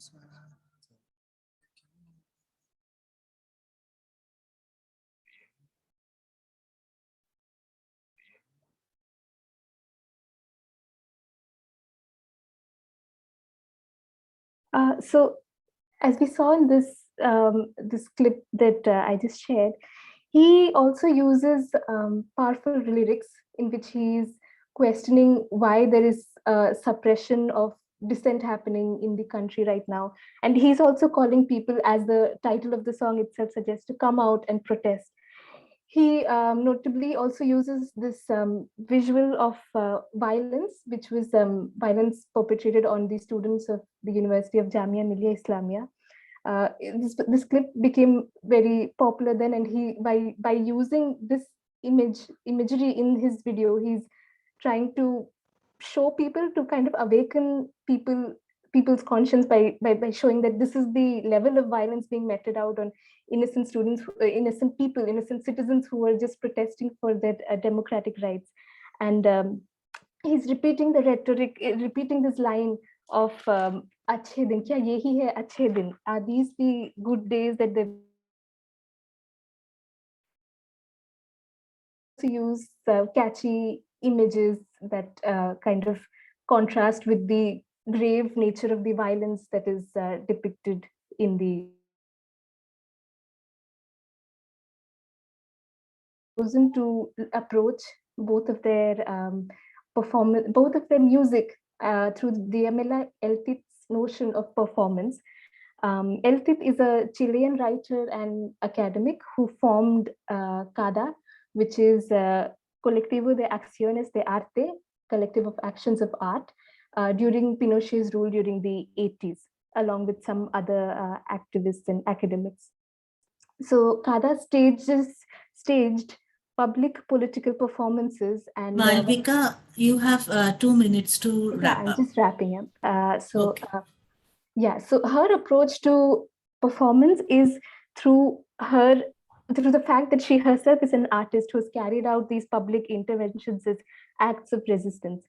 And when she's talking about performance, she is stressing on the social relevance of art as a performance to challenge oppressive structures that exist in societies, in the society around us.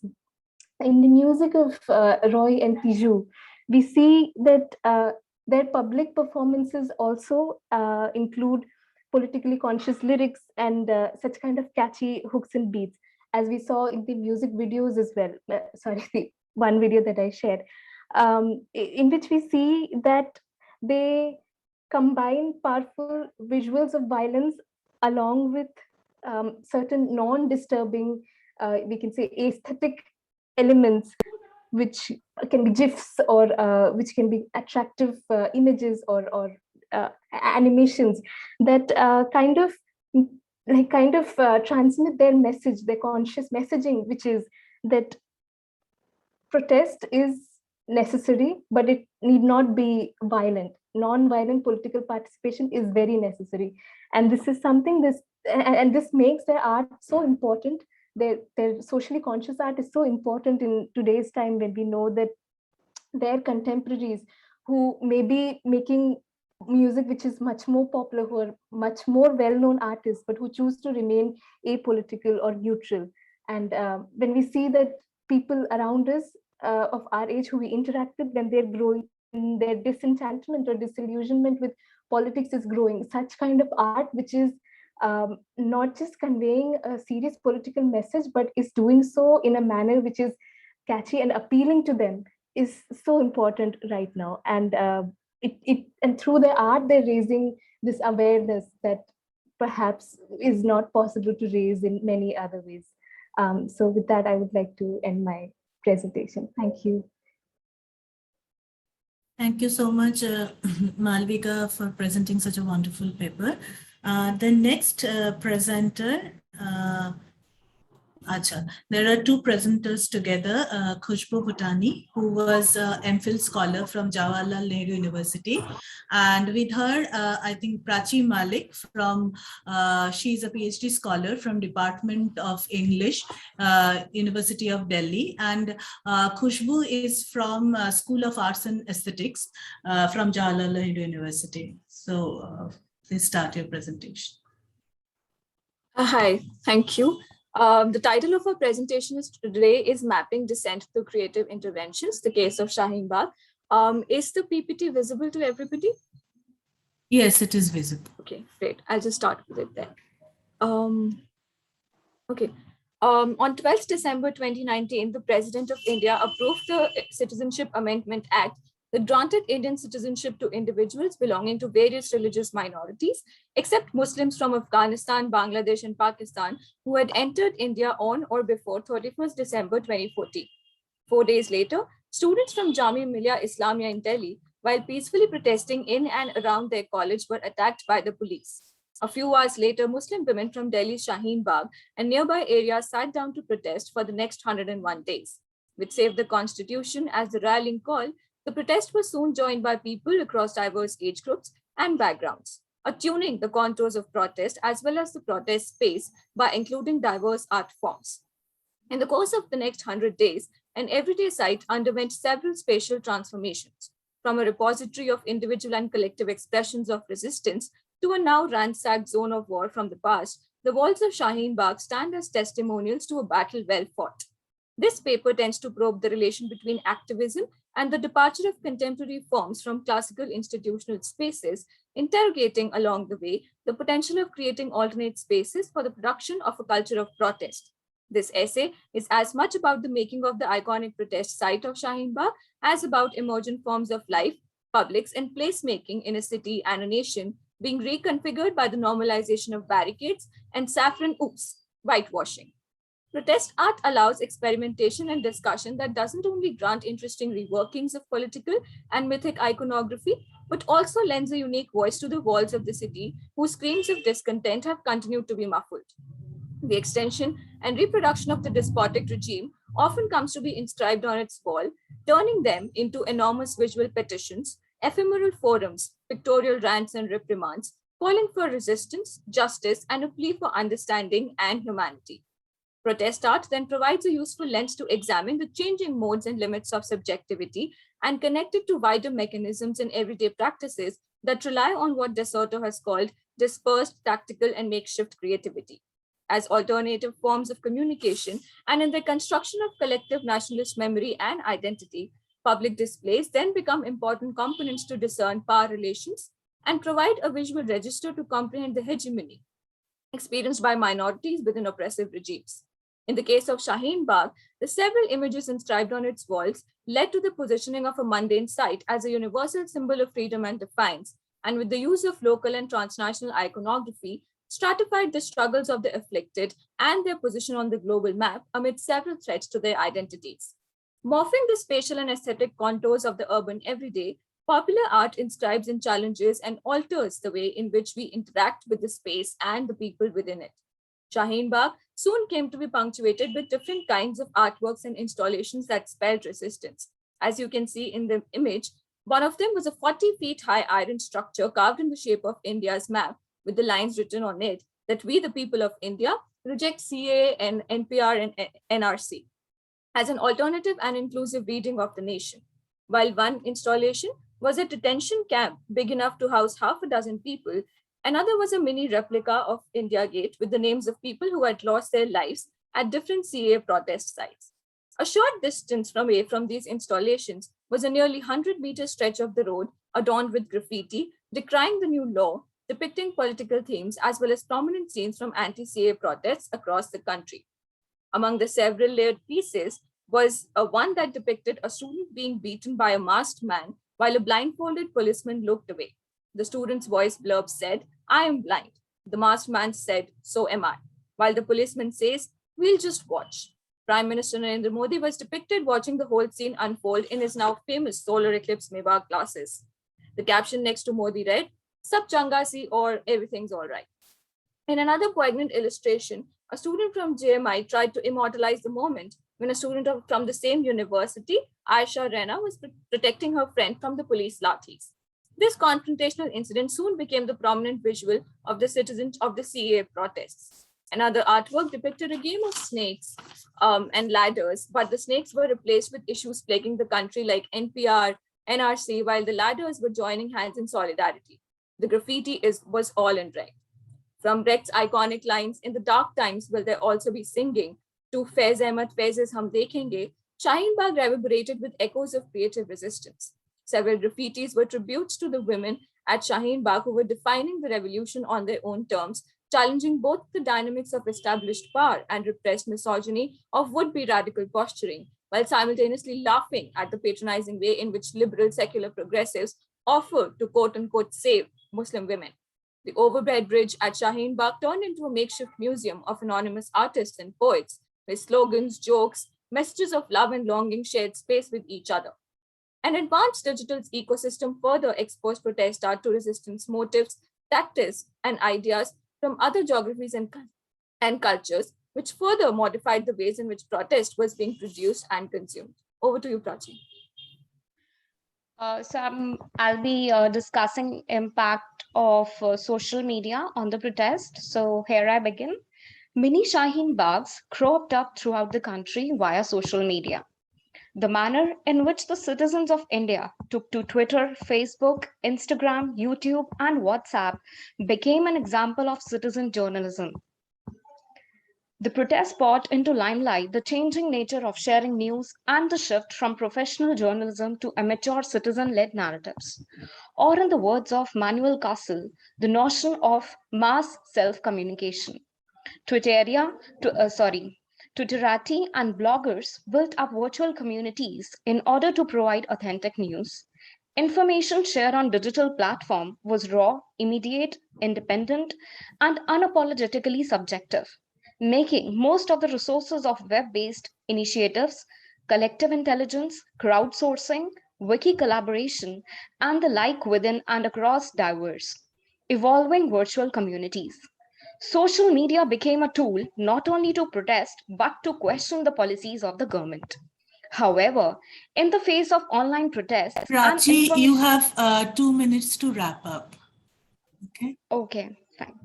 However, in the face of online protest and information sharing of oppressive state system, the government of India imposed several internet blackouts, ranging from days to weeks, in order to weaken the impact of online protests. A new term was coined during the protest, Godi media, to hint at defamation attempts and fake news by traditional media units. For example, Republic TV questioned the legitimacy of the protest in a number of ways, as they showcased the protest side only when there were minimal protesters at the venue of protest. Noam Chomsky, in an essay entitled The Media and the War, the essay has examined how television images served to obscure rather than to reveal what was going on. He has argued an increasingly market-led media largely ignores dissenting voices in favor of corporate and government tunes. This has led to a situation where mainstream media accepts and reduces dominant definitions. However, citizen journalists work to dismantle the legitimacy of traditional media forms and promote a horizontal mode of communication, which thrived on decentralized news and creative outputs on various social media platforms. The hashtags that trended were anti-CA protest, free all political prisoners, Inqalab Sab Yaad Rakha Jayega, Unlawful Activities Prevention Act. A mature digital culture brought together technology and social media and enabled protest art to manifest in an almost guerrilla-like manner, imbibing it with a distinctly spontaneous quality, and democratized protest art by greatly expanding its reach and access. The seemingly everyday site was soon transformed via a process that was inclusive, self-curated, and an example of autonomous mutation of formal art spaces. The walls were, though divested of their potential to become a visual memorial repository of dissent and their ability to remind future generations of their historical narrative. However, the alternate ordering of space allowed one to disturb received forms of sense and meaning and helped in comprehension of alternate subjectivity and the mutual constitution of affect, memory, and space. In the negotiations with political and cultural identities under conditions of violence, responding to effects of disposition, the reconfiguration of the city space via creative assertions enabled one to forge new space of disobedience and active partnership, invoking humor, hope, and irony.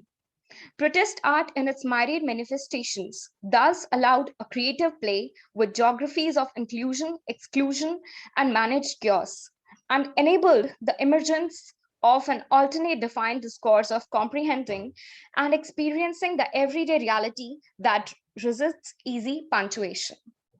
Thank you. Thank you so much, Prachi and Khushbu. It was a very nice presentation.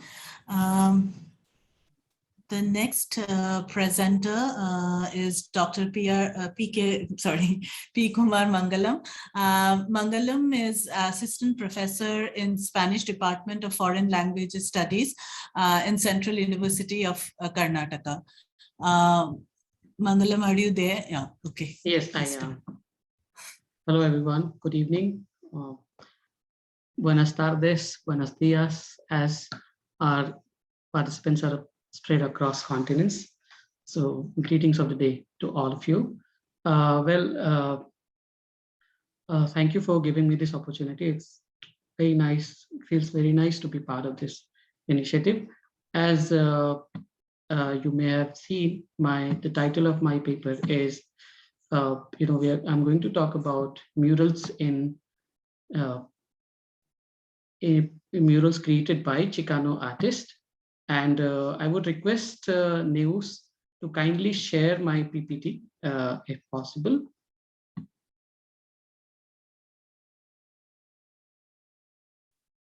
So yeah, thank you. Please go to the first slide. Well, the title slide. Yeah.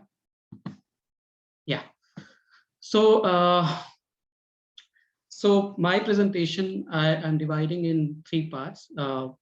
And before I go to these parts and elaborate, the first and the most important hypothesis which I have for my topic is that these murals, I argue, are on a continuum of what one argues, what critiques like Damien Baca have argued as contemporary rhetorics of the Americas, or what Walter Di Mignolo says in his study. He calls these practices as alternative literacies of the Americas. So I argue that these murals can be seen in the wider context of these alternative literacies in the Americas as an important continuum on the same range.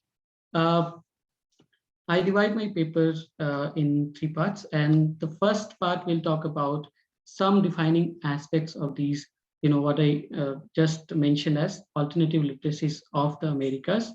And then I'll move to how these alternative literacies negotiated colonial encounters and became what critics have identified as hybrid textualizations. And in the final part of my paper, I'll talk about murals, their discursive territories, which is USA-Mexico border. So talking about the first part, these communicative practices which existed in the Americas before the colonization happened have been understood as rhetorics of the Americas by Damien Baca. And I would like to elaborate on some features of these communicative traditions which contradict the Western imposition of the letter in the Americas, and also the book-bounded shape of knowledge creation as such. Book were treated as synonymous with knowledge as such. So how these communicative traditions sort of contradicted all these Western imposed notions of literacy. So these communicative traditions, Neos, can you please go to the slide 4 of my paper? Yes. So first of these characteristics of or features of these alternative forms of communication was this: that they did not set, or they did not maintain, they did not sort of mandate any hierarchical division or treatment of letter and image or iconic or verbal media, as colonialism would later insist. The Renaissance-laden notion of letter, written letter, as the supreme model of communication, of literacy. As opposed to this, these alternative traditions did not mandate, did not vouch for this distinction. The other distinction, the other feature which is very important for the topic is that these communicative traditions did not rely on the the physical shape of book. these communicative traditions used a lot of material, variety of material surfaces to basically elaborate. Yeah. So in fact, in indigenous languages, like in the Mayan language, you have a word which refers to their way of writing, which entailed both writing and painting. Similarly, in the Nahuatl language, you have this word Tlacuilulitzli, which embraced both writing and painting. And all these was combined, all these features were combined by the fact that, Neus, if you can go to the second slide, please. Yeah, second slide. Yeah. So these communicative traditions relied on a variety of media. They were essentially intermediate in nature. So when we have a perspective on how these communicative traditions were practiced, how they materialized in terms of their material surface, in terms of their ways, it is now important to see how all these negotiated the colonial imposition of the letter. And well, before we go there, I request Neus to please share the slide 8 of my presentation to just sort of demonstrate some of the examples of these alternative literacies. Here you see one instance of this alternative materiality, as I have argued. Then here another alternative materiality. It's an instance example of what in pre-colonial times they used as a role, or in Spanish you call tiras. And well, when we come to the post-contact or the colonial times, there happened this process of what Rocio Quispe understands as hybrid textualizations. So where there was this both continuity and change. So if Neus can go to the slide 11, please. Yes. So as I argue here, this contained both continuity and change. And next slide, please, Neus. Yes. So an example, a very sort of illustrative example of this is this excerpt from the Codex Osuna, which was created in the post-contact era. Next slide, please. Yes, another example. So when we have this background of these alternative literacies, negotiating colonialism, maintaining their shape, maintaining their repertoire of symbols, signs, and also adapting all these to basically communicate potentially contestatory meanings, we now come to the murals. And I argue that these murals can also be seen as a contemporary form of these rhetorics in the Americas.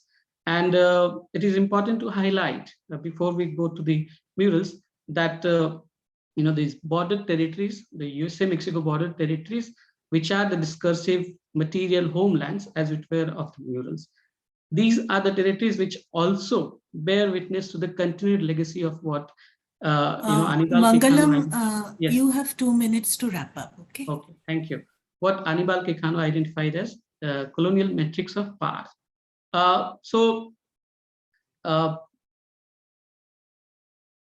One illustrative example of this continued legacy of colonial metrics of power is this image where you see Hernan Cortes, riding on this bulldozer, and the text which you have there tells it all. Then, in the particular territories of the murals, which are some of the examples of the murals which I present to you. So in these territories, we see the continued legacy of not maintaining this hierarchical division between letter and word, relying on non-book material format, and mixing myth and history, what critics have called mytho-history, to communicate messages of dignity, solidarity, self-respect for the Chicano communities which have long suffered persecution, social, economic marginalization, cultural subordination, and these murals become a voice, of an important vehicle to lend voice to these subjectivities, Chicano subjectivity, as one could argue. So another example, as I've told you, the repertoire of symbolic references is very multi-referential. It takes inputs from contemporary history, contemporary times, and it also goes back into history, and it also thrives on scathing parody of mass media images, as you can see on the slide 21. Can you go to the slide 21, please? News. Yes, slide 21, and a slide before, which is yes, and the previous one, please. Yes. So all these examples tell us that, and then kindly go to slide 22. All these tell us that the symbolic range of these murals are huge. It also tells us that there is intimate connection between the colonial experiences and what the Chicano. Mangalam, I'm sorry, I had to stop you because your time is up. So we are moving to our next presenter, that is Shohini Chakraborty. Shohini Chakraborty is a master's student and from Center for the Study of Social Systems of Jawaharlal Nehru University. Shohini, are you there? Yes, I'm present. I hope I'm audible and visible. Yes, you are. Okay, thank you. My paper is titled Unanchored in Bhati Desh, Portrayal of Lives and Livelihoods of Fragile Ecosystems of Deltaic Bengal in Bhatiyali Songs. The Indian environmental landscape is intensely affected by the growing risks of climate crisis. The largest continuous mangrove forest in the world, the Sundarban Delta, is a rich but highly fragile wetland ecosystem spreading across the Ganga-Brahmaputra-Meghna basin. The dynamic geography of the space is continually impacted by the action of oceanic tides, river flow, and storms, jumbling the distinction between islands and water, redesigning island topographies, and impacting survival in the region. This paper studies Bhatiyali songs of both men and reflects on the existential anguish of inhabiting fragile ecosystems of low tide lands or Bhati Desh. It analyzes how art embeds the physical, cultural, and historical aspects of ecological systems when disasters are perceived as acts of anthropomorphized natural elements, thus raising questions on the issues of sustainability of lives and livelihoods. In the local dialect, the Sundarban Delta is regarded as the Athero Bhati Desh, or the land of 18 ebb tides. Riverine activity in the region regularly constructs and deconstructs temporary amphibious landscapes, thereby outlining the problem of oscillation of Indian rivers, as declared by James Ferguson to the Geological Society of Bengal in 1863. The frequent occurrence of cyclonic storms, accompanied by huge tidal waves that cause damage to lives and property, lead the islanders to believe, as Anu Jale points out, that they are subject to the whims of nature in the making, unmaking, and remaking of terrain, and that the environment has the potential of acting on their mood and character. In the zone of conflict, defensive structures like earthen embankments or raised mudways called bunds or band have remained inadequate to provide enough security.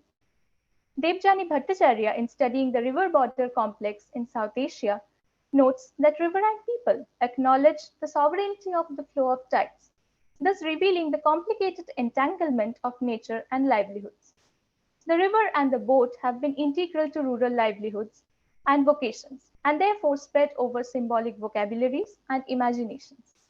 The traditional Bhatiyali form of singing Polli Giti is practiced by boatmen rowing downstream during low tides when the tunes oscillate and echo over long distances. Its form and content have often been studied as metaphors of a spiritual journey or modes of representation of the body and the mind.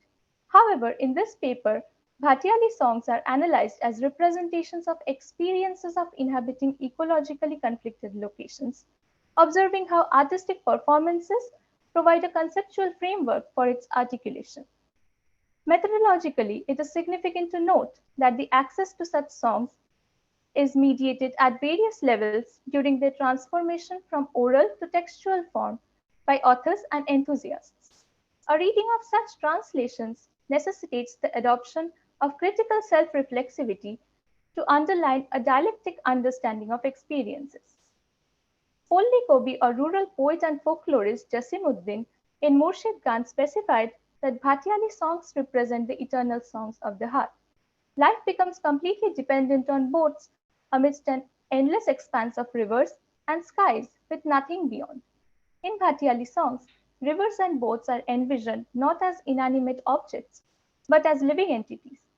Marked with sadness and helplessness, the songs are directed towards a being, usually represented as a friend, a lover, or the Almighty. In this paper, I look into 3 songs accessed from Banglar Polli Giti by Chittaranjan Dev, Murshid Gan by folklorist poet Jasimuddin, Sahibdhani Sampraday o Tader Gan by Sudhir Chakraborty, some parts of which have been translated by Monjita Mukherjee and the Digital Archive of Kahun. One such, titled Dil Doriyar Majhe, says, "In between the heart and the ocean, there is a weird factory. There is a river flowing inside the body, and in the river, tidal waves are rumbling. 6 are rowing while 1 holds the rudder. It portrays the baffled state of boatmen in the tumultuous river during a mighty storm as the oarsmen remain confounded." Sharup Bhattacharya and Lotika Varadarajan state that in the South Asian tradition, boats in the form of dinghy consist of 7 to 8 crew members, including rowers who aim at moving the boat forward, along with 1 helmsman who provides the direction. They plead to the Almighty to be their helmsman and save them from trouble. The metaphor of factory suggests how partaking in this difficult journey is a repetitive condition. The sense of unpredictability derived from the deeply unstable experiences of boatmen amidst erratic shift of riverbeds and the repeated danger of natural calamities is a recurrent theme. Hunter, in a statistical account of Bengal published in 1875, commented on the inefficacy of governmental measures undertaken in 1818 to tackle the inconvenience of waiting for weeks owing to the hazards of unfavorable weather. The everyday reality of boatmen in erratic waters of Bengal presented by Sudhir Chakraborty roughly translates into, "My boat is perennially leaking. With every tide, salt water rushes in and burns the boat to its skeletal frame. The boat lies in tatters, its roof is shaky. Its nails have become loose and the planks have cracked. The boat keeps sinking. There is water everywhere and the sail falls off, and I am left directionless." Similarly, Amar Bhashai Lire from Jasimuddin and Asaduddin's collection states, "You have set me adrift. You are causing me to drown. The river seems endless as if there were no shore. Even if the storms come or clouds cover the sky, please carry me to the other shore, dear boatsman. No border, no shore, the river has no limits. Steer it most cautiously, boatsman, this boat of mine with a broken rim." The recurring metaphors of a plundered life in such songs act as a window into subjective experiences. The frequent anthropomorphization of nature in Bhatyali songs makes one rethink the analytical boundaries between nature and culture following Tim Ingold. Amitesh Mukhopadhyay studied that Chorer Lok, or people of sandbars, are forced to survive in demanding conditions with no alternative and are in stark contrast with the Babu Lok, who live along important roads or paths and are often able to escape the perils of a disaster. Tom Bristow's study of affective geography highlights that lyrical artworks engender empathetic relations between the human and the world out there, thereby disclosing their dynamic relations and chaotic entanglements. Musical performances such as Bhatyali become reflections of quotidian experiences of interaction and voice the shared anguishes of deficiency of the scientific discourse of sustainability through its alternate focus on habitability. However, neither is the boatman a homogeneous category, nor have their songs remained frozen in time. Altered conditions of existence have invited the usage of numerous forms of boats, nauko, dinghy, bhodboti, and steamer, which are incorporated into the metaphoric representations of Bhatiyali songs. Phenomenologist Edward Casey opined that lived bodies, on the one hand, belong to places and also help constitute places. Accordingly, artistic representations emanating out of such dialogic connection deliver information about environment-human interaction. To conclude, therefore, art serves not just the purpose of an epistemological construct connecting knowledge, meaning, and experiences of inhabiting a space, but also reveals subjective conditions of being. To use Laura Stoller's terminology, this exhibits the lived Sohini, you have 2 minutes to wrap up, okay? Okay, thank you. To use Laura Stoller's terminology, this exhibits the lived epistemic space in which the inhabitants' lives and livelihoods operate, highlighting folk epistemic formations that provide us with possible constellation of the concepts that people assume to know about their worlds.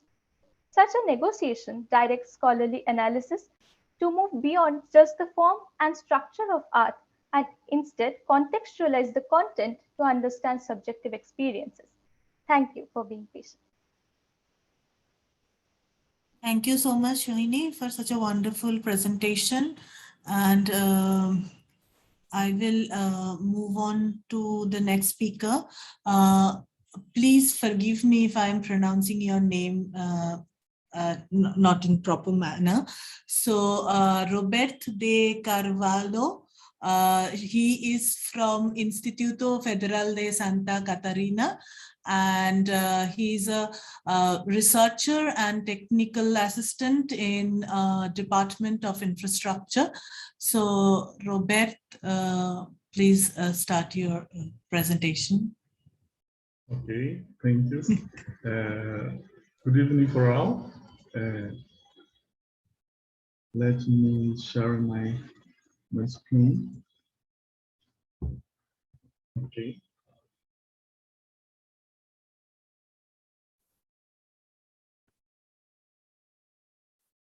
This. Ok.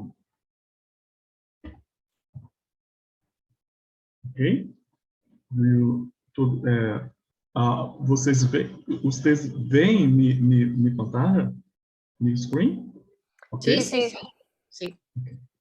Bem, nós outros em coautoria com dos advisors de professor PhD Suzane Cassiani, da Universidade Federal de Santa Catarina, em Brasil, e Dr. Ivan, PhD, também Dr. Ilan Bon Lissingen, da Universidade Federal de Santa Catarina.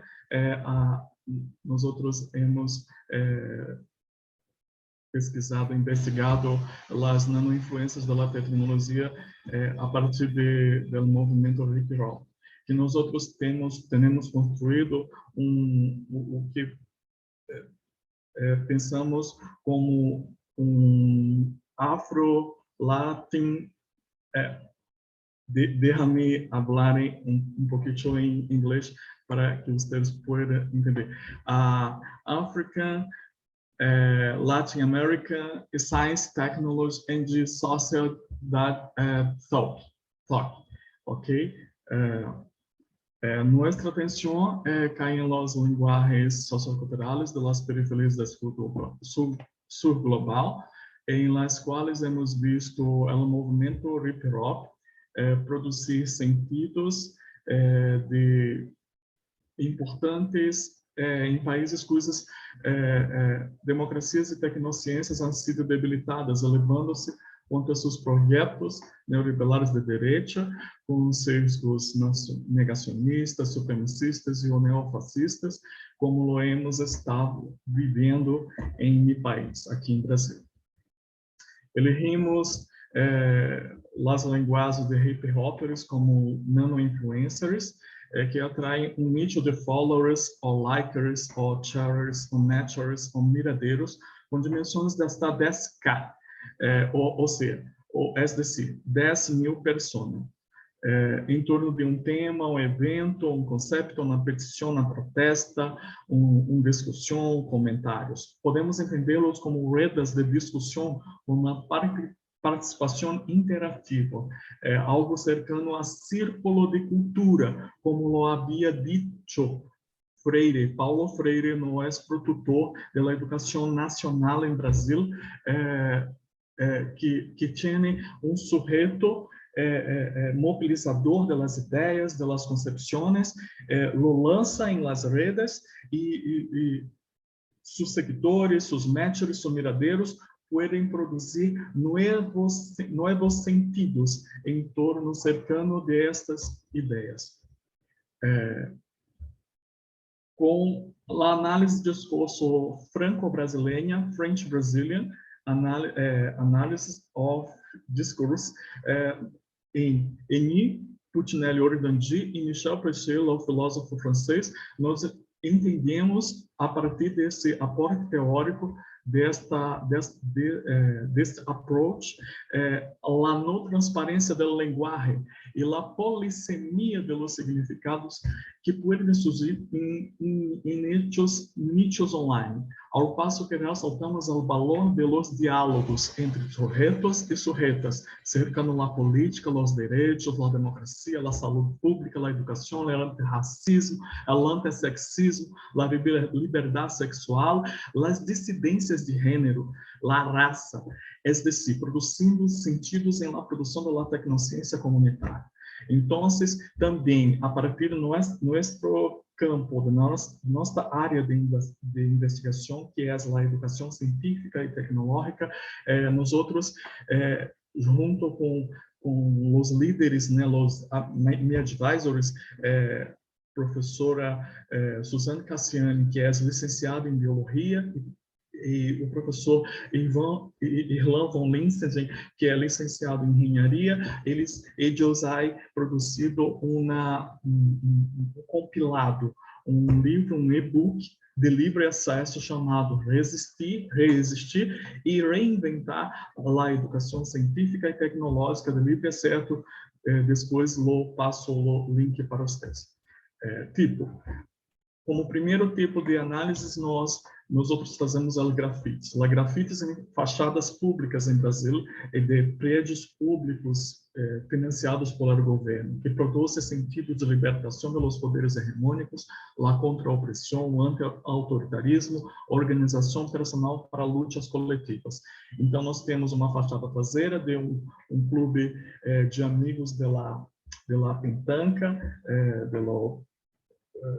bocha, em Brasil chama bocha, em língua espanhola petanca, umas bolas que homens blancos imigrados da Itália trouxeram e instalaram em um prédio público. Embora, therefore, our walls tenham o grafite marcado, não funciona nada do movimento hip hop, solamente o movimento hip hop marca sua presença em lá. E eles han dito, manos, fora da América, fora da América. E em outra fachada lateral da mesma associação, um outro grafite diz: auto-organiza-te contra o autoritarismo. Bem pequeno em zoom. De uma conta Twitter a partir de Chile, há com 9.335 followers, produz sentidos de durante tratamento contra a Covid, não há tratamento precoce contra a Covid. Nova Constituição Republicana, desigualdades sociais, políticas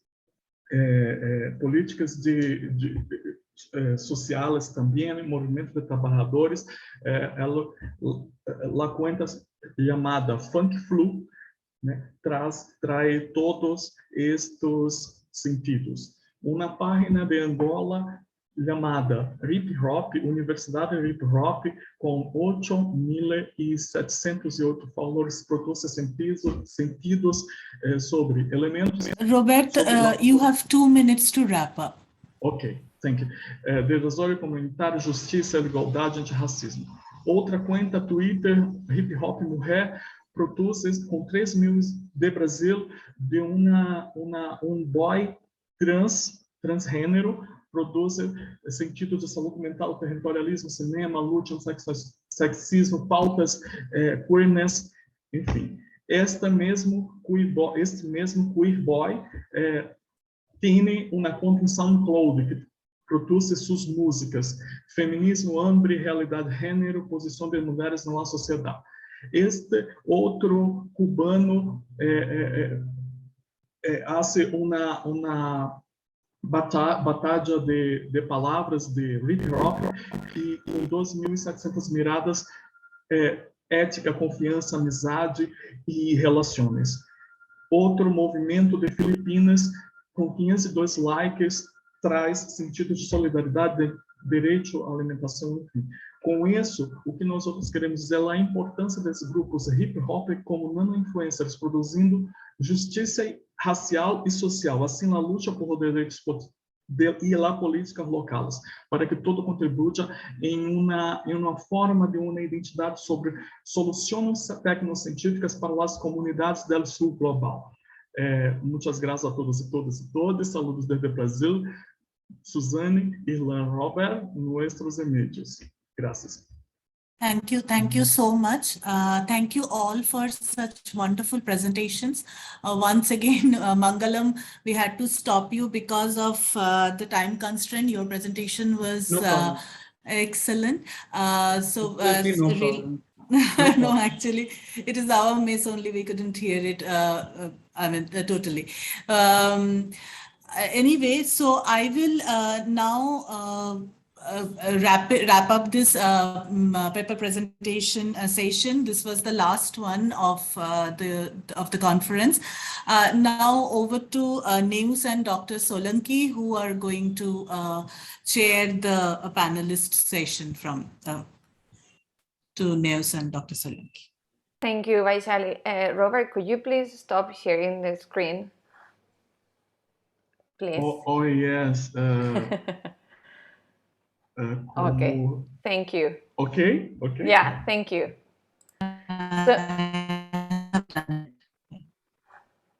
Okay, yeah, now we'll move on to the next panel discussion that will be led by Professor Adelina and Dr. Java, and Dr. Manish Solansky from Sardar Patel University will introduce them properly as they deserve.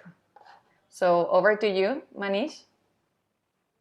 Thank you, Neus Gimeno, my co-chairperson working at CS Pilas JNU, New Delhi. Sorry, due to this internet connection issue, I won't be able to start my camera. I hope I'm audible, no? Yes, you are audible. Yes.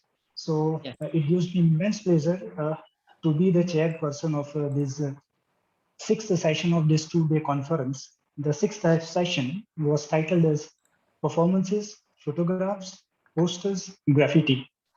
And for this session, we have two distinguished scholars on our panel discussion. I would like to introduce them one by one. First, we have Professor Adelina Sanchez Espinoza, who is Professor in English Literature and Women's Studies at University of Granada, Spain. She also coordinates GIMA, the first Erasmus Mundus master's degree in Women's and Gender Studies in Europe, and is PI, that is, I think, primary instructor for the reception, modes, and gender in English Literature group. Professor Sanchez Espinoza is member of the ESF Board of Experts in Gender Studies.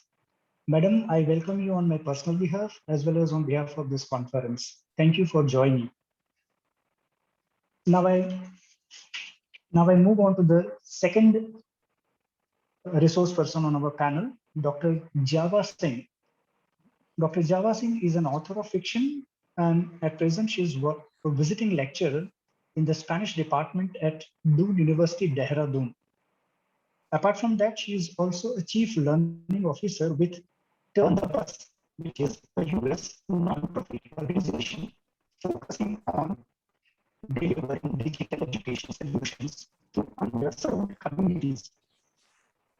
She holds her PhD in Spanish from JU Delhi and an MA from IIM Ahmedabad. She is also a life member of Forum on Contemporary in Vadodara. She is a leading Americanist and comparative literature researcher with a wide range of international publications. Apart from this formal introduction, I would also like to thank Java Singh Madam, because it is through her that I am on this conference. So Java Singh Madam, I also welcome you on my personal behalf as well as on behalf of the conference. Now I hand it over to both of you. Thank you.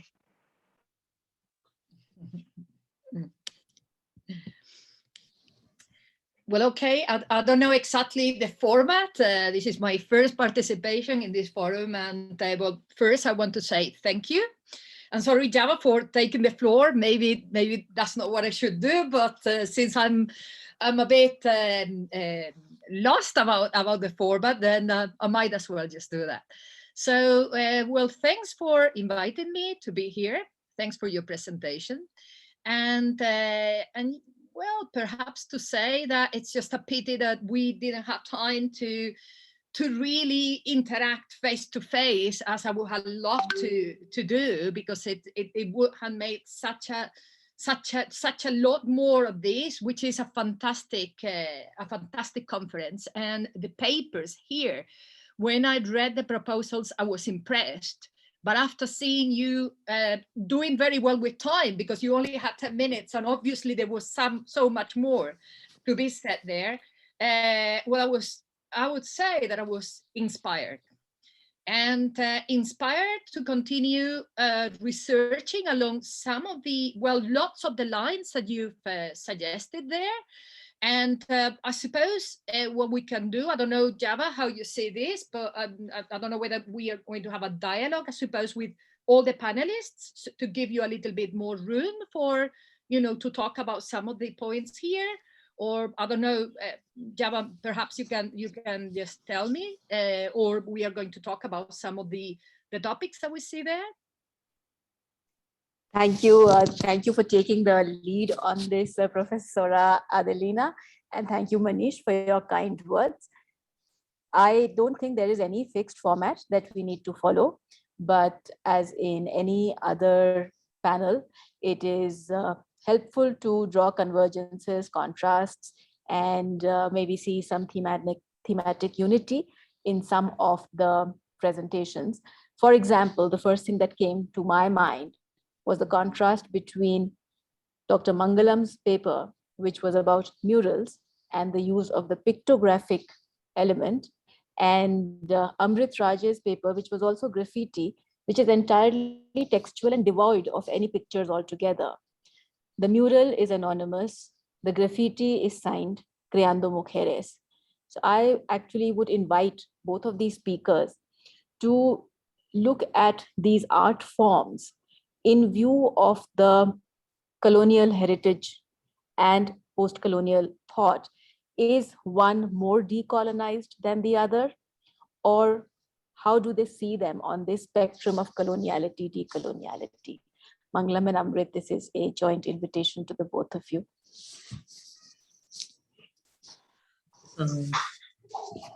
I think, Java, it's a very, very interesting question. In fact, I've also been intrigued by this, because for my MPhil, I had worked on graffiti taken from the campus of JNU and some places in Latin America. So I had done a comparative study then, this graffiti with text of Eduardo Galeano. So how the intertextuality plays out, in all these references.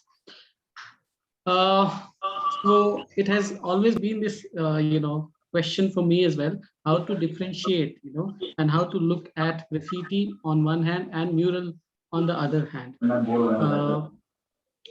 I think I can now argue that murals are you know, I mean, they are not something which is new to Latin America, because murals in that sense are older than graffiti, because graffiti are modern phenomenon, and murals have been there. If you look at the Mayan murals of Bonam Park and other places. And in fact, the first, you know, encounter which Cortes had of, you know, protest was in the form of the inscribed letters on the palatial walls, you know, where he would stay. And, you know, so this took on, I mean, as a continuation of the already existing tradition of murals in Latin America, various places all across Latin America. So I would say that graffiti, comparatively speaking, is a rather, you know, recent phenomenon, whereas murals have been there. And murals attest and attend to communitarian issues. And graffiti, on the other hand, are more about, you know, these individual subjectivities of postmodern era, where identities, you know, are, you know, sort of erupting of various sorts. So they cater to those, you know, splintered, sort of, you know, individual atomized expressions of, you know, discontent, frustrations. I think for me, this is the distinction. I don't know how far I'm correct, but this is how I see. That's a very very insightful way of looking at the distinctions. Amrit, your remarks? If I talk about the graffiti of Mujeres Creando, I find that one of the main proposal of Mujeres Creando has been that we cannot decolonize without annihilating patriarchy. So they see they actually understand the colonial metrics of power, and they understand their rhetorics, that how through different rhetorics actually they are able to continue the coloniality of gender. How even in the modern neoliberal era, how the coloniality of gender continues. And therefore, when they write on the walls, actually they like I have mentioned, that they write poems. They do not use those figures of machismo or of weapons or fists. Instead, they write poems, and by writing poems, actually they are able to connect to the women, because there are many instances when Maria Galindo and Julieta Paredes, they often talks that when women cross the street and they read their signs, and when they meet to them, they often say that like we were able to we were able to connect to the poems that you have written there. So I think that they understand very well that for deconstructing the logics, the colonial metrics of power, they will have to annihilate patriarchy.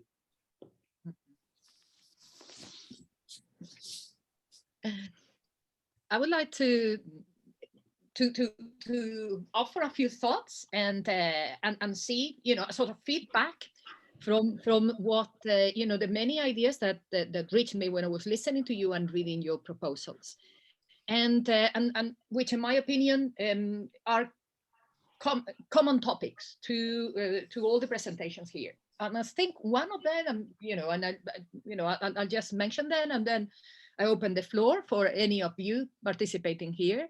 But first, the reclaiming of public spaces through artivism. I think that is so interesting, because this is what is making this really dangerous in the right sense. You know, if we need to have an effect against the rise, and this is another common common issue in all the papers presented, even though they come from so many different places and they deal with so many different places, sometimes India and Chile, there is Spain, you know, there is Brazil, there is, you know, you even use the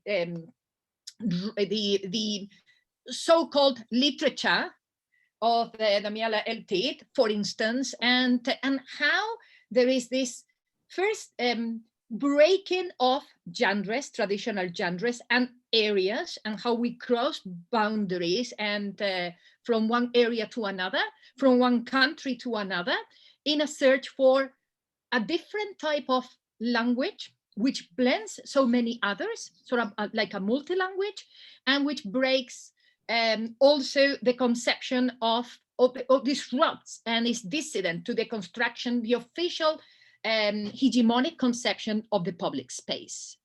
And I think in that sense, this is so interesting, whether through hip hop, through graffiti, through the many languages that you're using there, even with Paulo Freire in the last presentation as well. You know, there is so much there in the way that you are transgressing the traditional conception of the public space and disrupting it in order to have a social intervention through our archivism. So that's one thing. And the other topic that struck me as well is how you are proposing a change in the communities. And some of you have emphasized that, but it's a communal change, which is not then in the isolation of neoliberal conception or the neoliberal conceptions of art, but in the construction of communities, solidary communities. So yeah, I mean, so many other things, but I don't want to monopolize the floor. So I just offer that if anybody has anything, you know, if this resonates with what you're doing. Oh yes, and before I forget, perhaps the frames of feminist new materialism with well, with people writing, I'm thinking of Bharat, but so many other people writing about feminism and new materialism could be of help as well in order to read the many interventions diffractively and against each other. I don't know whether it could be, but you know, since I'm working on that, I might as well just offer it just in case you want to use it. Thank you very much. Java, you want to take up that question? Yes, sorry, which one? The issue that Adelina raised, I thought you would be best. Yes, I think that's a very pertinent issue that Professor Adelina has brought in, that what is the role of art in creating collectivity, sustaining communitarian spirit, and mobilizing communities to action. So all of this is about reclaiming space, but does it go beyond an individual claim? And I was reading Antara Mukherjee's response to one of the questions that had been addressed to another presenter. Antara, would you, since everybody can't read the questions, would you care to elaborate a little bit on this very important point you make, that they are not only talking to the other through their art, they are also talking to their own communities through their art? Antara, you are muted. Yeah, hello.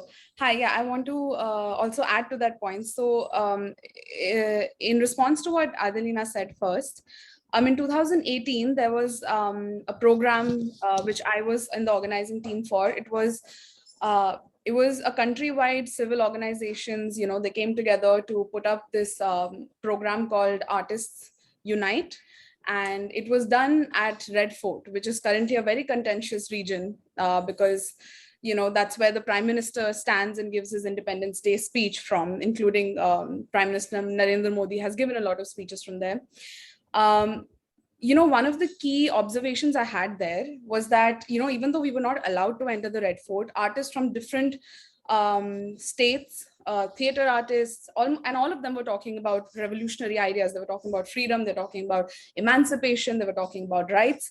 And it was all happening in the center of the grounds that we were taken up, with the police barricades around us and policemen also listening to what was being said.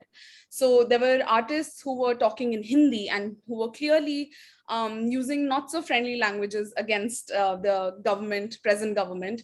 And, the policemen were listening. They were coming up and talking to us. They were asking, okay, isn't that anti-national? Why would you talk about tribal rights? And why would you talk about forest rights and land rights?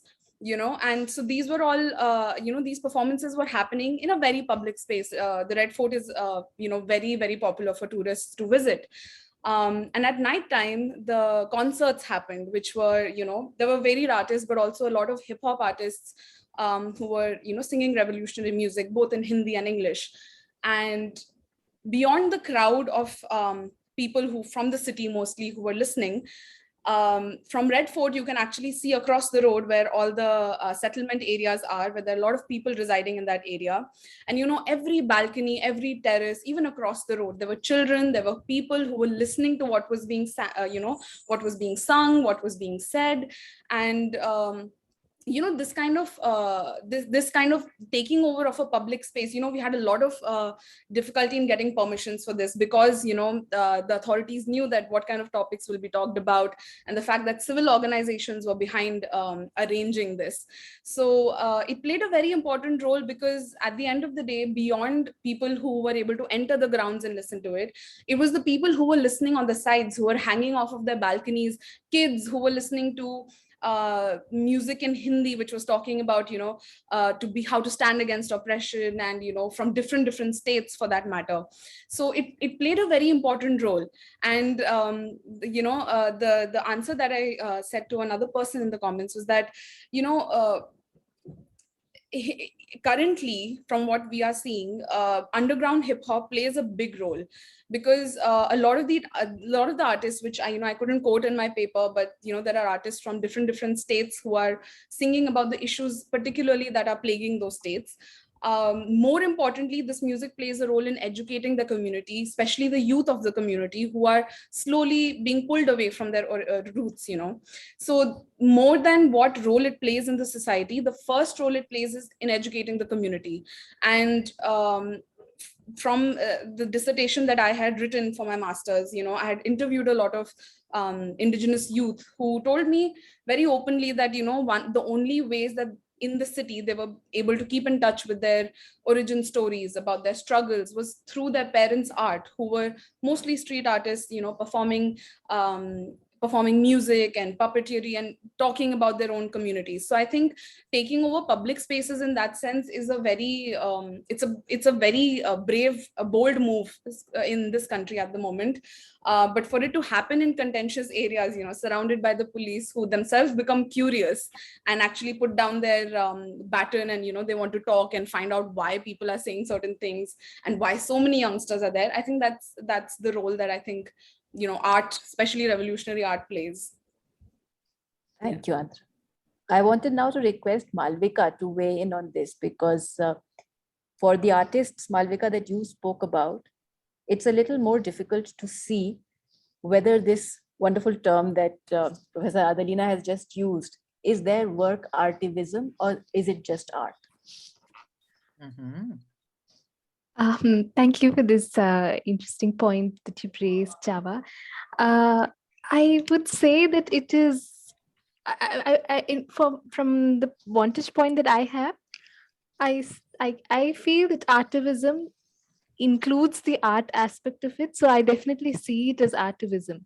I mean, I couldn't show more songs, and I couldn't show the song of the Chilean artist I had chosen, but it includes art, and by art I mean a more accessible art that has a much more wider appeal among people. Like, you look at GIFs or memes or such kind of art that goes around and people are aware of it and they see it, and then it strikes a chord with them. So when they're using that as well in their videos and in the way that they're presenting their performances, I think that art aspect is covered, and the activism aspect is definitely there when they're using such powerful, politically conscious lyrics. I see both of them, and I don't see it as a binary exactly here. I see both present in the music of these artists.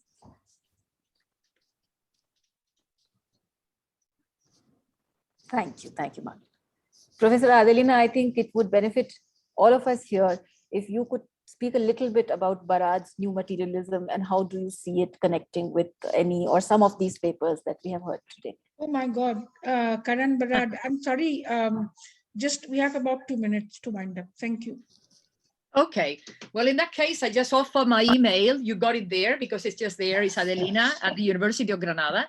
And I just say, I got a research group and we are working on that. So basically what we do is we are applying that to a conception of literature in the making. So that, and that connects with the role of social media as well. So some of the people, they're writing, well, they wrote their PhDs, now they're colleagues of mine in the department, but they wrote it about, one of them was writing about Toni Morrison, and it was just how literature was in the making. And therefore there were always different readings, hybrid readings of how Toni Morrison was writing and the reception of the audience, and how, you know, the literature was being constantly transformed, which in my opinion connects with this idea of the palimpsest and this type of art, even the murals, the graffiti, which is constantly moving and changing, and therefore capable of expressing our changing concerns. I would summarize that way. Thank you. I will be writing to you to know more about it. Thank you. So now this brings us to the end of this session. And as a chair of this session, I would like to congratulate all the participants for their wonderful paper presentation. I also thank both the panelists. I also thank my co-chair as well as the digital assistance team of this conference. I also thank Professor Mukherjee for organizing such a wonderful conference. I hand over to Professor Mukherjee. Thank you. So thank you. Finally, we are here. I mean, my long dream that I can't imagine that it's going to happen, that I'm going to meet Ochy Curiel, although only virtually. So it's like, okay, ya estamos. Thank you very much. Muy cerca del parto. Thank you, Indrani, and congratulations. Thank you very much. Thank you all. Right. Bye-bye. My digital team, please exit us.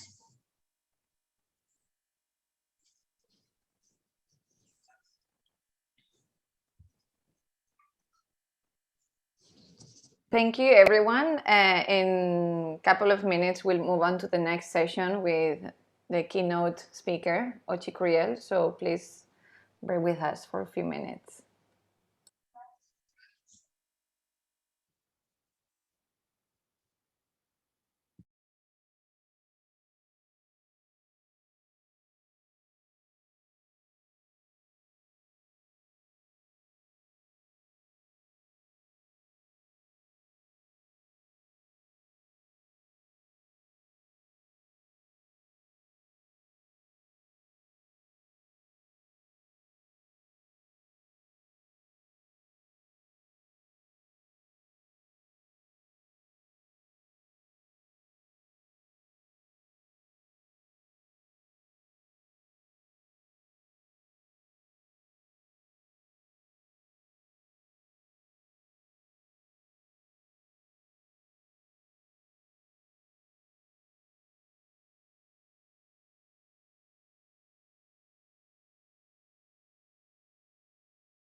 Oh, I'm so excited. Professor Ochy Curiel is here. And Adelina Sanchez is here. Oh my God, I'm just absolutely zapped. Can we begin? Who is chairing this session? You are, Adelina. Yes. Okay. Ma'am, we are waiting for Minnie ma'am to join us, interpreter. Once she joins, we can begin. Okay, our simultaneous interpreter hasn't joined yet. She will soon, I hope. So Indrani, do you want me to do it in Spanish or English? You can do it in English, and Ochy Curiel will speak in Spanish, but we have a colleague who will do the simultaneous interpretation. She's not yet joined, so I think we have to wait. I was just thinking that, you know, perhaps it would be nice to do it in Spanish. Oh, Minnie saying, okay, Minnie saying she's there. Hello, my digital team. Please see that she's there. Just a minute.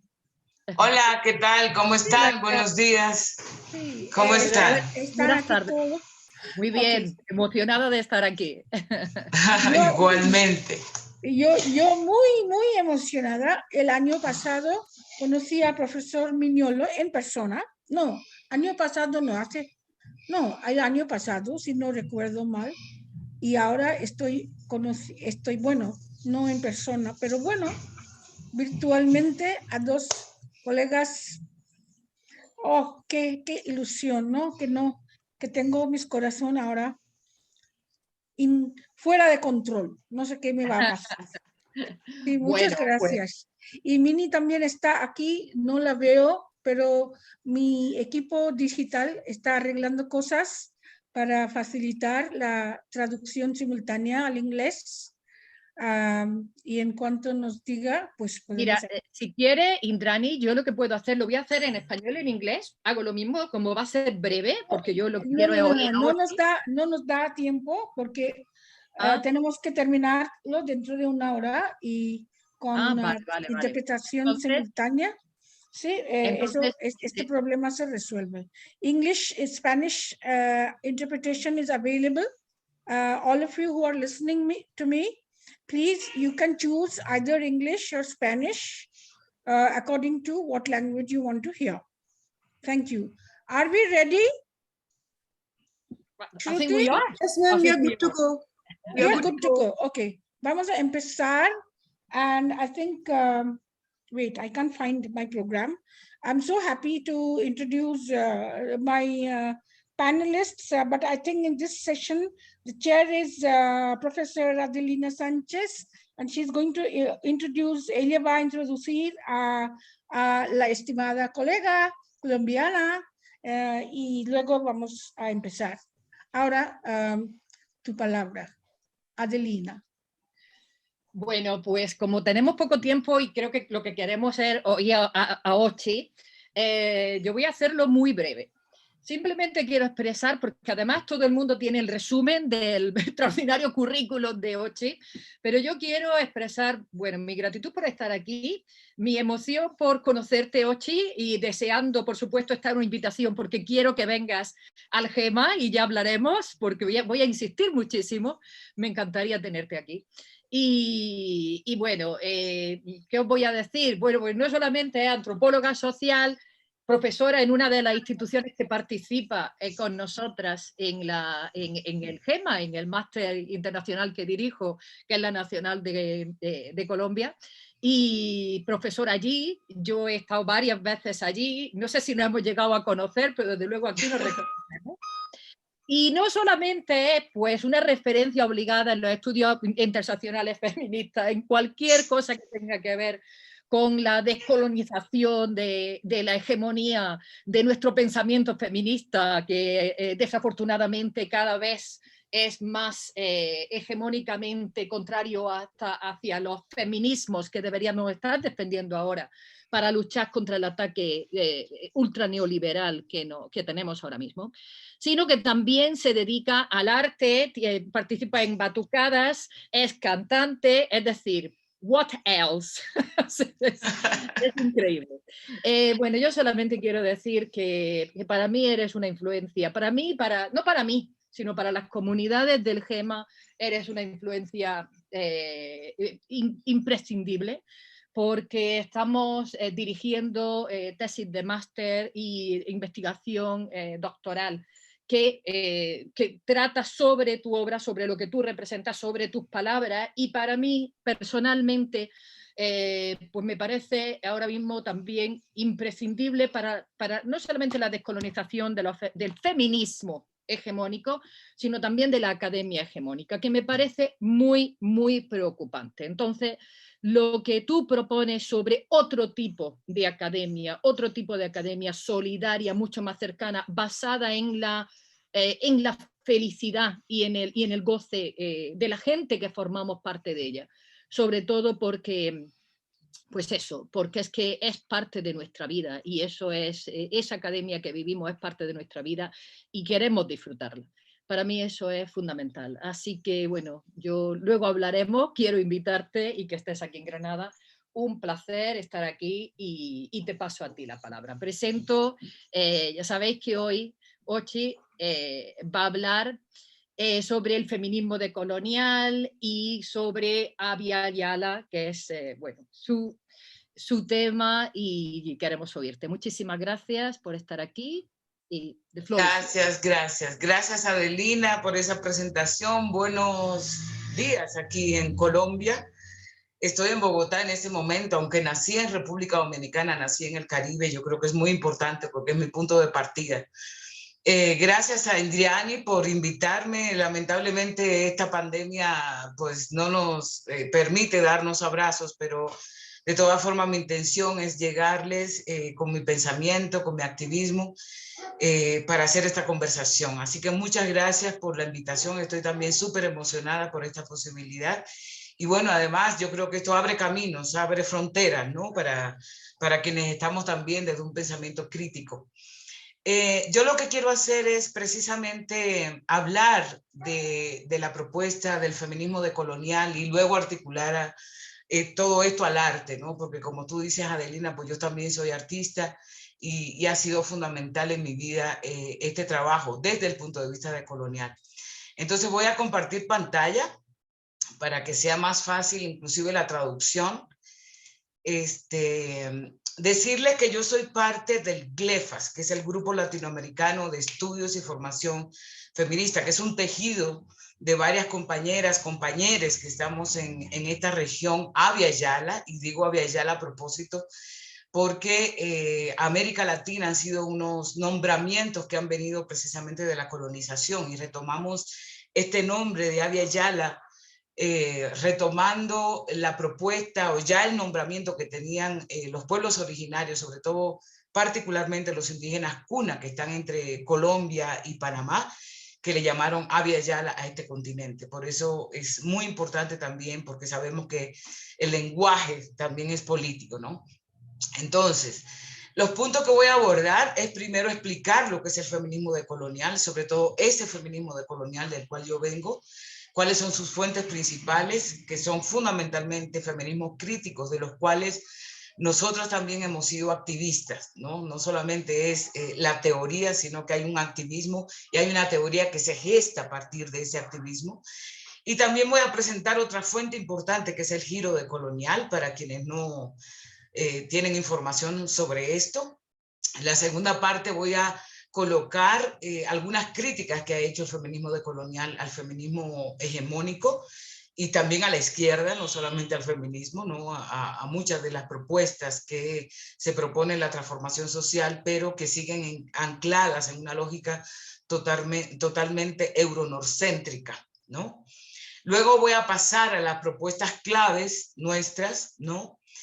Y la última parte, para poder llegar a la última parte, que es la que me interesa en este seminario, pues necesariamente tengo que partir del punto 1, 2 y 3. Y la última parte, que es la cuarta, va a ser el feminismo decolonial y el arte. Es decir, cómo estamos desarrollando algunas prácticas pedagógicas y de acción política desde el feminismo decolonial. Esos van a ser los puntos que voy a abordar en esta conferencia, diálogo, como ustedes quieran.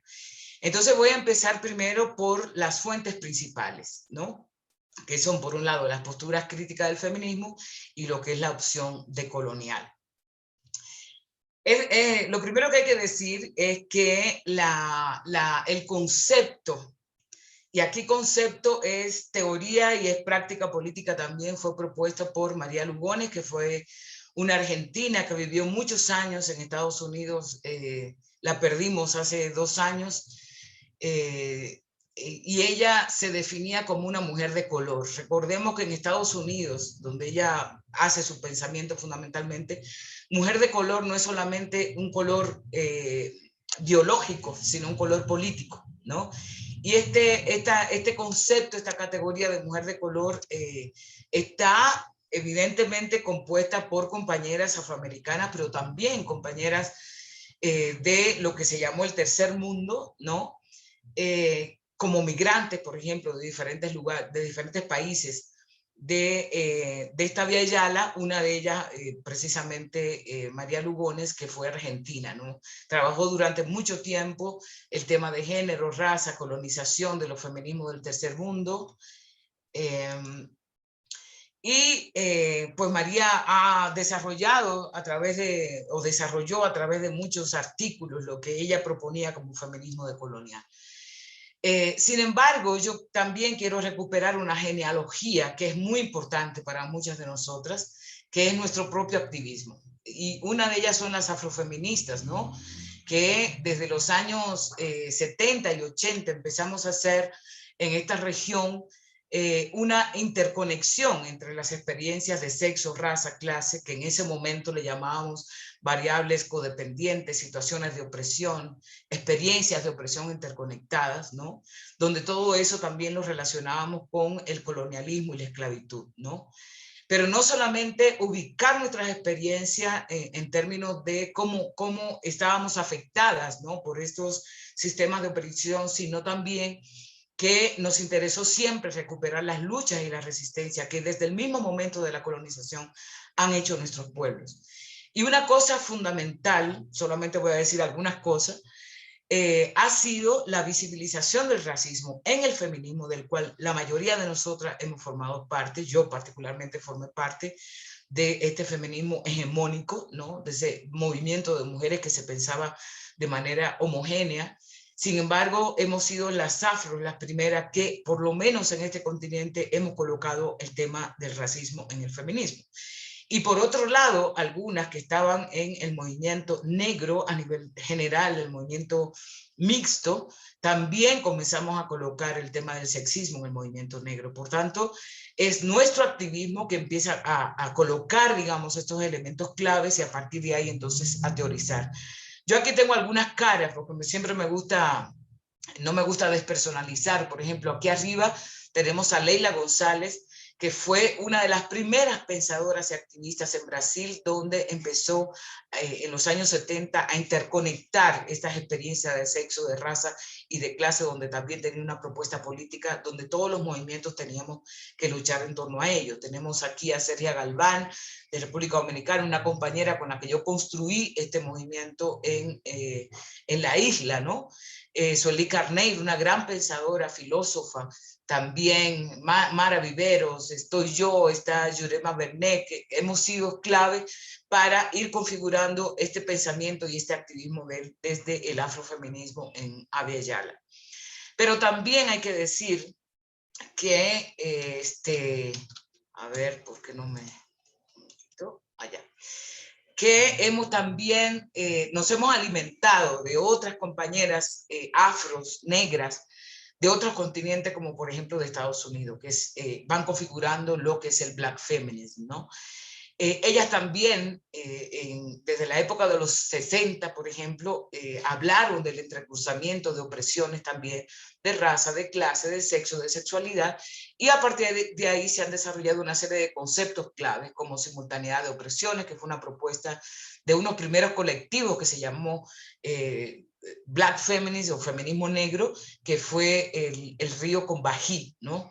Que en su manifestación, hay un documento muy importante cuando ellas inician, que es este que tenemos aquí debajo, donde ya ahí dicen qué sería el Black Feminism, que fundamentalmente es una lucha frente a todas las opresiones, ¿no? A eso le llamaron simultaneidad de opresiones. Luego Patricia Hill Collins, que la tenemos aquí abajo, le llamó a eso matriz de opresión. Se ha llamado también coconsustancialidad, interseccionalidad, que ha sido uno de los conceptos más recientes, ¿no? Pero que interseccionalidad ya viene con un bagaje bastante importante en esto. Hay elementos claves que nosotras como feministas decoloniales retomamos también de la Black Feminism. Una de ellas es la experiencia como fuente de conocimiento, ¿no? No necesariamente el hecho de uno estar en una situación de opresión produce una conciencia sobre ello. Sin embargo, estas compañeras fueron claves para, a partir de la experiencia, como igual también lo hicimos en Abya Yala, generar unos conocimientos que también han sido teorías clave para el pensamiento crítico, no solamente para el feminismo. Y a partir de ahí, entonces, ellas han dicho eso que se llama, o que Patricia Hill Collins llamó el privilegio epistémico. O sea, tenemos un privilegio que esa experiencia particularmente genera un pensamiento, genera una conciencia sobre nuestras vidas, sobre nuestros pueblos y sobre el mundo a nivel general. Hay varios elementos claves que el Black Feminism ha propuesto, por ejemplo, cómo la violencia no solamente puede analizarse desde el punto de vista intrafamiliar o la violencia hacia las mujeres, como bien ha sustentado el feminismo hegemónico, que ha sido importante, sino que esta violencia ha sido analizada desde el punto de vista más complejo. Es decir, por ejemplo, la violencia estructural, la violencia policial, la violencia del Estado, la violencia militarista, la violencia capitalista en torno a las políticas neoliberales que también desarrolla, ¿no? El otro elemento clave es ampliar el concepto de división sexual del trabajo, que ha sido, digamos, una categoría importantísima en el feminismo a nivel general, donde se dice que el trabajo, digamos, está dividido en esferas, ¿no? Y también desvalorado según quien lo hace. En este caso, se había hablado de la división sexual entre hombres y mujeres. Sin embargo, tanto el Black Feminism y el feminismo negro a nivel general hemos propuesto que ese concepto de división sexual tiene que ampliarse a división racial, en el sentido de que hay compañeras que son racializadas, que ocupan una serie de trabajos, por ejemplo, el trabajo doméstico, que es el menos valorado y el menos pagado, ¿no? Y además, esto se articula con compañeras que son empobrecidas, ¿no? Porque no podemos hacer una separación entre el racismo y el clasismo a nivel general. Por tanto, y podemos ampliar, ¿no?, este concepto de división, por ejemplo, nacional del trabajo, donde también la nacionalidad marca ciertos tipos de trabajo, por ejemplo, en términos de las migrantes, ¿no? Que realizan un tipo de trabajo, sobre todo en los países del norte. Además de ello, la familia, por ejemplo, el feminismo blanco decía cómo la familia, digamos, es un espacio también de subordinación, de violencia hacia las mujeres. Nosotros hemos dicho, sí, es cierto. Sin embargo, esa familia extensa, que no es la nuclear, ¿no? Esa familia extensa también es un lugar de protección para muchas de las personas que están afectadas por estos sistemas de opresión. Entonces ampliamos también este debate a problematizar un poco qué significa la familia en nuestras vidas, ¿no? Y el otro elemento de los muchos es la importancia de la espiritualidad, una espiritualidad que es afrocéntrica en el sentido de que recuperamos ancestralidades históricas, ¿no?, que han sido negadas por la imposición del judeocristianismo, en este caso en la Abya Yala, ¿no? Y nosotras empezamos a recuperar como parte de nuestra acción política, y también hay muchas investigaciones sobre este tema, sobre la importancia de esta espiritualidad para nuestras acciones políticas y para nuestras subjetividades. Igualmente, el tema de la música, a propósito del tema que nos convoca hoy, del arte, ¿no?, cómo han sido, digamos, maneras de hacer también política y generar una serie de pensamientos críticos. Y otro elemento es el cuestionamiento a esa sororidad que el feminismo blanco ha colocado, como que todas las mujeres tenemos que ser solidarias, tenemos que ser hermanas, cosa que, por un lado, evidentemente nosotras estamos a favor de la solidaridad, no solamente entre mujeres, entre pueblos, entre seres humanos, pero una de las cosas que ha dicho Audre Lorde, que la tenemos aquí, es que esa sororidad también esconde el racismo que muchas feministas hacen o despliegan en relación a compañeras afro, compañeras indígenas, compañeras campesinas, porque ellas se creen por encima de todas las otras, ¿no? Esos son algunos elementos que nosotras retomamos como feministas decoloniales de esta importante corriente en Estados Unidos que es el Black Feminist. Aquí tenemos caras importantísimas como Barbara Smith, como Shirley Clare, como Bell Hooks, una de las más conocidas, Angela Davis, ¿no? Audre Lorde, Patricia Hill Collins, entre muchísimas otras que han abierto, digamos, el panorama no solamente del feminismo, sino también del movimiento por los derechos civiles, del movimiento antirracista, de los movimientos capitalistas. La otra fuente importante para nosotras es lo que han producido, pensado, accionado mujeres y feministas indígenas de esta Abya Yala. Ellas también han hablado de la triple opresión de raza, de etnia, de clase, de género.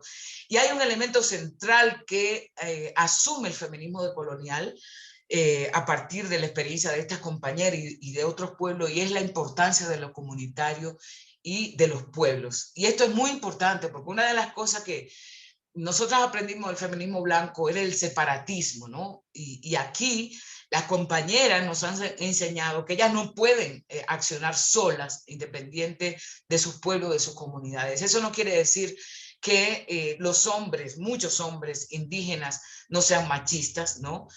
Sin embargo, siempre se ha planteado que esto tiene que ser abordado en comunidad, porque precisamente estas opresiones como el racismo, el clasismo, el etnocentrismo, el despojo, afecta a comunidades completas, ¿no? Entonces, esta lucha, digamos, que es imbricada, no puede ser en lógica del separatismo que nos enseñó el feminismo blanco. También ellas han luchado por la invisibilidad de los movimientos, en los movimientos sociales de cual ellas han formado parte y que la han invisibilizado como mujeres también. Y otro elemento clave ha sido pensar esas ontologías relacionales, ¿no? Por ejemplo, una de las cosas fundamentales de los pueblos indígenas, particularmente las mujeres indígenas, ha sido pensar cómo no podemos continuar con una visión antropocéntrica donde lo humano, que recordemos que lo humano siempre ha sido pensado como el hombre blanco, heterosexual, católico, no, por lo menos en este contexto, se ha pensado por encima de los otros seres que existen en el territorio, ¿no? Como el río, como la montaña, como los animales, etc. Estas ontologías relacionales lo que está planteando es fundamentalmente que todos y todas somos parte de un mismo mundo, y yo creo que la pandemia, ojalá que nos haya enseñado esta situación, ¿no? Por tanto, el territorio aquí es fundamental, ¿no? Es fundamental, y lo que es la comunidad y la comunalidad, que al mismo tiempo hay un ruido que no sé qué pasa. La comunalidad es una propuesta que entiende que a la vez que hay despojo por las multinacionales, por los capitalistas, etcétera, también los pueblos, desde el mismo momento de la colonización, han resistido. Y hay tensiones entonces en estas dinámicas sociales donde está el territorio, digamos, como centro de esto, ¿no? Aquí tenemos algunas compañeras, Aura Cumes, Maya Quichel de Guatemala, Gladys Tzutzul de Guatemala también, Lorena Cabnal, que es parte del feminismo comunitario guatemalteco, está Julieta Paredes, que también es parte del feminismo comunitario, está Silvia Rivera Cusicanqui, una gran pensadora boliviana, ¿no? Y son estas compañeras y muchas otras más que también han aportado elementos claves al feminismo decolonial y son fuentes importantes para nosotros. Por otro lado está la corriente autónoma latinoamericana, de la cual también yo formo parte, que empezó en los años 90 a cuestionar las políticas neoliberales que institucionalizaron, digamos, los movimientos sociales a nivel general, el feminismo, pero también los movimientos sociales. En ese sentido, hicimos una denuncia de la dependencia política y económica mediante estas políticas de desarrollo a estos países del llamado tercer mundo, ¿no? Esta política de desarrollo que ha implicado intervención, no solamente militar, sino también epistémica, en términos de políticas neoliberales a través, por ejemplo, de fundaciones, ¿no? O de las instituciones del orden global como la ONU, el Fondo Monetario Internacional, la USAID, más muchas más, que en el norte global encontramos que vienen a estos países a intervenir. Uno de los problemas que tenemos en este momento, por ejemplo, es cómo las multinacionales entran a los territorios precisamente afros, indígenas, campesinos, a despojar, ¿no? Y eso ha implicado incluso el asesinato de líderes sociales, que es uno de los grandes problemas que tenemos hoy. Esta institucionalización, entonces, llevó a una institucionalización de los movimientos sociales, particularmente del feminismo, ¿no? Y lo que decíamos era que ha habido una tecnocratización, es decir, muchos movimientos que antes eran radicales se han convertido en ONGs con el apoyo de los estados nacionales, pero también de esta cooperación internacional y estas instituciones globales que también han impactado en los movimientos sociales, imponiendo una serie de agendas de lógica de derechos, pero desde la visión totalmente norcéntrica, ¿no? Y nuestra propuesta siempre ha sido la autonomía y la autogestión frente a los partidos políticos, frente a los estados, frente a las ONGs y frente inclusive a la academia, porque nosotras evidentemente, y yo que doy clase en la academia, sabemos que tenemos que hacer un pensamiento crítico, también tenemos que hacer una disputa en la academia, pero una de las cosas fundamentales nuestras es fortalecer nuestros movimientos sociales, porque la academia sabemos que es parte, ¿no?, de la colonialidad y tiene sus límites. Lo que hay que fortalecer fundamentalmente son los movimientos sociales. En ese sentido, la corriente autónoma latinoamericana y caribeña ha sido fundamental para el feminismo decolonial, ¿no? También, por ejemplo, una de las cosas que retomamos son los aportes del feminismo materialista francés, donde aquí hay un aporte que para mí son las más radicales, ¿no? Desde los años 70 también, donde aquí hombres y mujeres no se perciben como una biología, ¿no? O una construcción social con base a una biología, sino que ellas utilizan el concepto de clase de sexo. Esta clase de sexo se define fundamentalmente a partir de relaciones sociales, que Colette Guillaumard le llamó el sexaje. El sexaje no es más como cuerpos, vidas, relaciones son apropiadas, y cuando estoy hablando de apropiación, no estoy hablando de explotación, que también lo hay, sino que la apropiación es un tipo de trabajo que se hace y que no es pago. Por ejemplo, el trabajo doméstico que hacen muchas mujeres o el trabajo que hacen muchos hombres racializados indígenas que no se les paga, que son especie de servidumbre o de esclavitud también contemporáneas, ¿no?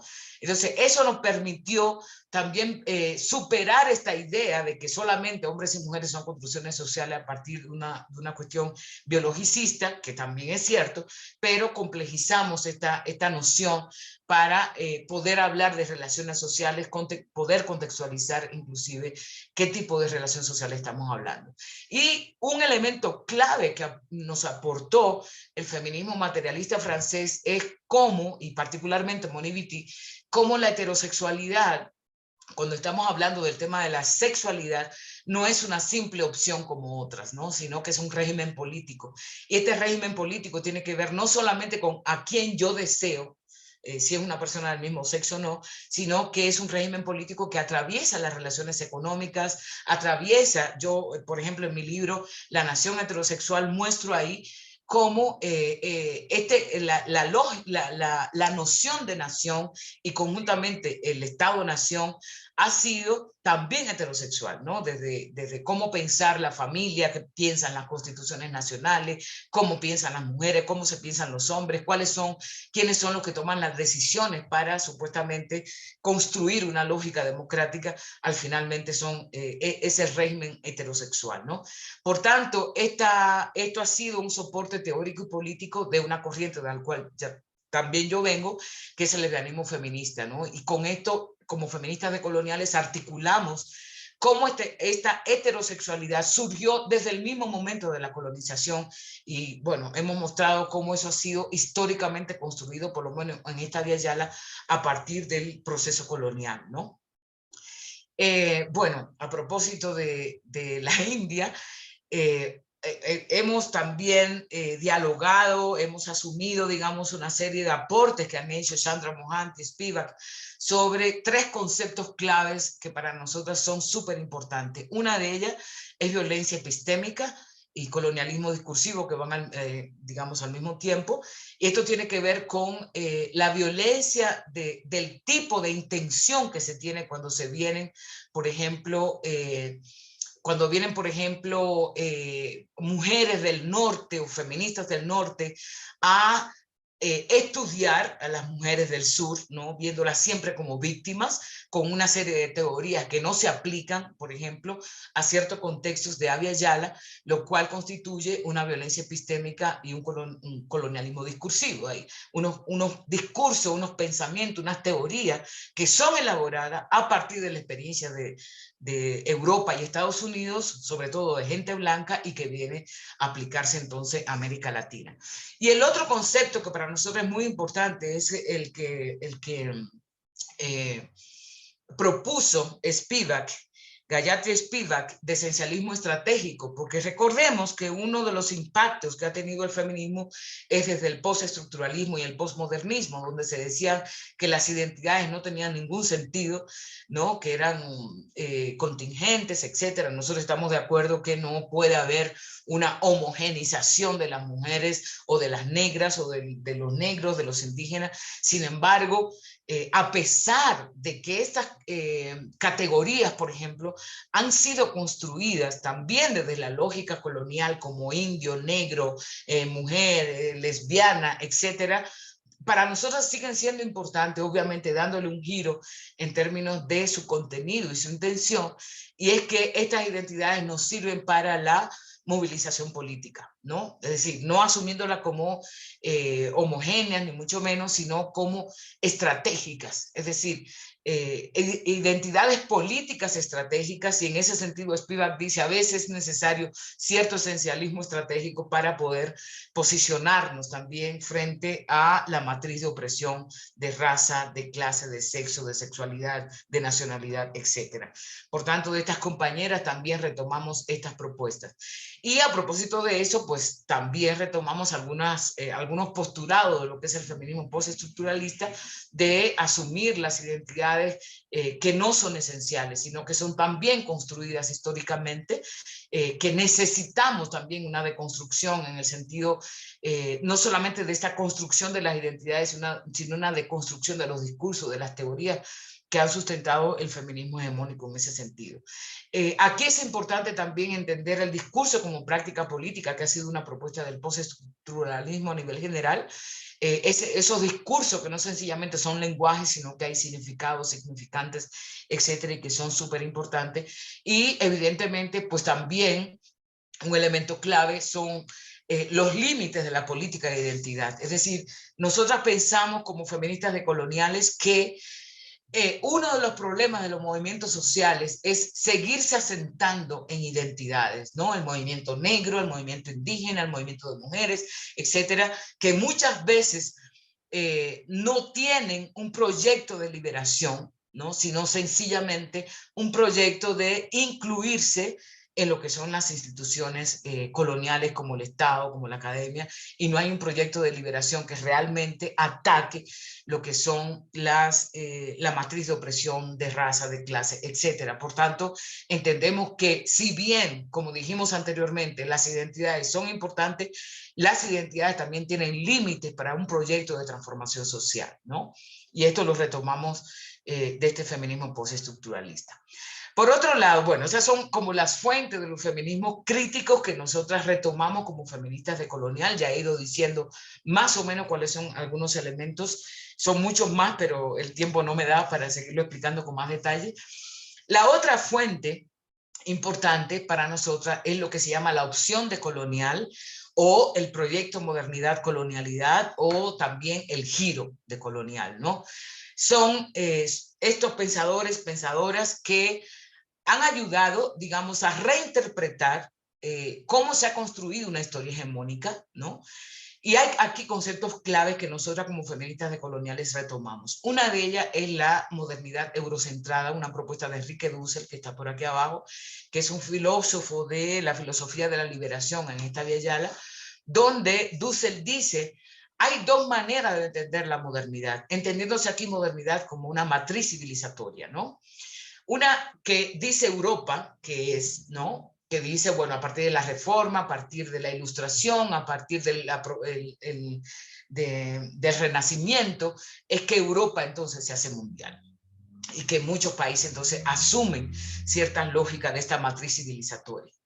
Dussel dice que también hay una manera decolonial de entender la modernidad, y es que empieza precisamente en 1492, cuando empieza el colonialismo, es decir, el siglo XV, donde los colonizadores, en este caso españoles, portugueses, holandeses, etcétera, se encuentran con ese otro, que son los pueblos originarios.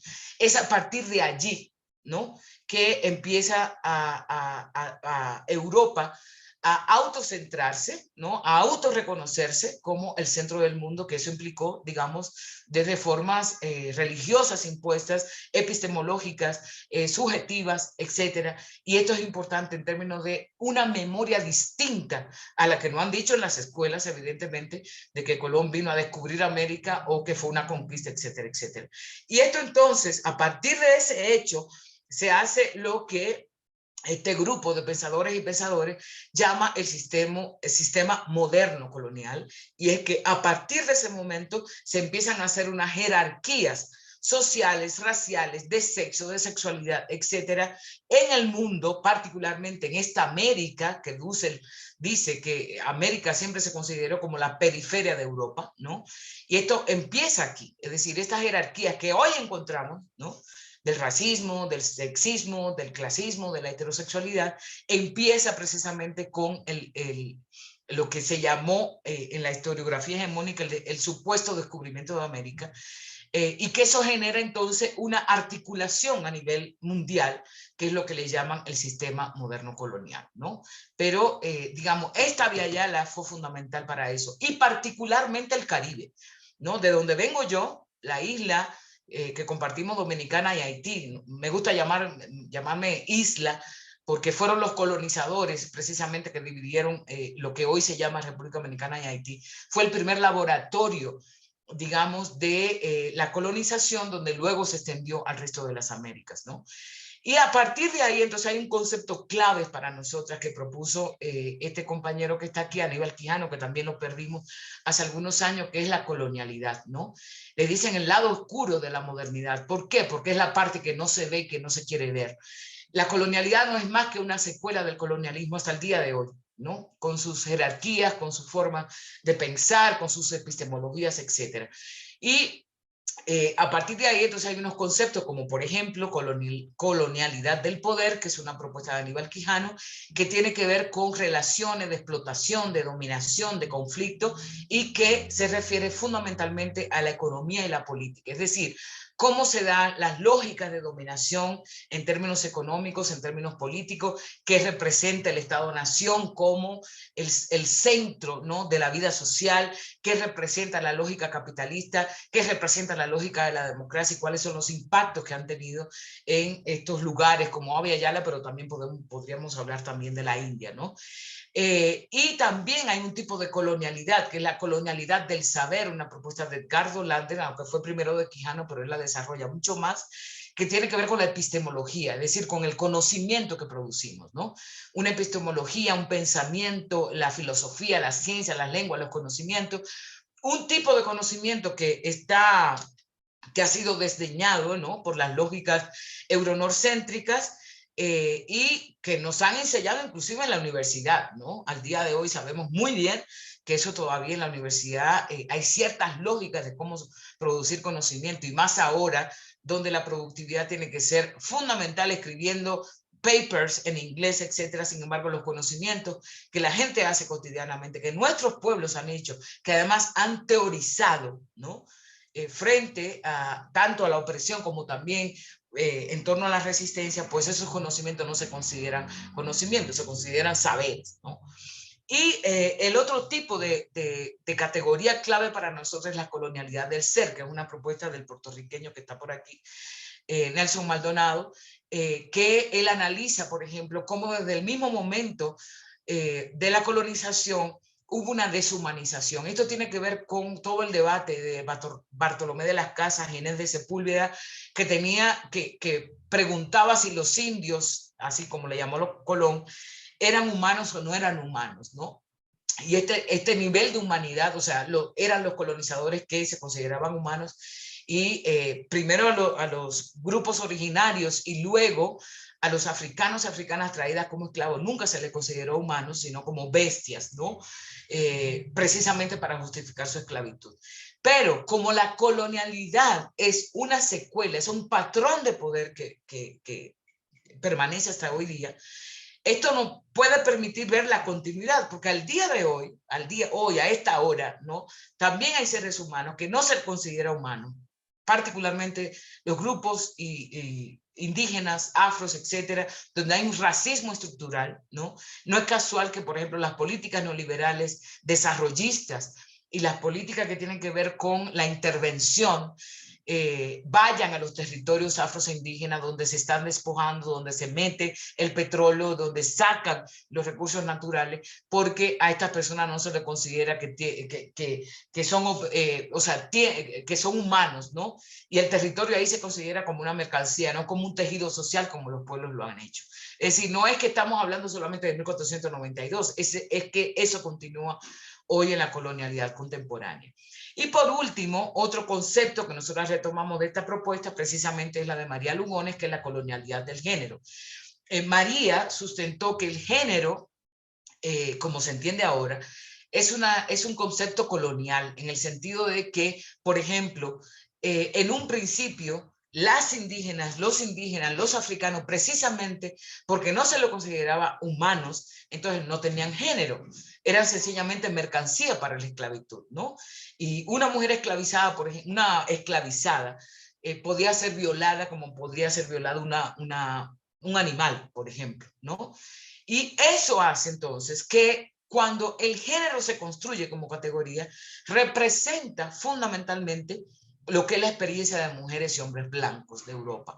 Obviamente, luego hay un sistema, un proceso más bien, de patriarcalización donde se va instalando el género. Por ejemplo, yo tengo un artículo que tiene que ver con las leyes de Burgos del 1512, donde los colonizadores ya empiezan a decirle a las indias lo que tienen que hacer, que es quedarse en la casa, se le impone el matrimonio, las lógicas, por ejemplo, donde los hombres se supone que tienen que tener un poder igual que los colonizadores, todo esto entre comillas, porque los colonizadores nunca quisieron que los indios tuvieran el mismo poder que ellos, ¿no? Y entonces ahí podemos ver etnográficamente dónde se empieza a imponer género a partir de este proceso colonial. Por tanto, eso tiene implicaciones para nuestras teorizaciones hoy, ¿no? No solamente para entender cómo se dio el género históricamente, sino qué implicaciones también tiene esto para el día de hoy, ¿no? Bueno, hay otras propuestas importantes que nosotros retomamos, como por ejemplo el colonialismo interno. Aquí Silvia Rivera Cusicanqui, que es una gran pensadora boliviana, no le gusta la propuesta de colonialidad porque ella dice, existe todavía el colonialismo interno en nuestros países, ¿no? Que es una propuesta de hace mucho tiempo de Pablo Casanova. Particularmente yo creo que la colonialidad no niega que exista todavía el colonialismo interno. La colonialidad sencillamente lo que está mostrando es que hay un patrón de poder, ha habido un patrón de poder que todavía permanece hasta nuestros días, donde se puede ver continuidades y discontinuidades. Y el otro concepto que ya yo expliqué es el de la comunalidad, que es una propuesta de Floriberto Díaz, que es un miche, es decir, un pueblo indígena, los miches, y de Jaime Martínez Luna, que es zapoteco, donde ellos dicen todas las tensiones a partir de la resistencia que hace la gente en las comunidades, ¿no? Entonces son estas propuestas importantes. Bien, entonces paso ahora a las críticas y se derivan de lo que yo vengo hablando, ¿no? ¿Cuáles son las críticas fundamentales que nosotras como feministas decoloniales hacemos? Primero, esta lógica del desarrollo, ¿no? Que se ha impuesto, un desarrollo que además es desde la lógica norcéntrica, ¿no? Este desarrollo que es progreso, que es el punto de partida y de llegada precisamente es Europa, luego Estados Unidos, hay que ver lo que va a pasar con China ahora, ¿no? Que nosotras también cuestionamos que lo que no existe, o sea, no hubo conquista ni encuentros de cultura como el discurso hegemónico quiere instalar, sino que lo que hubo fue una colonización, un despojo, etc. Criticamos también el patriarcado universal, un concepto clave del feminismo, ¿no? Sin embargo, nosotras decimos que no en todos los momentos, que no en todos los lugares ha habido patriarcado, cuando entendemos el patriarcado no solamente como una actitud individual de los hombres hacia las mujeres, sino como un sistema que implica el control de los medios de producción, ideológicos como medios de comunicación, iglesias, educación, pero también la producción económica. No todos los hombres de nuestros pueblos han sido patriarcales en el sentido de que no han controlado estos medios. Pueden ser y casi siempre son machistas, que es distinto, pero no podemos hablar de un patriarcado universal, ¿no? Porque además esto deriva en plantear que todos los hombres todos son los enemigos, ¿no? Como siempre creímos durante un tiempo. En ese sentido también criticamos que todas las mujeres comparten, digamos, un sistema de género por el hecho de ser mujeres. Esa es una de las cosas que nosotros cuestionamos hace mucho tiempo desde el feminismo afro. Y en ese sentido, eso tiene implicaciones para nuestras teorizaciones, pero también para nuestros activismos, ¿no?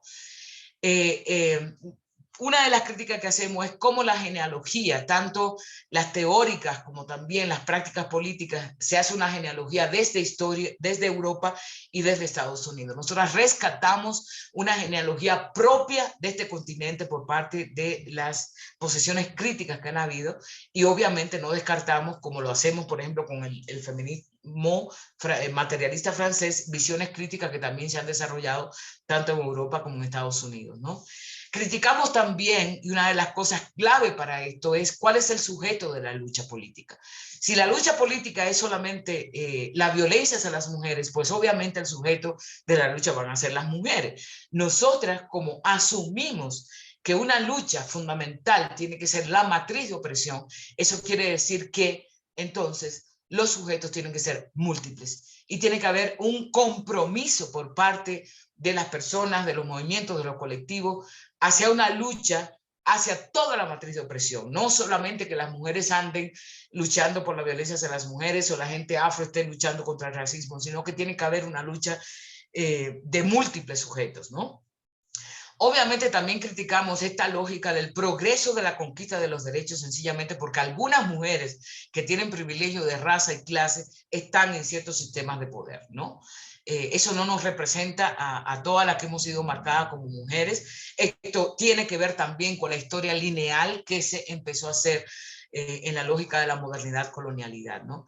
Criticamos también esa dependencia que tenemos al norte, tanto en las teorías como en las propuestas políticas, esa influencia, por ejemplo, de la cooperación internacional que está, digamos, pintada de solidaridad internacional, pero que sabemos muy bien cuál es la lógica de la cooperación en términos de la geopolítica del mundo, y no es sencilla. Nosotras a eso siempre he dicho particularmente que hace tiempo que lo que Europa tiene y lo que Estados Unidos tiene como riqueza que ha hecho que sea un centro del mundo es porque ya hace tiempos robaron en este continente muchas de las riquezas que teníamos ahí. Por tanto, tiene que haber un proceso de reparación, tiene que haber un proceso de recuperación. Ese concepto de cooperación internacional tenemos necesariamente, y eso es lo que hacemos las feministas decoloniales, empezar a cuestionar, ¿no? También una de las críticas es la dependencia del Estado Nacional. Sabemos que el Estado Nacional es un espacio de disputa, pero también y fundamentalmente es una institución colonial, ¿no? Que reproduce también estas lógicas de la matriz de opresión, ¿no? Y ahora, con sus multiculturalismos, por lo menos en este lado del mundo, del Abya Yala, que a partir de los 90 se empezó a pensar la inclusión a este Estado Nacional de la gente negra, de la gente indígena, etcétera, lo que hacen es algunas reformas, algunas políticas públicas, ¿no? Que lo incorporen en términos de reconocimiento cultural solamente, pero el Estado, de hecho, no hace nada para eliminar el racismo estructural, el sexismo estructural, etcétera. Por tanto, reproduce la matriz de opresión. Entonces, hay que tener también cierta autonomía del Estado en relación a eso. Necesitamos además construir otro tipo de memoria a partir de la historia que se ha contado y cómo se va construyendo la historia hegemónica por parte de las élites. Y eso es muy importante para nosotras en términos de autoinvestigación. Necesitamos la gente subalternizada, los condenados del mundo, como diría Fanon, hacer nuestras propias investigaciones. No que los blancos, ¿no? los privilegiados de raza y de clase vengan a seguirnos haciendo solo materia prima de sus propias investigaciones. Por tanto, es importantísimo el proceso para construir otra historia. Y obviamente una crítica a estos determinismos que siguen, por ejemplo, hoy en el feminismo, no sé si en la India o en España está así, pero hay una lógica totalmente biologicista todavía al día de hoy, ¿no? Que piensa que las mujeres son mujeres porque tienen una vulva, por ejemplo, ¿no? Y que la opresión de la mujer no lo puede entender ninguna otra persona que no sea salida de esta investigación. Estos determinismos siguen siendo súper peligrosos porque además tienen materialidad, tiene ideología y también tiene discurso en nuestras prácticas políticas y teóricas, ¿no? Entonces, derivándolo de ahí, ¿cuáles son nuestras propuestas? Pues la reinterpretación de la historia hegemónica. Decimos que lo que hubo fue una colonización, un saqueo, un genocidio, un despojo que todavía continúa hoy.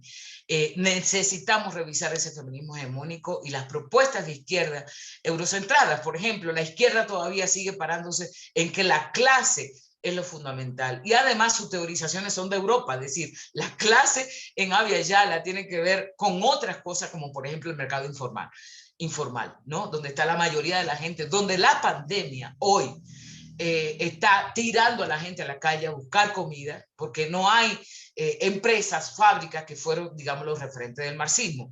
Yo obviamente estoy de acuerdo con muchos de los análisis de Marx, pero también tenemos que aplicar estas teorías a las realidades de nuestros pueblos, ¿no? Nuestra propuesta es la imbricación de opresión, que tiene que ver con un análisis estructural, sistémico, regional, local y subjetivo. ¿Cómo es que se da esa matriz de opresión sexista, racista, clasista? Y que además nosotros decimos, eso es parte de la episteme fundamental de la modernidad colonialidad que todavía hoy está digamos, vigente, ¿no? Para nosotros es fundamental la relación entre pensamiento y práctica política. Esta idea cartesiana de que el pensamiento va por un lado y la práctica política va por otro no tiene sentido. Nosotras desde nuestra práctica política hemos generado pensamiento y el pensamiento también tiene que generar prácticas políticas. Y esto se hace colectivamente, en comunidad, en movimiento y además a partir de prácticas otras como el arte, cosa que ya casi voy a hablar, ¿no? Para nosotras, como ya dije, es importante la autonomía, la autogestión, fortalecer, digamos, como múltiples sujetos tenemos que estar en las luchas políticas en función de proyectos políticos y no de identidades. Y obviamente recuperar otras visiones como la comunalidad, lo común, frente a la lógica individualista neoliberal, ¿no? Este modo de hacer colectivo, la palabra como un centro importante que nuestros ancestros nos han enseñado, estas redes de apoyo, soberanía alimentaria, estas como visiones y ontologías otras que nos enseñan cómo se puede reproducir la vida y no estar todo el tiempo solamente frente al saqueo, frente a los genocidios, frente a los desalojos, etc. Y como ya dije, eso no necesariamente se hace en esferas institucionales, como estados, universidades, partidos, etc.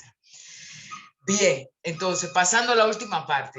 Evidentemente, como la compañera me presentó, yo he sido artista hace mucho tiempo, me viene por mi línea paterna, ¿no? La música fundamentalmente. Y en esta historia que yo acabo de contar, que es el contexto caribeño, que como ya dije, es una relación, ahí surge esa relación entre modernidad y colonialidad. Ahí yo empiezo a hacer arte desde muy pequeña, ¿no? Empecé a componer, etcétera.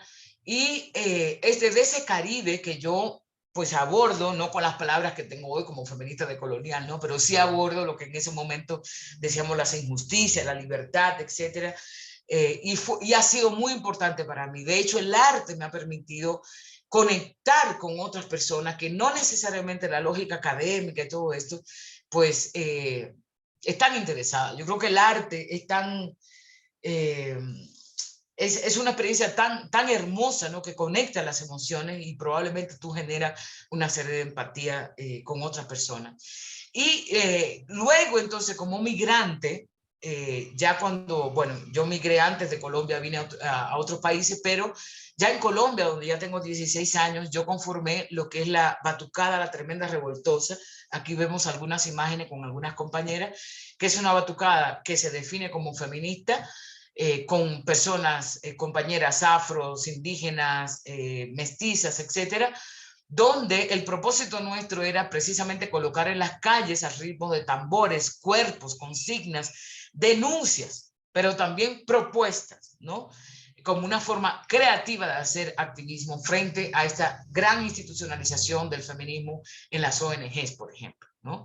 Y nosotras hemos tenido un posicionamiento radical, ¿no? Frente a todas las opresiones que, como el racismo, el heterosexismo, el clasismo, el militarismo, la violencia, pues afectan a las personas que tienen menos privilegio. Por tanto, nuestra propuesta siempre, desde la música, en este caso los tambores, fue confrontar, digamos, todas estas opresiones al mismo tiempo, ¿no? Y luego, ya para terminar, una de las cosas más bellas que hemos hecho desde el GLEFAS son lo que llamamos las escuelas feministas decoloniales y marronas, ¿no? Estas escuelas están dirigidas fundamentalmente a chicas, chicos jóvenes, afros de comunidades en resistencia, que nosotros le llamamos cimarrones. No sé si por allá se entiende lo de cimarrón, pero el cimarrón fue un movimiento que empieza en el momento del colonialismo, cuando los esclavizados y esclavizadas se iban a los montes fugándose del sistema colonial, pero que allá en esos lugares donde se fugaron también crearon comunidades autónomas, resistiendo, digamos, a la esclavitud y resistiendo al sistema colonial. Por tanto, el concepto de cimarronaje, de cimarrón, para nosotras tiene una importancia histórica y presente, en el sentido de que hoy muchas de estas comunidades también siguen fugándose a través de la resistencia con ciertas acciones políticas comunitarias que también hacen. Entonces, estas escuelas feministas decoloniales y marronas, donde aquí ustedes ven alguna de las fotografías, lo hacemos a través de la metodología artística y creativa, ¿no? Utilizamos el teatro, utilizamos la música, utilizamos el performance, utilizamos la pintura, la fotografía, el documental, como parte de la concientización que estamos compartiendo, digamos, con estas comunidades a través de sus jóvenes y jóvenes a nivel general. Entonces, ¿qué nos ha permitido este proyecto de colonial cimarrón, que es de liberación además? Pues la creación de otros conocimientos, pero también recuperar una serie de conocimientos que siempre nos fueron negados históricamente. La construcción, por tanto, de una memoria distinta, el rescate de la dignidad de nuestra gente, es decir, porque la mayoría de esta gente es negra. Y una de las cosas que nos enseñó la lógica colonial es negar nuestra negritud. Entonces vamos trabajando para que los jóvenes y las jóvenes se sientan orgullosos de su negritud y de toda su historia de resistencia. En ese sentido conectamos las emociones, las historias, los sueños, las utopías con esa ancestralidad que es de larga data, que tiene una memoria larga, ¿no? Descentramos la escritura, ahí casi no escribimos, sino que el arte es lo que hace a través del cuerpo, de la creación, la creación de una conciencia distinta. Evitamos la jerarquía, construimos colectivamente para cuestionar precisamente esos cimientos fundamentales de la modernidad colonialidad. Proponemos, experimentamos y creamos representaciones, creaciones, pensamientos, discursos y prácticas anticoloniales y decoloniales desde un lugar geopolítico particular como es esta Abya Yala y particularmente el Caribe. Una práctica pedagógica decolonial que parte de los conocimientos comunitarios y colectivos, el sentir, el experimentar fuera de la estética decolonial, que sigue construyendo la construcción de la memoria y la percepción de un mundo otro, que es decolonial, cimarrón y de liberación. Esas son de las últimas propuestas que nosotros estamos llevando a cabo ya hace muchos años. En República Dominicana también lo hemos hecho en otros lugares, como por ejemplo en la Amazonía ecuatoriana, en el Perú también. Y esta es nuestra propuesta, tanto pedagógica de colonial, que toma el arte como el centro pedagógico en ese sentido.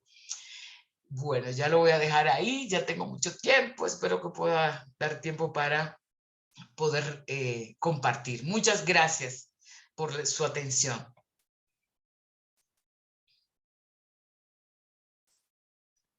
Thank you so much.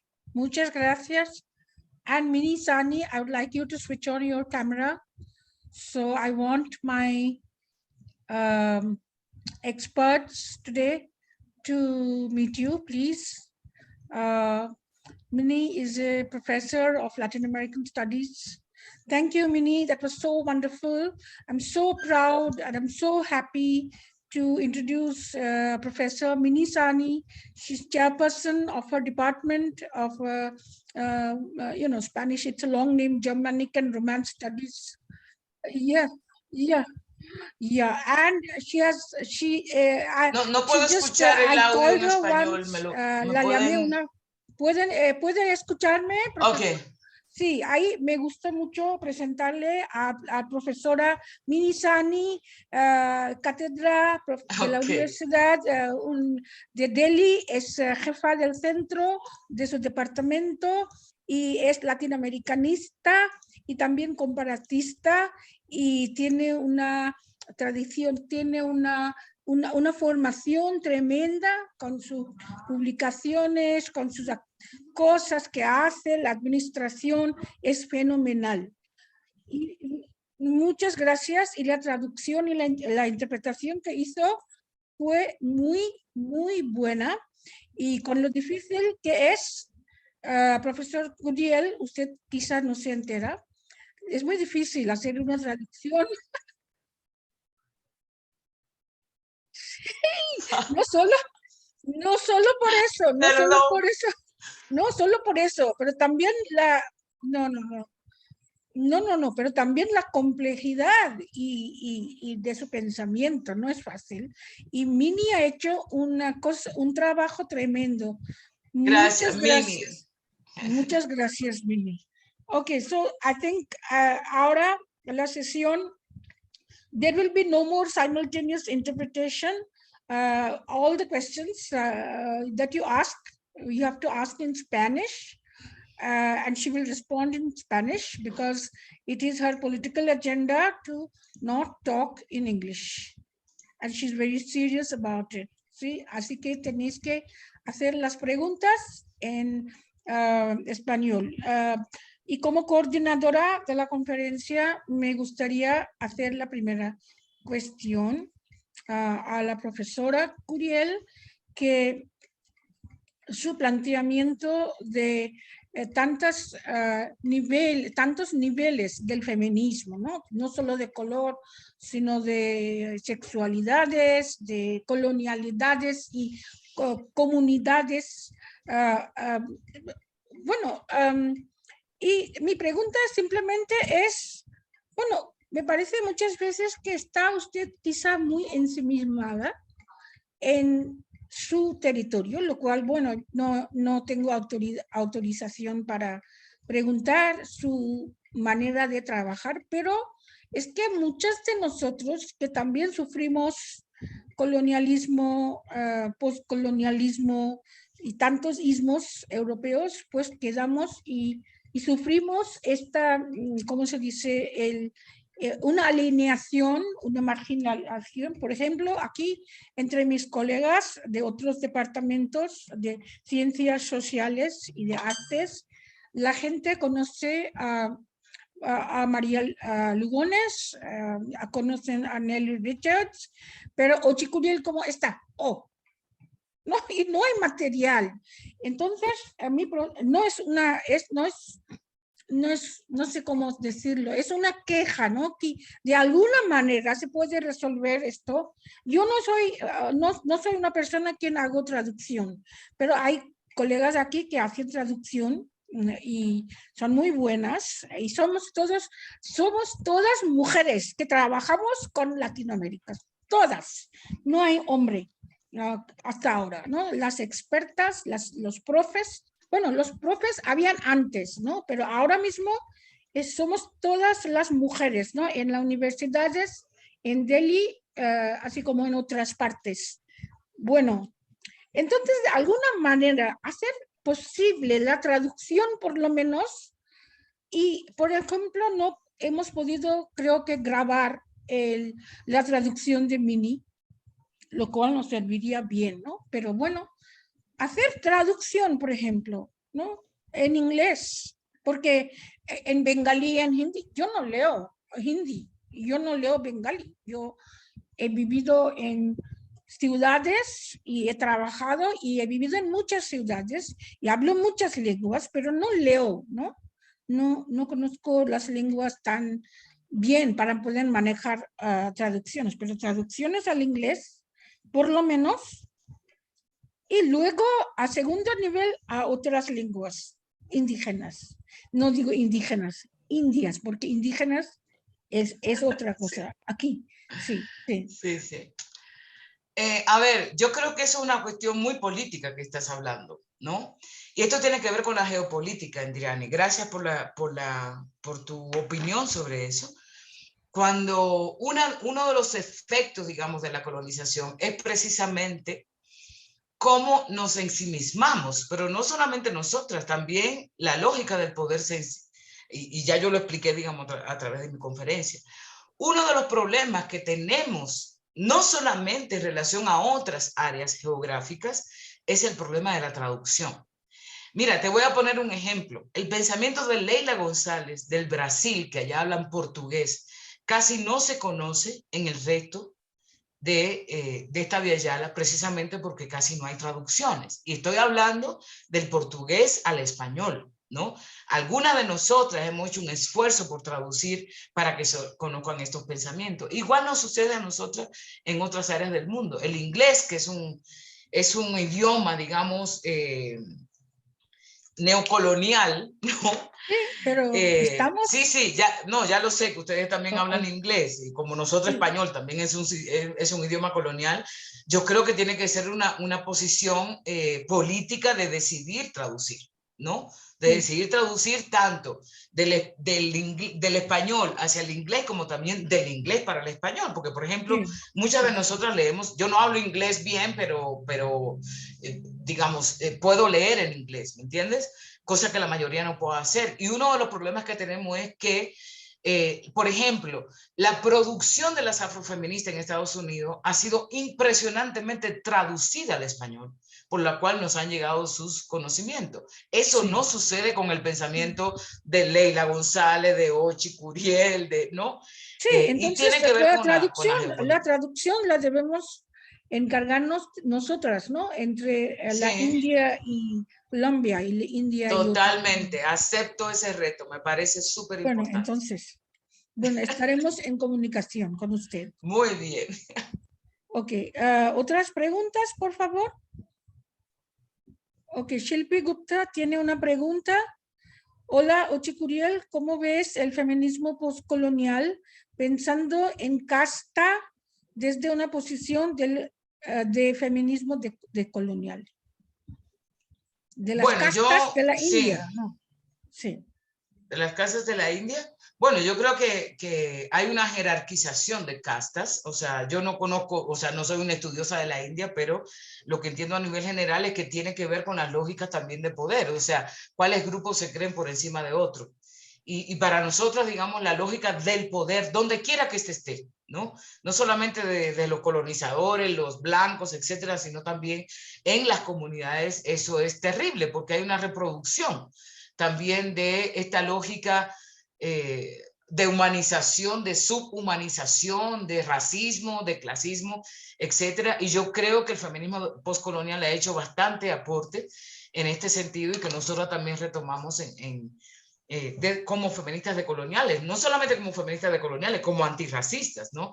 Que han sido las lógicas de las estructuras que muchas sociedades se han construido. Y sobre esta lógica de la división en castas, también tenemos que tener una posición totalmente crítica, ¿no? No es nada natural, tiene que ver con historias particulares que obviamente yo no me la conozco toda, pero es lo que puedo decir en ese sentido. Bueno, si usted puede ver, leer las, bueno, parece que hay muchas preguntas. Si puede ver el chat. Sí. Sí, por favor, entonces puede contestar. Pero en el chat solamente me sale la última sobre la casta, no veo más. Oh, ok, hay otra que va como una charla muy fascinante. Aquí se puede notar la idea de Toni Morrison sobre la maternidad de afroamericano opuesto a la construcción opresiva patriarcal de maternidad para las blancas feministas liberales. Es un sitio de resistencia y empoderamiento para las madres que les permiten para luchar contra el racismo. Sí, totalmente de acuerdo. No solamente Toni Morrison, yo creo que Angela Davis en su texto Mujeres, Raza y Clase hace un análisis de la maternidad precisamente. Y es como las esclavizadas, por ejemplo, no se podían considerar como que eran madres, primero porque no eran dueñas de sus hijos y de sus crías a nivel general, porque se lo quitaba el amo para reproducir la esclavitud, ¿no?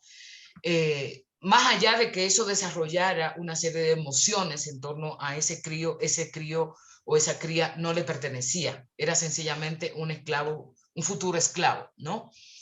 Pero además hay un elemento clave aquí y esta lógica de pensar la maternidad totalmente individualista no se da en muchas de nuestras comunidades. En mi familia yo lo puedo ver, por ejemplo. Hay unas maternidades que son mucho más colectivas, ¿no? En el sentido de que aunque haya sido una mujer que haya parido biológicamente, la responsabilidad del cuidado es más colectivo. Y eso lo vemos en la mayoría de los lugares de mi país, de comunidades indígenas, comunidades afro, donde se extiende esta lógica de la maternidad. Por tanto, a mí me da mucha risa porque yo no fui madre nunca, pero cuando llega el Día de las Madres, a mí me dan regalo en mi casa, ¿no? Y yo digo, pero que yo no soy mamá, de hecho me opuse a ser madre. Sin embargo, reconocen, digamos, que yo también he tenido cierto nivel de cuidado con mis sobrinos, mis sobrinas, etc. Entonces sí, yo creo que hay unas visiones distintas sobre la maternidad, que también, bueno, hemos complejizado mucho desde el feminismo negro. Me imagino que en la India también pasa esto también, ¿no? Y en otras comunidades a nivel general. Pero estoy de acuerdo que ha sido un análisis importante tanto de Toni Morrison como de Angela Davis. Bueno, creo que hasta ahora son estas las únicas preguntas. ¿Hay alguien quien quiere hacer una pregunta? Ok, un nuevo mensaje. A ver. Sí, profe, por favor. Hola, Ochy. Hola. Yo Anindita, y bueno, tuve la suerte de estar en Colombia por un poco tiempo, pero bueno, quiero preguntarte solamente las cosas que yo vi, porque año pasado, un poco antes del año pasado, pero como en Colombia hay mucha gente que viene de Venezuela en este momento, es una crisis muy grande. Y cuando hablamos de feminismo y todo esto, pero lo que yo vi que hay un odio, lo que ve en la gente colombiana hacia la gente venezolana. Dice que los robos y no sé qué, tiene un terror, casi un terror, ¿no? Aunque en las pequeñas ciudades también los venezolanos quieren pues ganar la vida, como quiera, eso da mucha pena, aunque yo tengo esa experiencia de mendigar, de ver el mundo en la India también. Pues entonces, y las mujeres, yo pensaba en mí misma, porque mi campo de investigación no es totalmente feminismo, pero nos toca, ¿no? Nos toca esas cosas de todo paso de la vida. Entonces, las mujeres venezolanas en este momento pasan de una crisis muy grande. ¿Y tú qué opinas? ¿Qué se puede hacer o qué haces por activismo? Algo, si puedes comentar, por favor. Ok, sí. Yo creo que, bueno, el fenómeno de la migración, pues ya sabemos, ¿no? Que es un problema serio y que el problema de la migración nos remite a cuestionar la lógica de los estados nacionales, ¿no? Es decir, quién es ciudadano, quién no es ciudadano, etcétera, tenemos que hacer un análisis decolonial y postcolonial sobre lo que ha implicado la formación de los estados nacionales, y esa es la raíz fundamental. Obviamente, si estamos hablando, y eso es en la India, pasa en España con los migrantes, pasa aquí en Colombia, pasa en Dominicana, por ejemplo, con los haitianos y haitianas que pasan a Dominicana, digamos, a trabajar. Y lo que está pasando con Venezuela son varias cosas a la vez. En primer lugar, aquí ha habido en Colombia, por parte de las élites colombianas, un discurso en contra de la paz, en contra de que ustedes saben que este país tiene más de 50 años en un conflicto armado, ¿no? Y se firmó hace unos años un acuerdo de paz con las FARC. Uno de los discursos para que la élite de derecha, ¿no? Que está relacionada con el paramilitarismo, está relacionada con muchos de los sectores de poder, fue lo que se llama el discurso castrochavista, es decir, que si se firmaban los acuerdos de paz, entonces íbamos a ser como Venezuela o como Cuba, ¿no? Que tienen propuestas socialistas en su mayoría de cosas. Esto ha hecho, este discurso que no solamente ha sido desde Colombia, sino en muchas partes del mundo, más allá de las críticas que yo también le tengo a Maduro, por ejemplo, en términos de ciertas políticas internas, ha sido lo que ha pasado con Cuba, un bloqueo económico, ¿no? Y eso ha hecho que hay una crisis en Venezuela que, conjuntamente con el discurso castrochavista, hace que entonces mucha gente migre hacia Colombia. Y claro, eso, como toda migración, tiene complejidades grandísimas. Una de ellas es lo que tú dices en relación a cuál es la representación que se tiene de la gente venezolana en este país. De casi todos los venezolanos es que son ladrones, es que asesinan, etc. Yo no voy a decir que no hay venezolanos que se dedican, digamos, a la delincuencia común, que además tenemos que buscar la raíz de esa delincuencia común. Es cierto que hay mucha gente venezolana, pero la gran mayoría, estamos hablando de más de 1 millón de personas, ¿no? Está trabajando en los semáforos, está trabajando en lugares que obviamente no son reconocidos, a pesar de que el gobierno colombiano le ha reconocido una estadía por 10 años aproximadamente. Es decir, lo que está pasando aquí en Colombia con los y las venezolanos es más o menos lo que está pasando en otros países, en términos de la xenofobia, ¿no? De que siempre los migrantes son los ladrones, los que nos quitan el trabajo, etcétera. Lo podemos ver aquí con los venezolanos, pero también lo podemos ver en muchas partes del mundo, ¿no? Y efectivamente las mujeres venezolanas es una, creo yo, por esta lógica machista que existe en nuestros pueblos, de la que más asumen los efectos de eso, porque primero vienen con muchas niñas, con muchos niños, que en general son ellas las que cuidan, son ellas las que salen a pedir, son ellas las que tienen que mantener, digamos, la situación de la familia completa, ¿no? Y es un tema trágico, pero déjenme contarle otra cosa.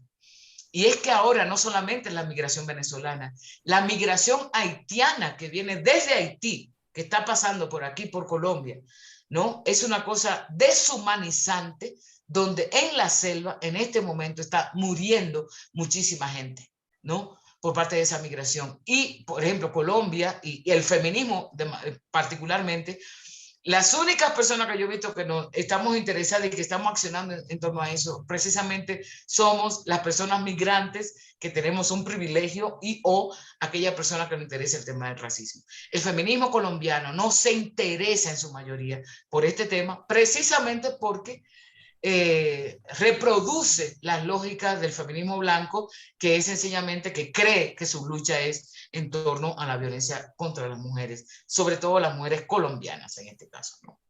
Entonces, yo lo que creo que hay que hacer es una solidaridad transnacional. Yo creo que sobre estos temas, de verdad, tenemos que accionar políticamente desde todos los lugares, no solamente que nos corresponda a quienes estamos en el lugar a nivel local, sino cómo podemos hacernos eco de estas de estas situaciones, que es muy deshumanizante para estas poblaciones a nivel general.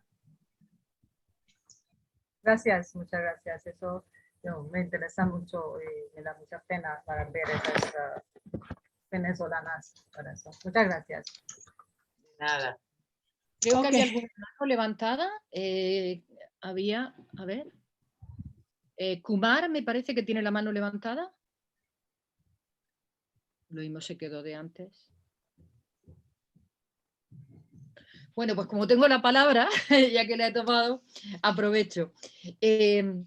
Bueno, varias cosas oyéndote. Cuando hablabas de lo de la lucha entre quién es el sujeto de opresión y bueno, pues supongo que está al corriente de la lucha sobre esa regresión ahora al sujeto de opresión mujer en España, ¿no? Bueno, y separando alianzas tan necesarias ahora mismo, cuando hablas de que esto tiene que ser un movimiento totalmente transnacional.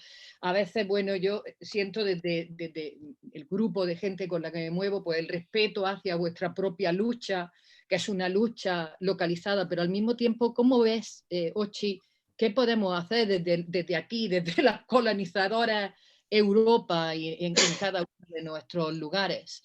Para, bueno, para que finalmente no nos terminen otra vez dominando, porque, por ejemplo, ahora con el 12 de octubre hubo un discurso de la ultraderecha española poniendo a través de WhatsApp y demás, un discurso anti-indigenista y totalmente de vuelta a ese eurocentrismo que ya se suponía que teníamos descartado hace mucho tiempo y que es bastante preocupante. Así es, yo creo que la derecha ha vuelto con toda, ¿no? A ver, yo creo varias cosas. En primer lugar, yo creo que hay una vuelta, es increíble cómo muchas feministas, no solamente en España, aquí en Colombia está sucediendo lo mismo, es volver a esta lógica del determinismo biológico, ¿no? Y eso es muy preocupante y eso hay que denunciarlo. Estas modas que vienen de las TERF, ¿no? Que se llaman antitrans, por ejemplo, una cosa que ya hemos tenido superada mucha gente, de cuál es el sujeto del feminismo, por ejemplo. O sea, yo creo que han pasado muchos libros, muchos debates, donde al día de hoy pensábamos que eso estaba superado, sin embargo, hemos vuelto otra vez, o han vuelto ellas, a una naturalización, ¿no? de lo que significa ser mujer, la política, etcétera, etcétera. Y yo creo que eso hay que combatirlo con debates, hay que combatirlo con ideas, etcétera. Y por otro lado, en relación a lo que cuentas de España, yo siempre he dicho que una de las cosas, y se lo he dicho, por ejemplo, gente que trabaja en cooperación internacional de España que viene aquí, y se lo puedo decir a una francesa igual, y es que yo creo en la lucha transnacional, pero también creo que es importante ubicarnos en términos de los privilegios que se tienen. Yo prefiero que en vez de que vengan aquí a hacer investigaciones, a hacer cooperación internacional, la lucha la den allá, ¿no? Que es el centro, es como las multinacionales, ¿no? Alguien me decía los otros días, bueno, ¿qué podemos hacer en relación a lo que está pasando con una multinacional en Canadá, ¿no? Que está afectando a Guatemala, está afectando a Colombia, etcétera. Digo, es que aquí ya tenemos la lucha sobre eso. Allá es que ustedes tienen que atajar, digamos, las multinacionales, ¿no? Entonces, yo lo que siento es que tal vez no tenga suficiente información, pero siento que muy poca gente en los lugares donde está ese tipo de poder, en este caso, Vox y compañía, y con el 12 de octubre, el Día de la Hispanidad y todo ese tipo de vainas, con excepción de movimientos migrantes, casi no veo a grandes movimientos oponiéndose, digamos, a estos discursos, a estas prácticas. Entonces, yo lo que creo es que la lucha transnacional se hace en la medida que sobre un mismo problema esté contextualizándose en diferentes lugares, porque funciona distinto. No es lo mismo, digamos, el accionar que pueda hacer una persona migrante que el accionar que pueden hacer personas que tienen privilegios de raza, de clase, frente a una multinacional o frente a un discurso como el de Vox. Yo creo que eso es lo que necesitamos, ¿me entiendes? Es decir, y eso nos puede, digamos, articular esta propuesta que nosotros tenemos, cómo hacer del sujeto de las luchas sujetos múltiples, ¿no? Yo creo que la gente blanca puede ser antirracista. Yo lo creo. como también creo que un hombre puede ser feminista, ¿no? Pero para eso hay que trabajarse también los privilegios, ¿no? Hay que trabajarse los privilegios, porque no soy de la naturalista. Creo que una lucha, un proyecto de liberación tiene que ser por toda aquella persona que se comprometa realmente con una transformación social. Okay. Eso creo. Perdón, Ochy, parece que hay dos preguntas más. Si los puedes leer y contestar. Sí, dice Kumar, tengo una curiosidad, resulta que hace algunos días estaba releyendo el discurso de colonialidad de Quijano, donde afirma el peruano que justo como la raza, el género, como categoría social política también se instaló, se evolucionó primeramente en lo que es América Latina por el edificio colonial patriarcal. ¿Qué opinas de este planteamiento? Yo siempre me he interesado saber en entender este proceso. A ver, lo que Quijano dice que evidentemente la raza, digamos, fue la raza como idea, ¿no? Él no asume nunca que la raza existe, pero la raza como idea fue fundamental para para poder justificar el colonialismo y la posterior colonialidad, ¿no? Luego él dice que el sexo también era importante en eso, pero sumado a la raza.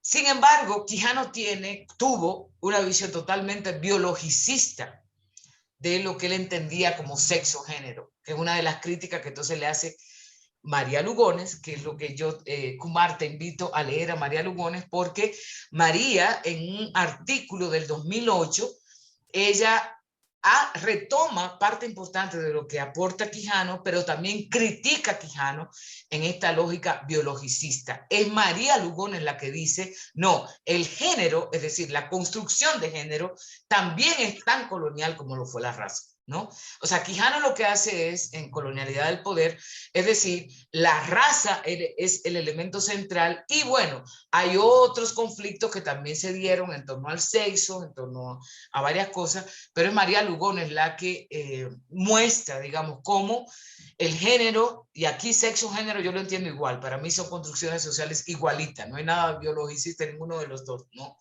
Entonces, yo te recomiendo el texto de María Lugones que se llama Colonialidad y Género del 2008, que creo que está traducido también al inglés, para que veas el complemento, digamos, y la crítica que le hace María Lugones a, exacto, esa es la referencia, que le hace María Lugones a Quijano en ese sentido. Ok. Y luego hay una de Shilpi, un poquito más arriba. A ver si consigo. Bueno. A ver. Sí, creo que decía... Ok, sí. Dice, sí, hola, hola Ochy Curiel, ¿cómo ves el no, ya. No, es justo después. Puedes añadir sobre la familia, ¿no? Que has dicho que es lugar de protección, pero no estabas hablando de la familia nuclear. Y sí. entonces, ¿qué? Eso es lo que quiero. Ok. Bueno, en primer lugar, yo creo que esta lógica, o sea, los discursos han asumido la familia nuclear, llámese papá, mamá, hijo, hija, ¿no? Como el modelo a seguir. Y lo que yo muestro en mi texto de la nación heterosexual es que precisamente eso ha sido colonial, es decir, cómo se fue instalando esta idea de que la familia, que además se articula la lógica del matrimonio, ¿no? Ha sido el ideal que se ha puesto, digamos, a través de las escuelas, a través de las diferentes instituciones, como el ideal a seguir, ¿no? Que además es blanca. Lo que nosotras hemos mostrado es que en muchos lugares del mundo esa familia no existe. Más allá de la idealización, lo que yo le llamo la nuclearización de la familia, ¿no?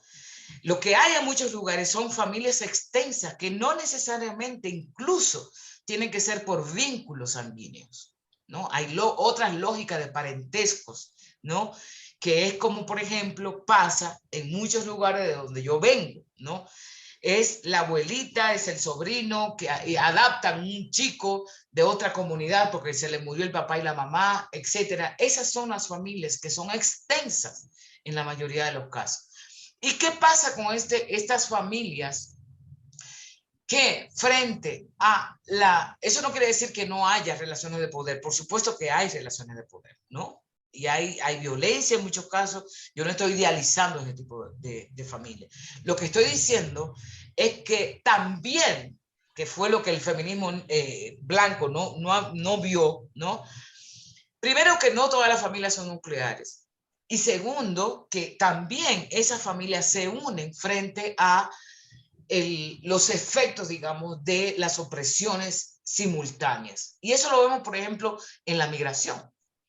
Porque hay muchos barrios que son el barrio africano, el barrio no sé qué, el barrio no sé cuánto. No es solamente porque quieren hacer turismo, que los turistas vayan a ver el barrio africano, el barrio indio. No, es que hay un sostén, digamos, en términos emocionales y muchas veces materiales de pensarse familia, digamos, también más allá de la lógica consanguínea, ¿no? Entonces ahí hay un apoyo, una protección también, hay un apoyo súper importante frente al racismo, frente a la xenofobia, frente a las políticas migratorias, frente a las lógicas militaristas, por ejemplo. Eso lo vemos aquí en Colombia en muchos lugares, donde la gente se dice familia aunque no tenga un vínculo sanguíneo. Y yo creo que eso es importante para pensar también las lógicas de parentesco que no son las que nos dicen sencillamente ciertas antropologías coloniales por ahí, ¿no?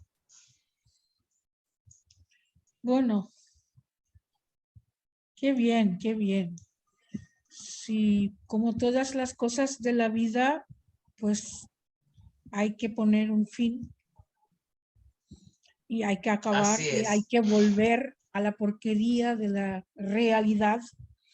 Muchísimas gracias, eso fue como un sueño. Muchas gracias, Adelina, ha sido un gran placer y me parece que me gusta mucho, ¿no? Porque estoy hablando con Adelina, me gusta mucho la locura, ¿no? de España, ¿no? Desde Cervantes y sus seguidores somos muy influenciados por eso y me gusta esta locura y me parece que Ochy también está contagiada como hispanoparlante y que viva nuestra locura y que sigamos. Muchas gracias. Por supuesto, tenemos que seguir siendo muy locas, que es lo que transforma la vida. Sí, pues Indriani, yo quiero agradecerte muchísimo, de verdad estoy súper emocionada que este contacto, este momento se haya dado. Agradezco mucho tu interés por mi trabajo, por mis propuestas. Yo creo que tenemos, como tú dijiste, un reto muy grande de traducirnos, no solamente a Ochy Curiel para allá, sino también ustedes para acá. Yo puedo hacer un esfuerzo para que hagamos eso porque es importantísimo. Sí. Agradecer a Adelina también por estar ahí, por su presentación y bueno, todas las personas que estuvieron conectadas al día de hoy. Agradezco mucho y ojalá que este sea un primer momento para seguirnos encontrando, ojalá presencialmente para poder darnos abrazos y tomarnos unos vinos o lo que sea. Sí. Bueno, pues nada, tenemos que visitarnos las unas a las otras, está clarísimo. Y muchas gracias, Indrani, muchas gracias. Muchas gracias. Muchas gracias a mi equipo de voluntarios. Y gracias por la traducción a la compañera Mini. Y a Mini, eso fue tremendo. Sí, muchas gracias a Mini. Y bueno, de mi equipo de Digital Space, que soy muy analfabeta en eso, por favor, sácanos de aquí. Hasta luego. Buen día. Hasta luego.